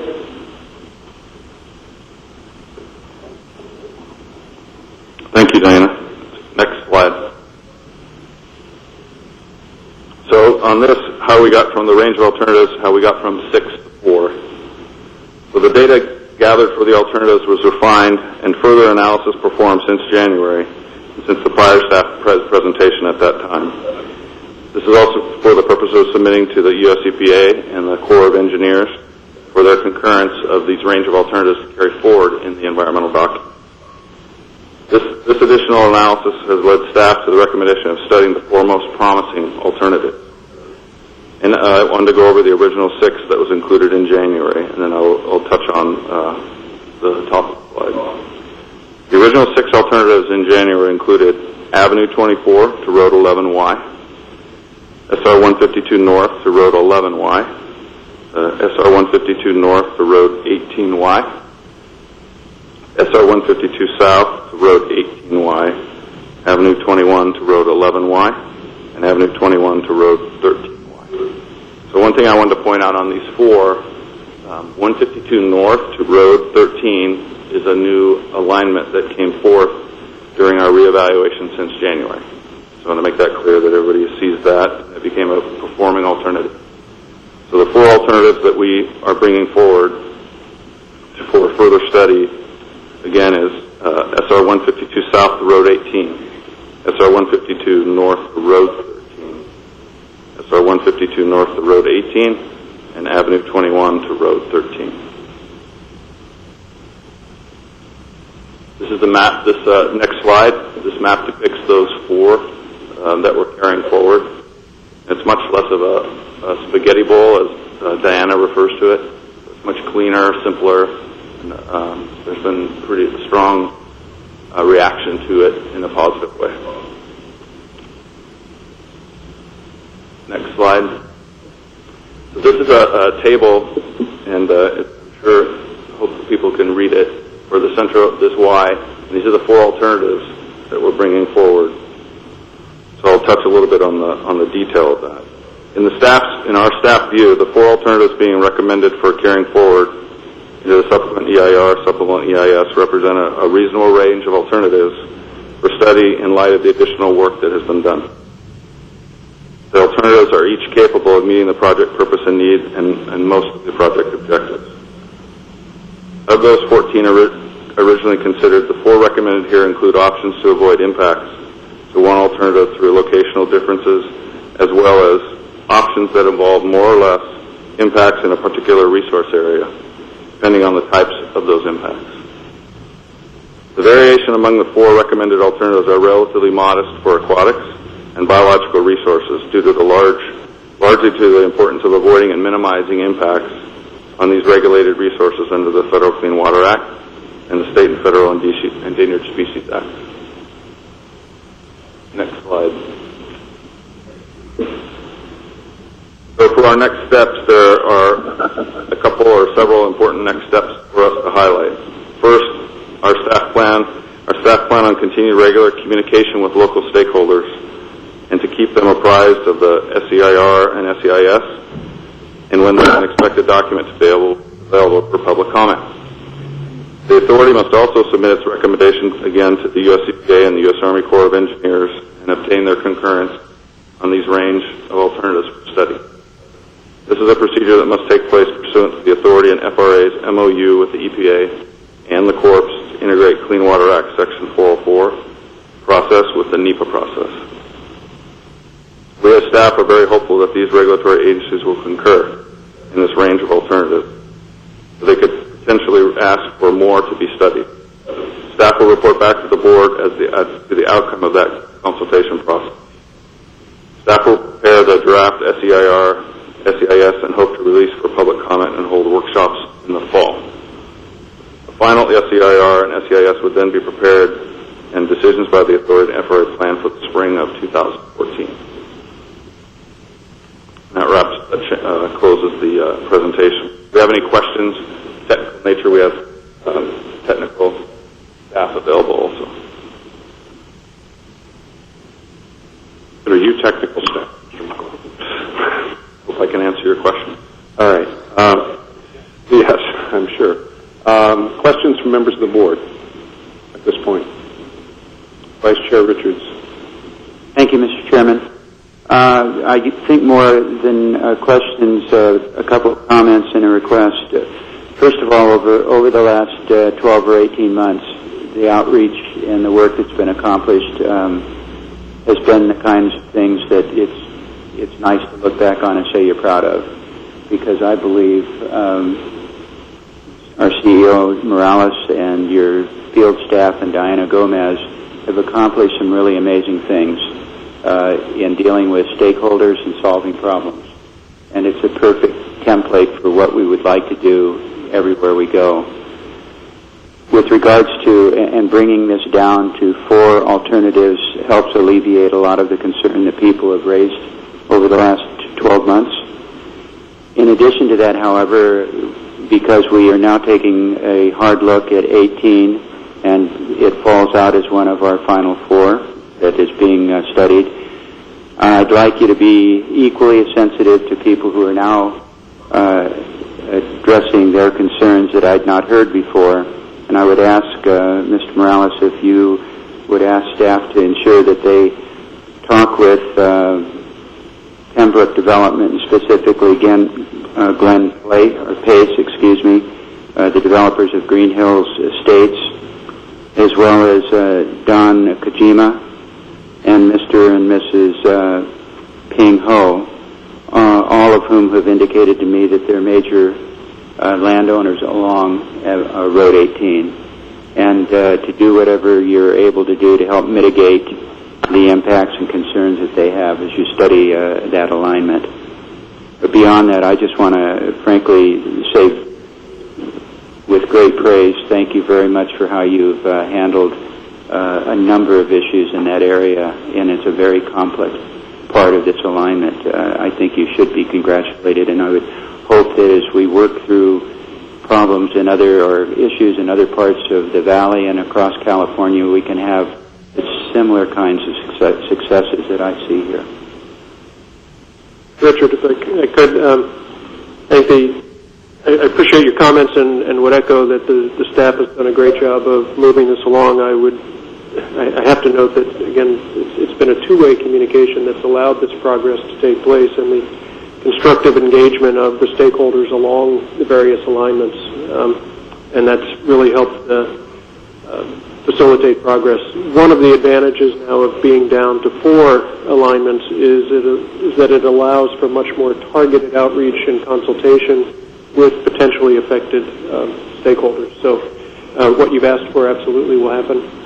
Some of it already is underway, but we'll be consulting with each of those and everyone else along the alignment and as we move forward with the process. Other questions at this time? Well, I just want to say I'd like to associate myself with the remarks of the Vice Chair. I think it was very well said, particularly his call to the positive dialogue that's been out there as we move up and down the line. So I appreciate those comments, Tom. And Mr. McLaughlin, Ms. Gomez, thank you very much. I know we've still got a lot of work to do, but this looks like a very rational way to proceed. Thank you. Diana does great work. You know that.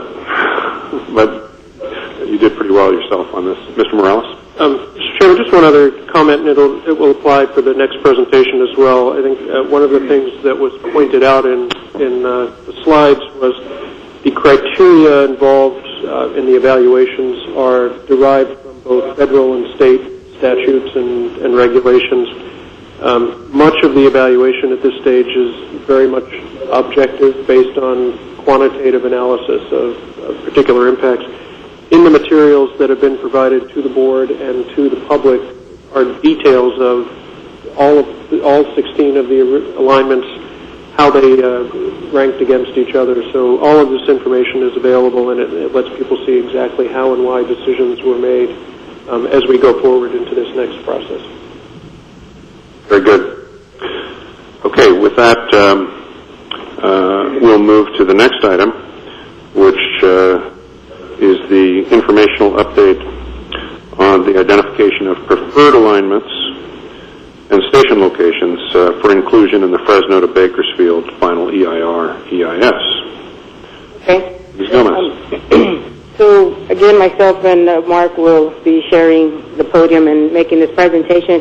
I do first want to acknowledge all of the staff that has been actually working on both of these projects. It hasn't just been myself. We do have the team here that's now in Fresno, and we have several of the staff from Sacramento, and so again, Mark also has been very instrumental, and so I do appreciate everybody's help in this, and we're really doing this as a team effort. So I do want to mention that. So we are going to again, this is for information, an informational item, and we want to present preliminary staff recommendations for the alignments from Fresno to Bakersfield. Next slide. So the staff has identified a preferred alternatives for Fresno to Bakersfield section based on information that was developed during the environmental review of the project and utilizing the EPA guidelines for evaluation of alternatives under Section 404 of the Clean Water Act. This project must obtain a Section 404 permit from the U.S. Army Corps of Engineers. Therefore, it is important that the project alternatives are considered in light of the regulations that the Corps of Engineers must apply for their permitting process. The evaluation of the project alternatives under Section 404 are similar to the evaluation done under CEQA and NEPA, with the exception that it places additional emphasis on potential impacts to the waters of the U.S. under the jurisdiction of the Corps of Engineers. The staff is seeking the board's opinion on the analysis that has been conducted for the project alternatives and requests that the board's direction on the preparation of the final EIS for the Fresno to Bakersfield section. Next slide. I'm going to talk just a little bit about the timeline and what has occurred to date. The statewide program EIS completed in 2005 established the BNSF corridor as the preferred alignment corridor for Fresno to Bakersfield section with the station in downtown Fresno and downtown Bakersfield on Truxtun Avenue in the immediate vicinity of the existing Bakersfield Amtrak station. Based on this decision, the results of a study for a potential station in the Hanford, Visalia, and Tulare area, and numerous meetings with stakeholders and the public. Six specific alignment alternatives in the BNS corridor were evaluated in the draft EIS for the Fresno-Bakersfield section. The evaluation also included two station alternatives in Fresno, a potential station located east of the city of Hanford, two station alternatives in Bakersfield, and 5 alternative sites for the heavy maintenance facility. The draft EIS was released for public review in the summer of 2011 with a 60-day public review period. Based on public and agency comments, the authority and FRA decided to reintroduce an alignment alternative around the west side of Hanford, similar to the preferred alternative identified in the statewide program. This Hanford West alternative included a potential site located adjacent to State Route 198 between Hanford and the unincorporated community of Armona. The authority and the FRA also identified a third alternative in the city of Bakersfield that contributed attributes of the two Bakersfield alternatives presented in the draft document that would further reduce community impacts. The environmental assessment of these new alternatives, along with additional environmental information and corrections suggested by the public and agency in the comments on the draft document, were incorporated into a revised draft, supplemental draft document that was published in the summer of 2012. The revised document was circulated for public review for 90 days, which ended in October 19, 2012. The authority staff has reviewed all of the public and agency comments received on the draft and on the revised draft document, and taken those into account in developing the preliminary preferred alternatives. The staff will be seeking today a decision by the board, the staff will be seeking a decision by the board on the preferred alignments, alternative alignments at the May board meeting. Next slide.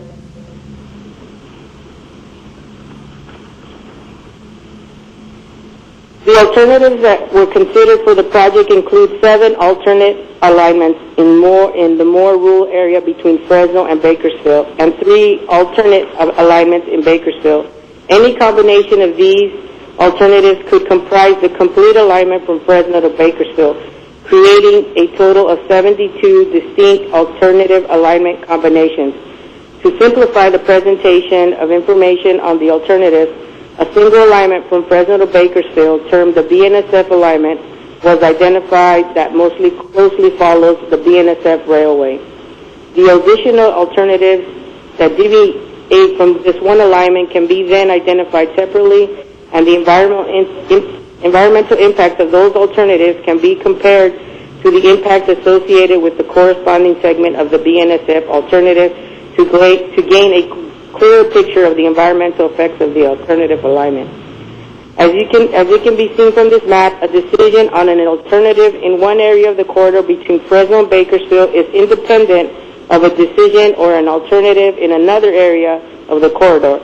For example, a decision on which alternative alignment to follow in Hanford area will have no influence on the decision in the Allensworth area. The BNSF alternative bypasses the city of Hanford to the east with a potential station located near the interchange of State Route 43 and State Route 198. 2 alternatives were considered on the west side of Hanford. One was termed the Hanford West Bypass number 1 and the other one number 2.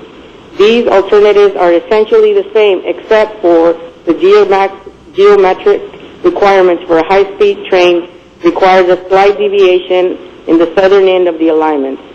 With the Hanford West Bypass number 1, alternatives lining up with the alternatives that go through Corcoran, and the Hanford West Bypass lines up with the Corcoran Bypass alternative. A potential Kings County Tulare Regional Station could be located at 13th Avenue and State Route 198 for both of the Hanford West Bypass alternatives. The BNSF alternative crosses through the city of Corcoran at grade on the west side of the BNSF railway tracks. An alternative was also considered through Corcoran on an elevated structure on the east side of the BNSF railway. Finally, an alternative was included that bypasses Corcoran on the east side. In the Allensworth area, the BNSF follows the east side of the BNS railway. Because this alternative will impact a state park and a state wildlife refuge, an alternative term, the Allensworth Bypass, was identified to the west of the BNSF railway. The BNSF alternative runs through the cities of Wasco and Shafter on elevated guideways adjacent to the existing BNSF railway. In Wasco, the alignment would be on the west side of BNSF, and in Shafter, it would be on the east side of the BNSF. The alignment would be at grade between Wasco and Shafter. The Wasco-Shafter bypass alternative would cross farmland east of the downtown areas of these two cities. All three alternatives in the city of Bakersfield closely follow the BNSF railway from 7th Standard Road in the north into the North Bakersfield Station site near Truxton and the existing Amtrak station. East of the station, the BNSF alternative and the Bakersfield hybrid alternative continue to follow the BNSF railway along the side of East Bakersfield. The Bakersfield South alternative takes a more southerly route through the East Bakersfield along East California Avenue to the terminus of the three alternatives at Oswell Street. Next slide. Over 2,100 letters, comment cards, emails, and presentations at meetings were received on the draft EIR-EIS and the revised draft supplemental. These submissions contained a total of over 7,800 comments on the environmental documents and the project planning. The main issues of concern raised in these comments involve project impact to the communities, private properties, particularly farms and dairies in the South San Joaquin Valley, and on alternative alignments that did not closely follow existing transportation corridors. As a consequence of property impacts, many comments received from the residents of Kings County preferred an alternative that paralleled either State Route 99 or Interstate 5. The city of Bakersfield and the citizens of the city raised numerous concerns over the community impacts that would result from all three Bakersfield alternatives. Many comments raised the issue of project funding and expressed concerns that the project would not be completed, causing environmental impacts without benefits of a high-speed train. Finally, numerous comments questioned the ridership projections for the high-speed train. Next slide. And these are just a snapshot of the meetings that we had in the various cities and in the counties. The staff continues to reach out to stakeholders and to the public to identify concerns, answer questions about the project. Since the publication of the document in the summer of 2011, the authority has held over about 150 meetings with city and county government representatives, school districts, water districts, special districts, and stakeholders in the project area. Also, since the comment period closed in October, we have been meeting with many of the same stakeholders to address their comments that we received.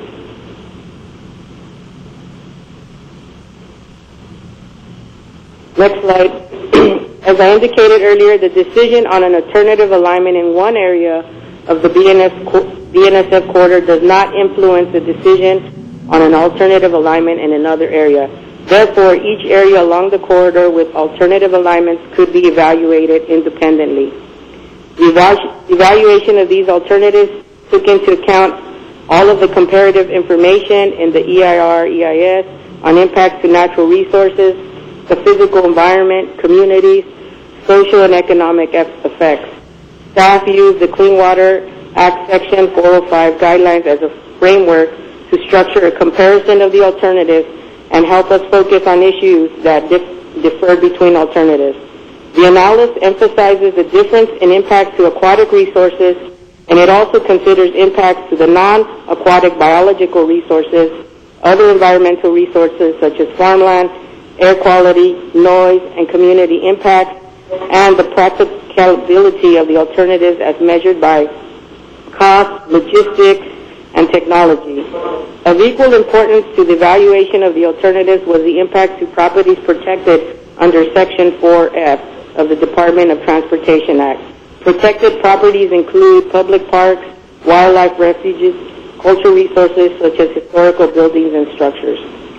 Based on the analysis of these factors, the preliminary preferred alternatives identified by the staff consist of the portions of the BNSF alternative combined with Hanford West Bypass Number 2, the Corcoran Bypass Alternative, the Allensworth Bypass Alternative, the Wasco Shafter Bypass Alternative, and the Bakersfield Hybrid Alternative. The following slides that Mark will present shows the impacts and differentiates the various alternatives along the BNSF corridor from Fresno to Bakersfield.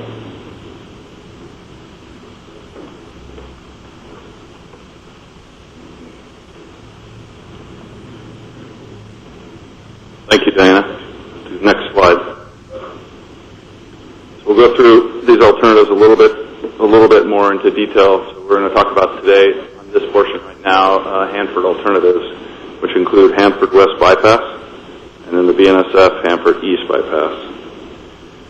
The Hanford West Bypass was selected as a preliminary preferred alternative in the Hanford area because it has less direct and permanent impact to waters of the U.S. than the BNSF alternative. It would result in less harm to 4F properties. It would impact fewer acres of important farmland, impact fewer dairies, displace fewer housing units, and it would not divide the rural residential community that exists along the Ponderosa Road, in which would be divided by the BNSF alternative. Next slide.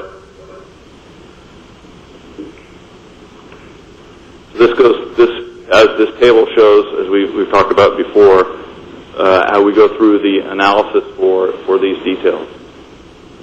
I just summarized the details of this table. Next slide. So we'll move on to the Corcoran alternatives. We have. Let me just ask: does it make more sense as we go through these to just stop and see if people have questions on each alternative, or should we? What's the pleasure of the board? Should we let's go? Sorry about that. Thank you. So for the Corcoran alternatives, we have Corcoran Elevated, and we have the Corcoran Bypass. Next slide.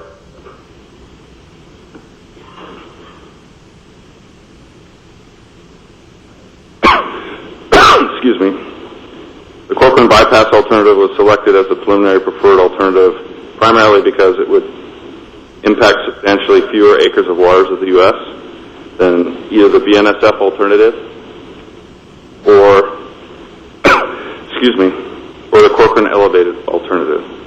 The Corcoran Bypass would also encroach on fewer acres of floodplain than the other Corcoran alignment alternatives and displace fewer businesses than the other alternatives. Next slide. And we'll discuss the Allensworth alternatives. We have the Allensworth Bypass, and then we have the BNSF. Next slide. The BNSF in the Allensworth area would take property from the Colonel Allensworth State Historic Park and the Allensworth Ecological Reserve, which is administered by the California Department of Fish and Wildlife. Both of these are important 4F properties of great value to the state of California. The Allensworth Bypass alternative would avoid these two properties and have fewer impacts in all environmental areas that differentiate between the two alternatives.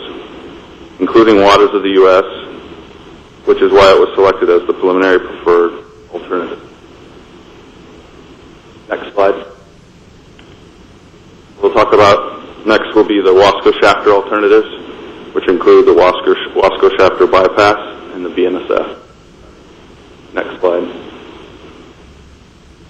The Wasco-Shafter bypass was selected as the potentially preferred alternative because it would have fewer impacts in all environmental areas that differentiate the two alternatives except for road closures.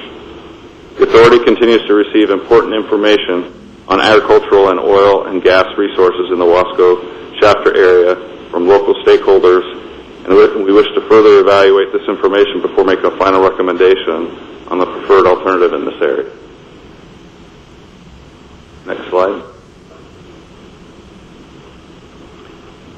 Next we'll talk about the Bakersfield alternatives, which include Bakersfield Hybrid, the BNSF, Bakersfield North, and Bakersfield South. Next slide. While the Bakersfield South alternative has the least impact to waters of the U.S. of the Bakersfield alternatives, it is the only alternative that would use a 4F property. The Bakersfield Hybrid alternative impacts only slightly more acres of waters and has no use of 4F properties. In addition, the Bakersfield Hybrid would not directly impact the Bakersfield High School campus.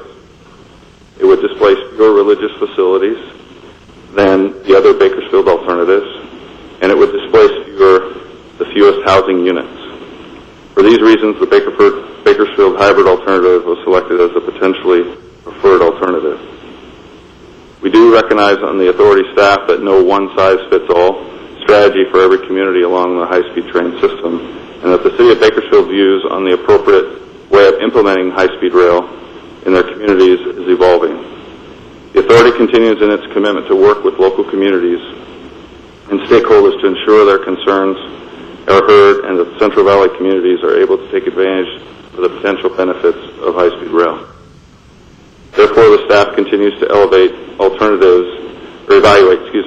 in the Bakersfield area. We have recently received recent feedback from the City of Bakersfield and will continue to work to address their issues and concerns in this area. Next slide. The preliminary staff preferred alternative has the least capital cost of all the 72 possible alternatives in the Fresno-Bakersfield section. The preliminary preferred alternative would have a very similar travel time as the BNSF alternative. Now I'd like to turn it back over to Diana. Next slide.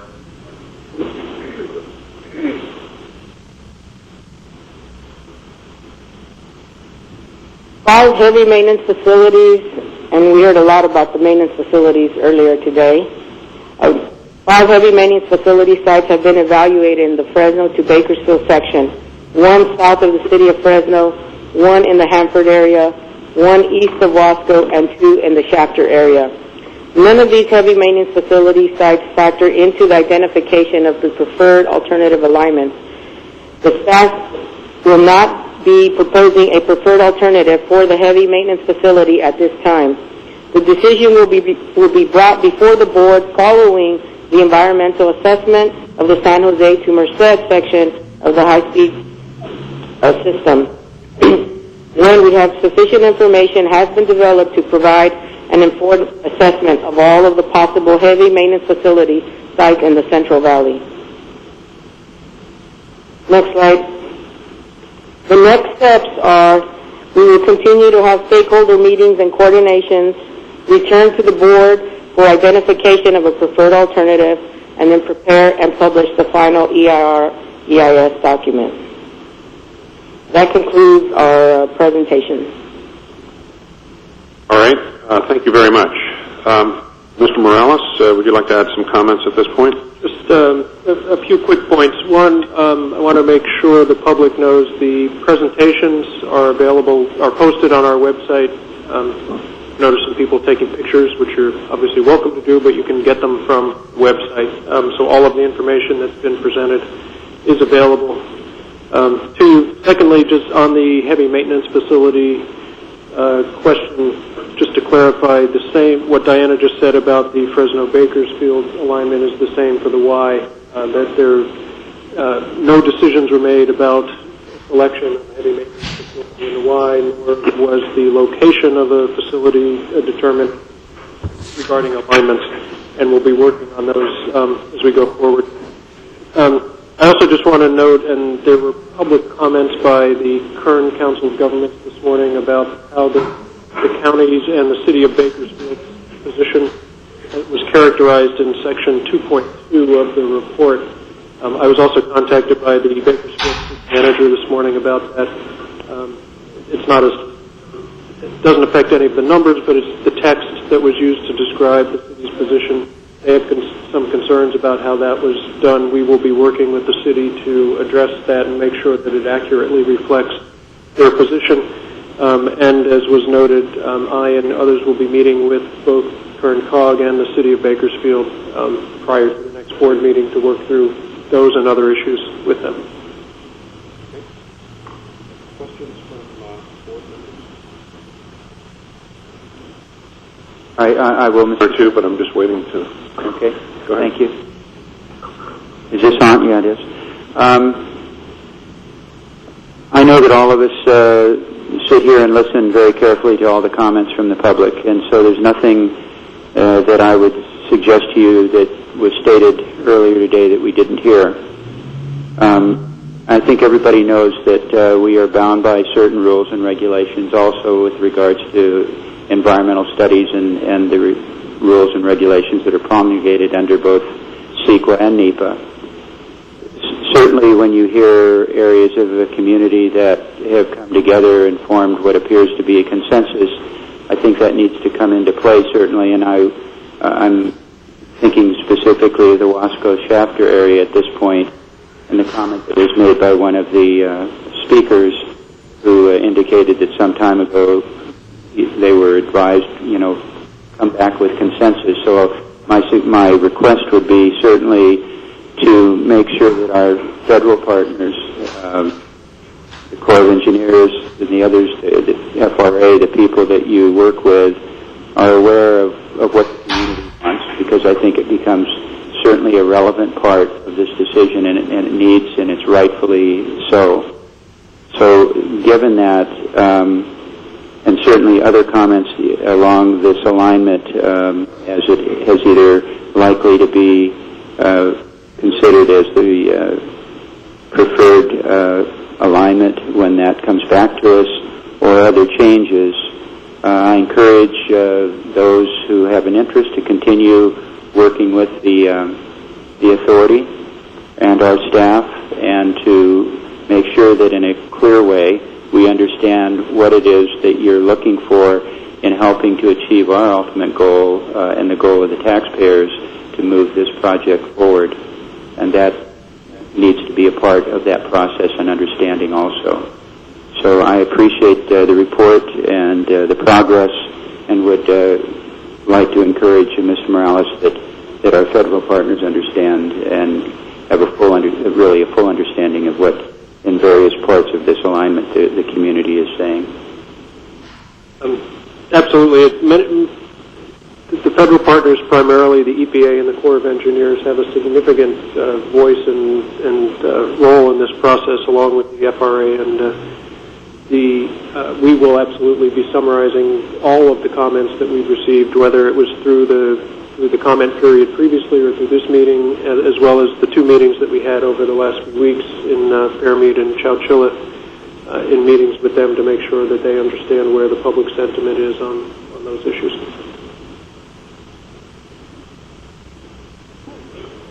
I will wait. No, you're recognized. Thank you. I just have a question. I'm still learning some of the language, so forgive me.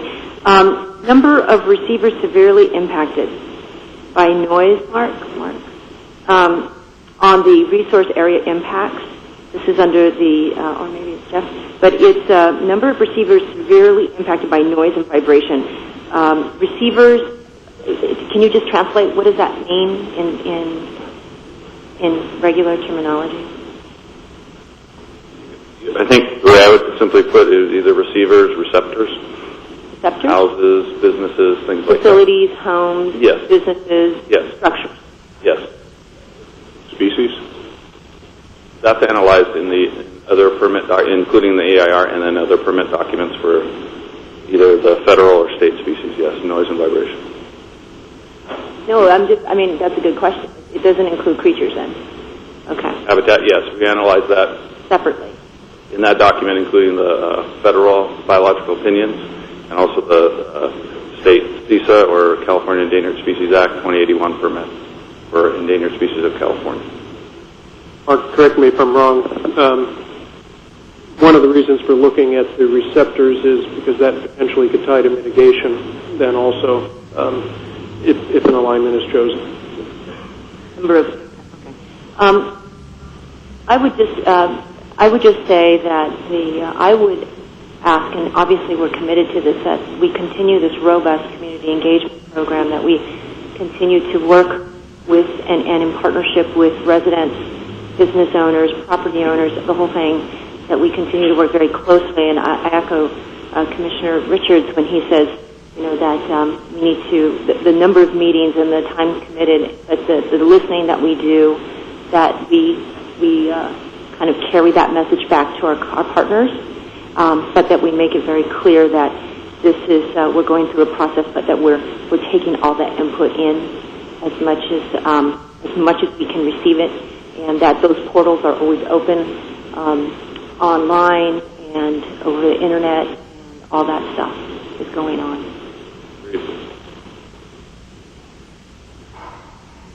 Thank you. I have just a couple of questions. If we look at the Hanford alternative, and I don't know how easy it is to restore that slide. Maybe I can go backwards. We're at the cutting edge of audiovisual wizardry today, so I'm sure that we can.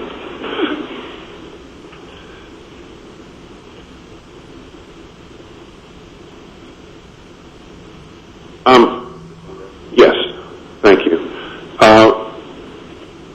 So one of the issues that we have is that while we're in Kings County, we're certainly affecting Tulare County as well, and we heard from Mr. Olmos on behalf of the city of Visalia that they would like the east option, and I think his comments are fairly described as because that's that's more centralized in terms of the catchment shed of ridership and so forth. Between those two white dots there, how far is that? What are we looking at? Do you have a sense? I mean, it doesn't have to be precise, but about 5 miles. 5 miles? 4 or 5. So if we were to go to the west, does the analysis include strategies on how to maximize the connectivity to Visalia and Tulare County? Where would I find that thinking? We've had discussions with Visalia in particular about that, and understanding that their preference is for an eastern alignment. One of the reasons for the potential stations being located where they are is that they're on a major thoroughfare, Route 198, so that that east-west access would be better obtained. And they are, Tulare County and Visalia are looking at transit alternatives to connect in with either station location, and that is part of the analysis and the discussion with them and our stakeholder engagement with Tulare. Okay, so what you're saying is that in terms of the latitude where the station would be located, you put it astride the east-west roadway so that it would facilitate that movement. Correct. All right. And on the Corcoran alignment, and we had a gentleman speak this morning, I think if I'm correct, it was Paul Smart, who spoke about the impacts on Corcoran and was talking about the elevated alignment. I hope I tied the comments to the person, but they were pretty compelling in terms of saying that that community is not really anticipating any benefits of high-speed rail. They're just looking at the impacts. And at least that particular citizen was pushing for the elevated alignment. What I was surprised to see is that alignment had, if I understood your presentation, greater impacts on waters. And why is that? Corcoran bypass has 13.76. If you look at direct permanence to waters of the U.S., permanent impacts to waters of the U.S., right, on that Corcoran bypass, 13.76 compared to 20.78 or 14.452 on the Corcoran elevated. So if you look at from a performance perspective, you kind of look at the waters in the hierarchy as being what's in yellow on your slide or on your presentation. Those are kind of the hierarchy of where the categories and priorities are, especially from a waters perspective. I'm looking down at that chart here, and I'm getting used to the fact that in environmental analysis, the difference between 13.76 and 14.52, which is less than 0.8 of an acre, in a normal context would not seem like much, but I know that does have significance in the context of 404 and the need to limit impacts on the waters. But I guess the question is why? Is it because it's closer on that black line to this body of water here that is I guess on the map, I'm looking at the map. Is it just, intuitively it seemed to me that elevating a structure would reduce its footprint and therefore have less impact, and so that's what I was trying to reconcile. A lot of it is that depending on where the waters are, I don't have the map in front of me from a detailed perspective where those waters lie, where those actual resources are for those impacts. And your intuition is right. But maybe that it's a smaller footprint, but perhaps the footprint is closer to some. Also, you have there's also from an indirect impact also to those waters. I can see that also, and that's much more significant. It's from 26 up to 40 acres. Correct.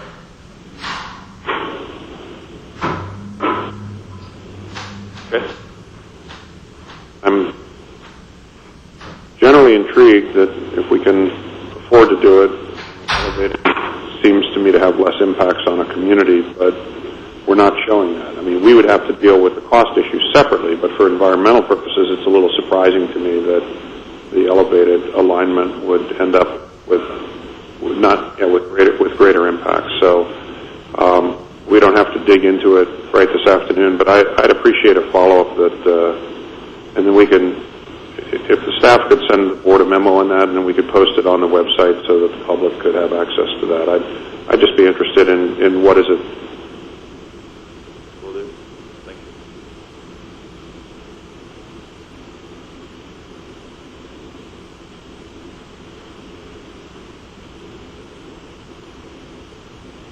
I had at this point. So let's just talk about next steps here. I think the staff has heard, and I know this is consistent with what they would do anyway, but has heard very clearly from board members that maintaining and intensifying the outreach to affected members of the public and to stakeholders is something that we would be looking for in this next phase. Presentation on alternatives that we've had today, we've had public input on it, as well as our staff's best thinking as to where we should be going with this. But, Mr. Morales, it's my understanding that as we sit here today, nothing is definitively decided in terms of even the issue of creating a preference going forward. So this is informational about the current thinking and the direction, but we haven't actually made these determinations yet. Is that correct? That's correct. The plan is that we would continue the outreach as directed, continue the analysis, and come back next month with the identification of a preferred alignment in order to continue moving through the regulatory process. The actual designation of an alignment through a final would not happen until certification of the EIR, EIS, and adoption of the NOD, which we're projecting for the fall. So just to make sure that I understand it and hope that we can communicate this clearly to the public. So the process would be we're analyzing. The staff is giving us a snapshot today of what the technical analysis is showing that would tend to lead one towards certain preferred alignments. There'll be additional communication. There'll be additional outreach.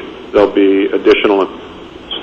Then you will come back and say to us, this is what we would like to carry forward through the next phase of the regulatory process, identified as preferred.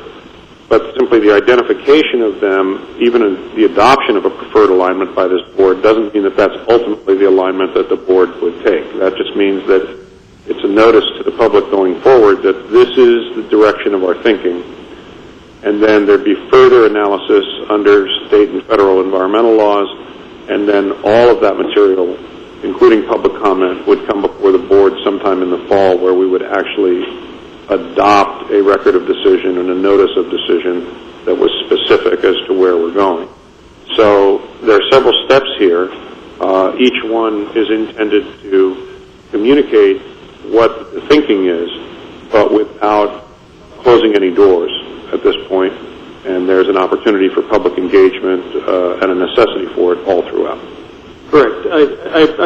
I do want to be clear, though. Again, part of the reason for making such a detailed presentation, including all of the numbers, is to make sure the board and the public sees what the analysis is, so that there is an understanding of that. And you're correct. The final determination will not be made until further on into the process. But I also, this certainly is an indication of where the recommendations are going. I don't want to be in any way misleading about that. Yeah, Mr. Chairman, if I may, I wanted just to clarify that also. So what I'd like to make sure that everybody understands, including myself, when staff comes back and defines its preferred alternative, and I assume that means that this board would act on that, does that mean that between then and the actual completion and certification of the EIR, between the designation of the preferred alignment and then, are all of these other subsets of alternatives still being studied, or is the studying stopped on everything except what has been designated as the preferred alignment? I'll ask Mark to jump back in. There are several things that could happen once this authority through the board identifies a preferred, which again is just carrying it into the next stage of the environmental review. The regulatory agencies, either the Army Corps or the EPA in particular, could look at that and say, we don't agree, come back with either look at a different alternative, or we think the other one is preferred. So there's still that back and forth with them. So effectively everything continues under review, but again, we're moving toward a decision and the identification of a preferred. So there would be an affirmative action next month by the board to say, assuming we get through the checkpoints, this is where we're heading on a preferred alignment. Could I add to that, Jeff? That we still, I concur with what you just described, Jeff, that we also have to go through the rigor of the Corps and EPA process of that checkpoint. We have to go through the rigor of that analysis to get their concurrences. As was mentioned, that we have to get that concurrence. They may not concur with what we're proposing, or they may go back and forth or ask us to study others. We don't know that, but right now we have to put together those analysis and proposals for their concurrence. So we have to, again, meet that rigor of their review. And so if they do disagree, then you end up coming back before the board. Okay. And just to, again, be very clear, the ultimate adoption of the alignment and through the certification of the EIR and the adoption of the NOD is the board's function. Staff cannot do that.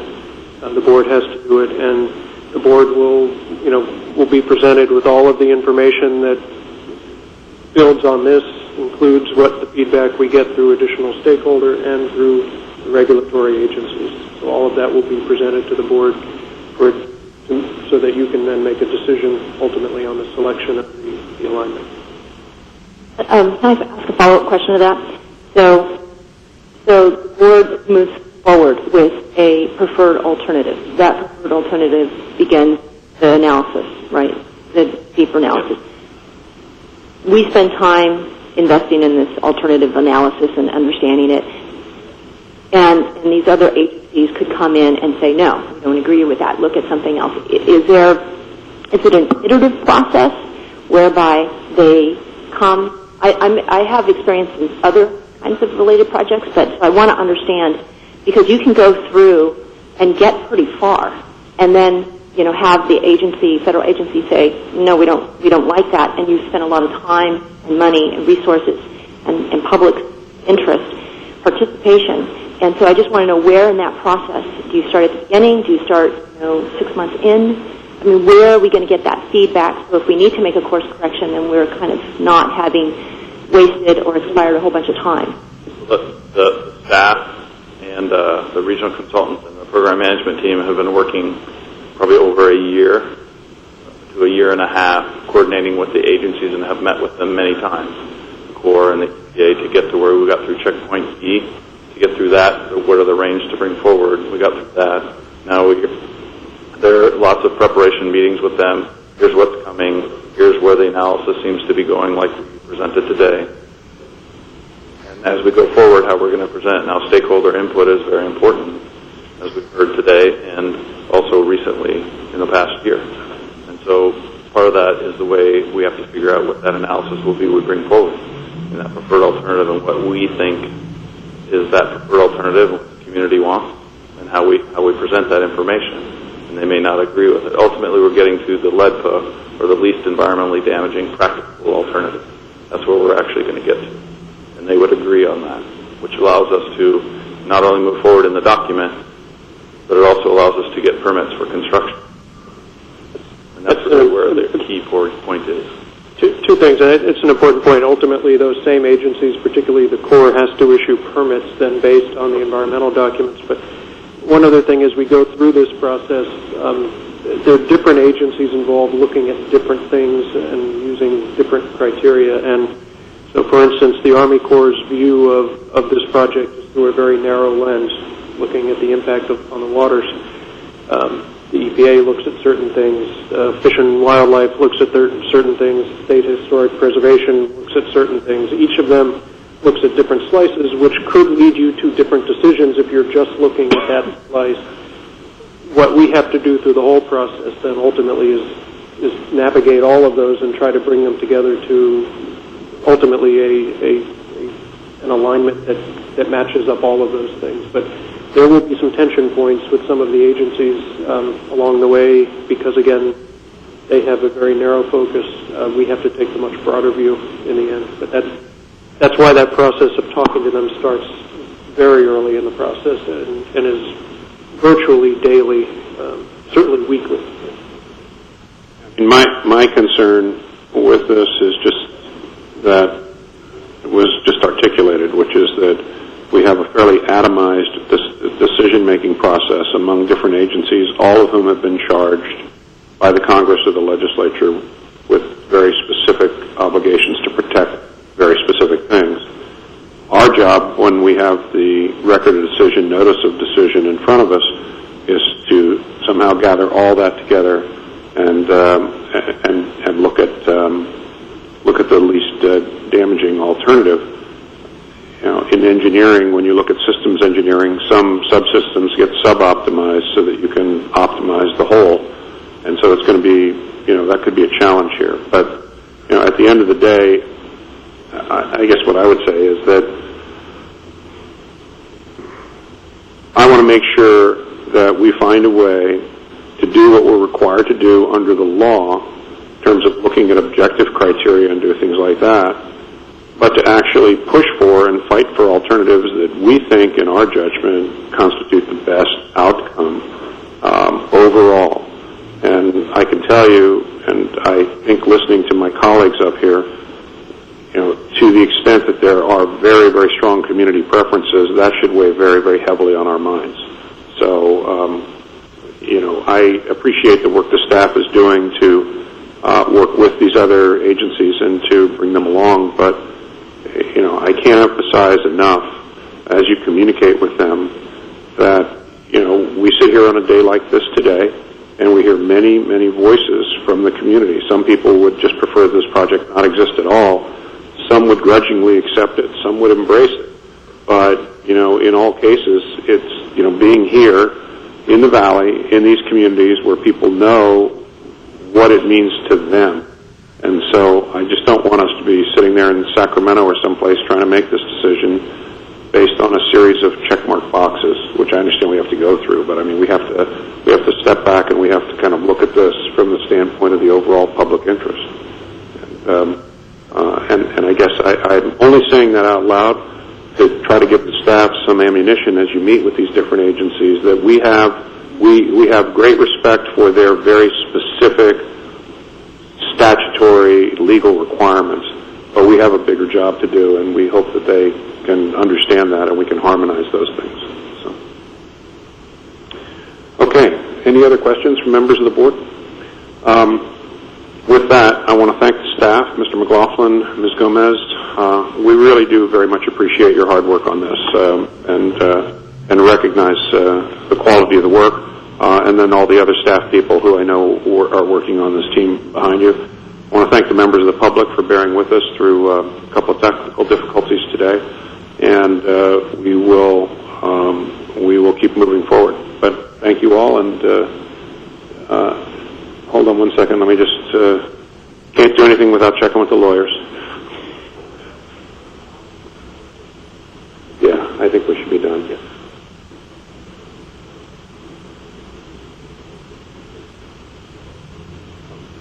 All right, so I think we're not going to have a closed session today. We're going to move to adjournment of this meeting. We're going to thank everybody for participating today. Thank you.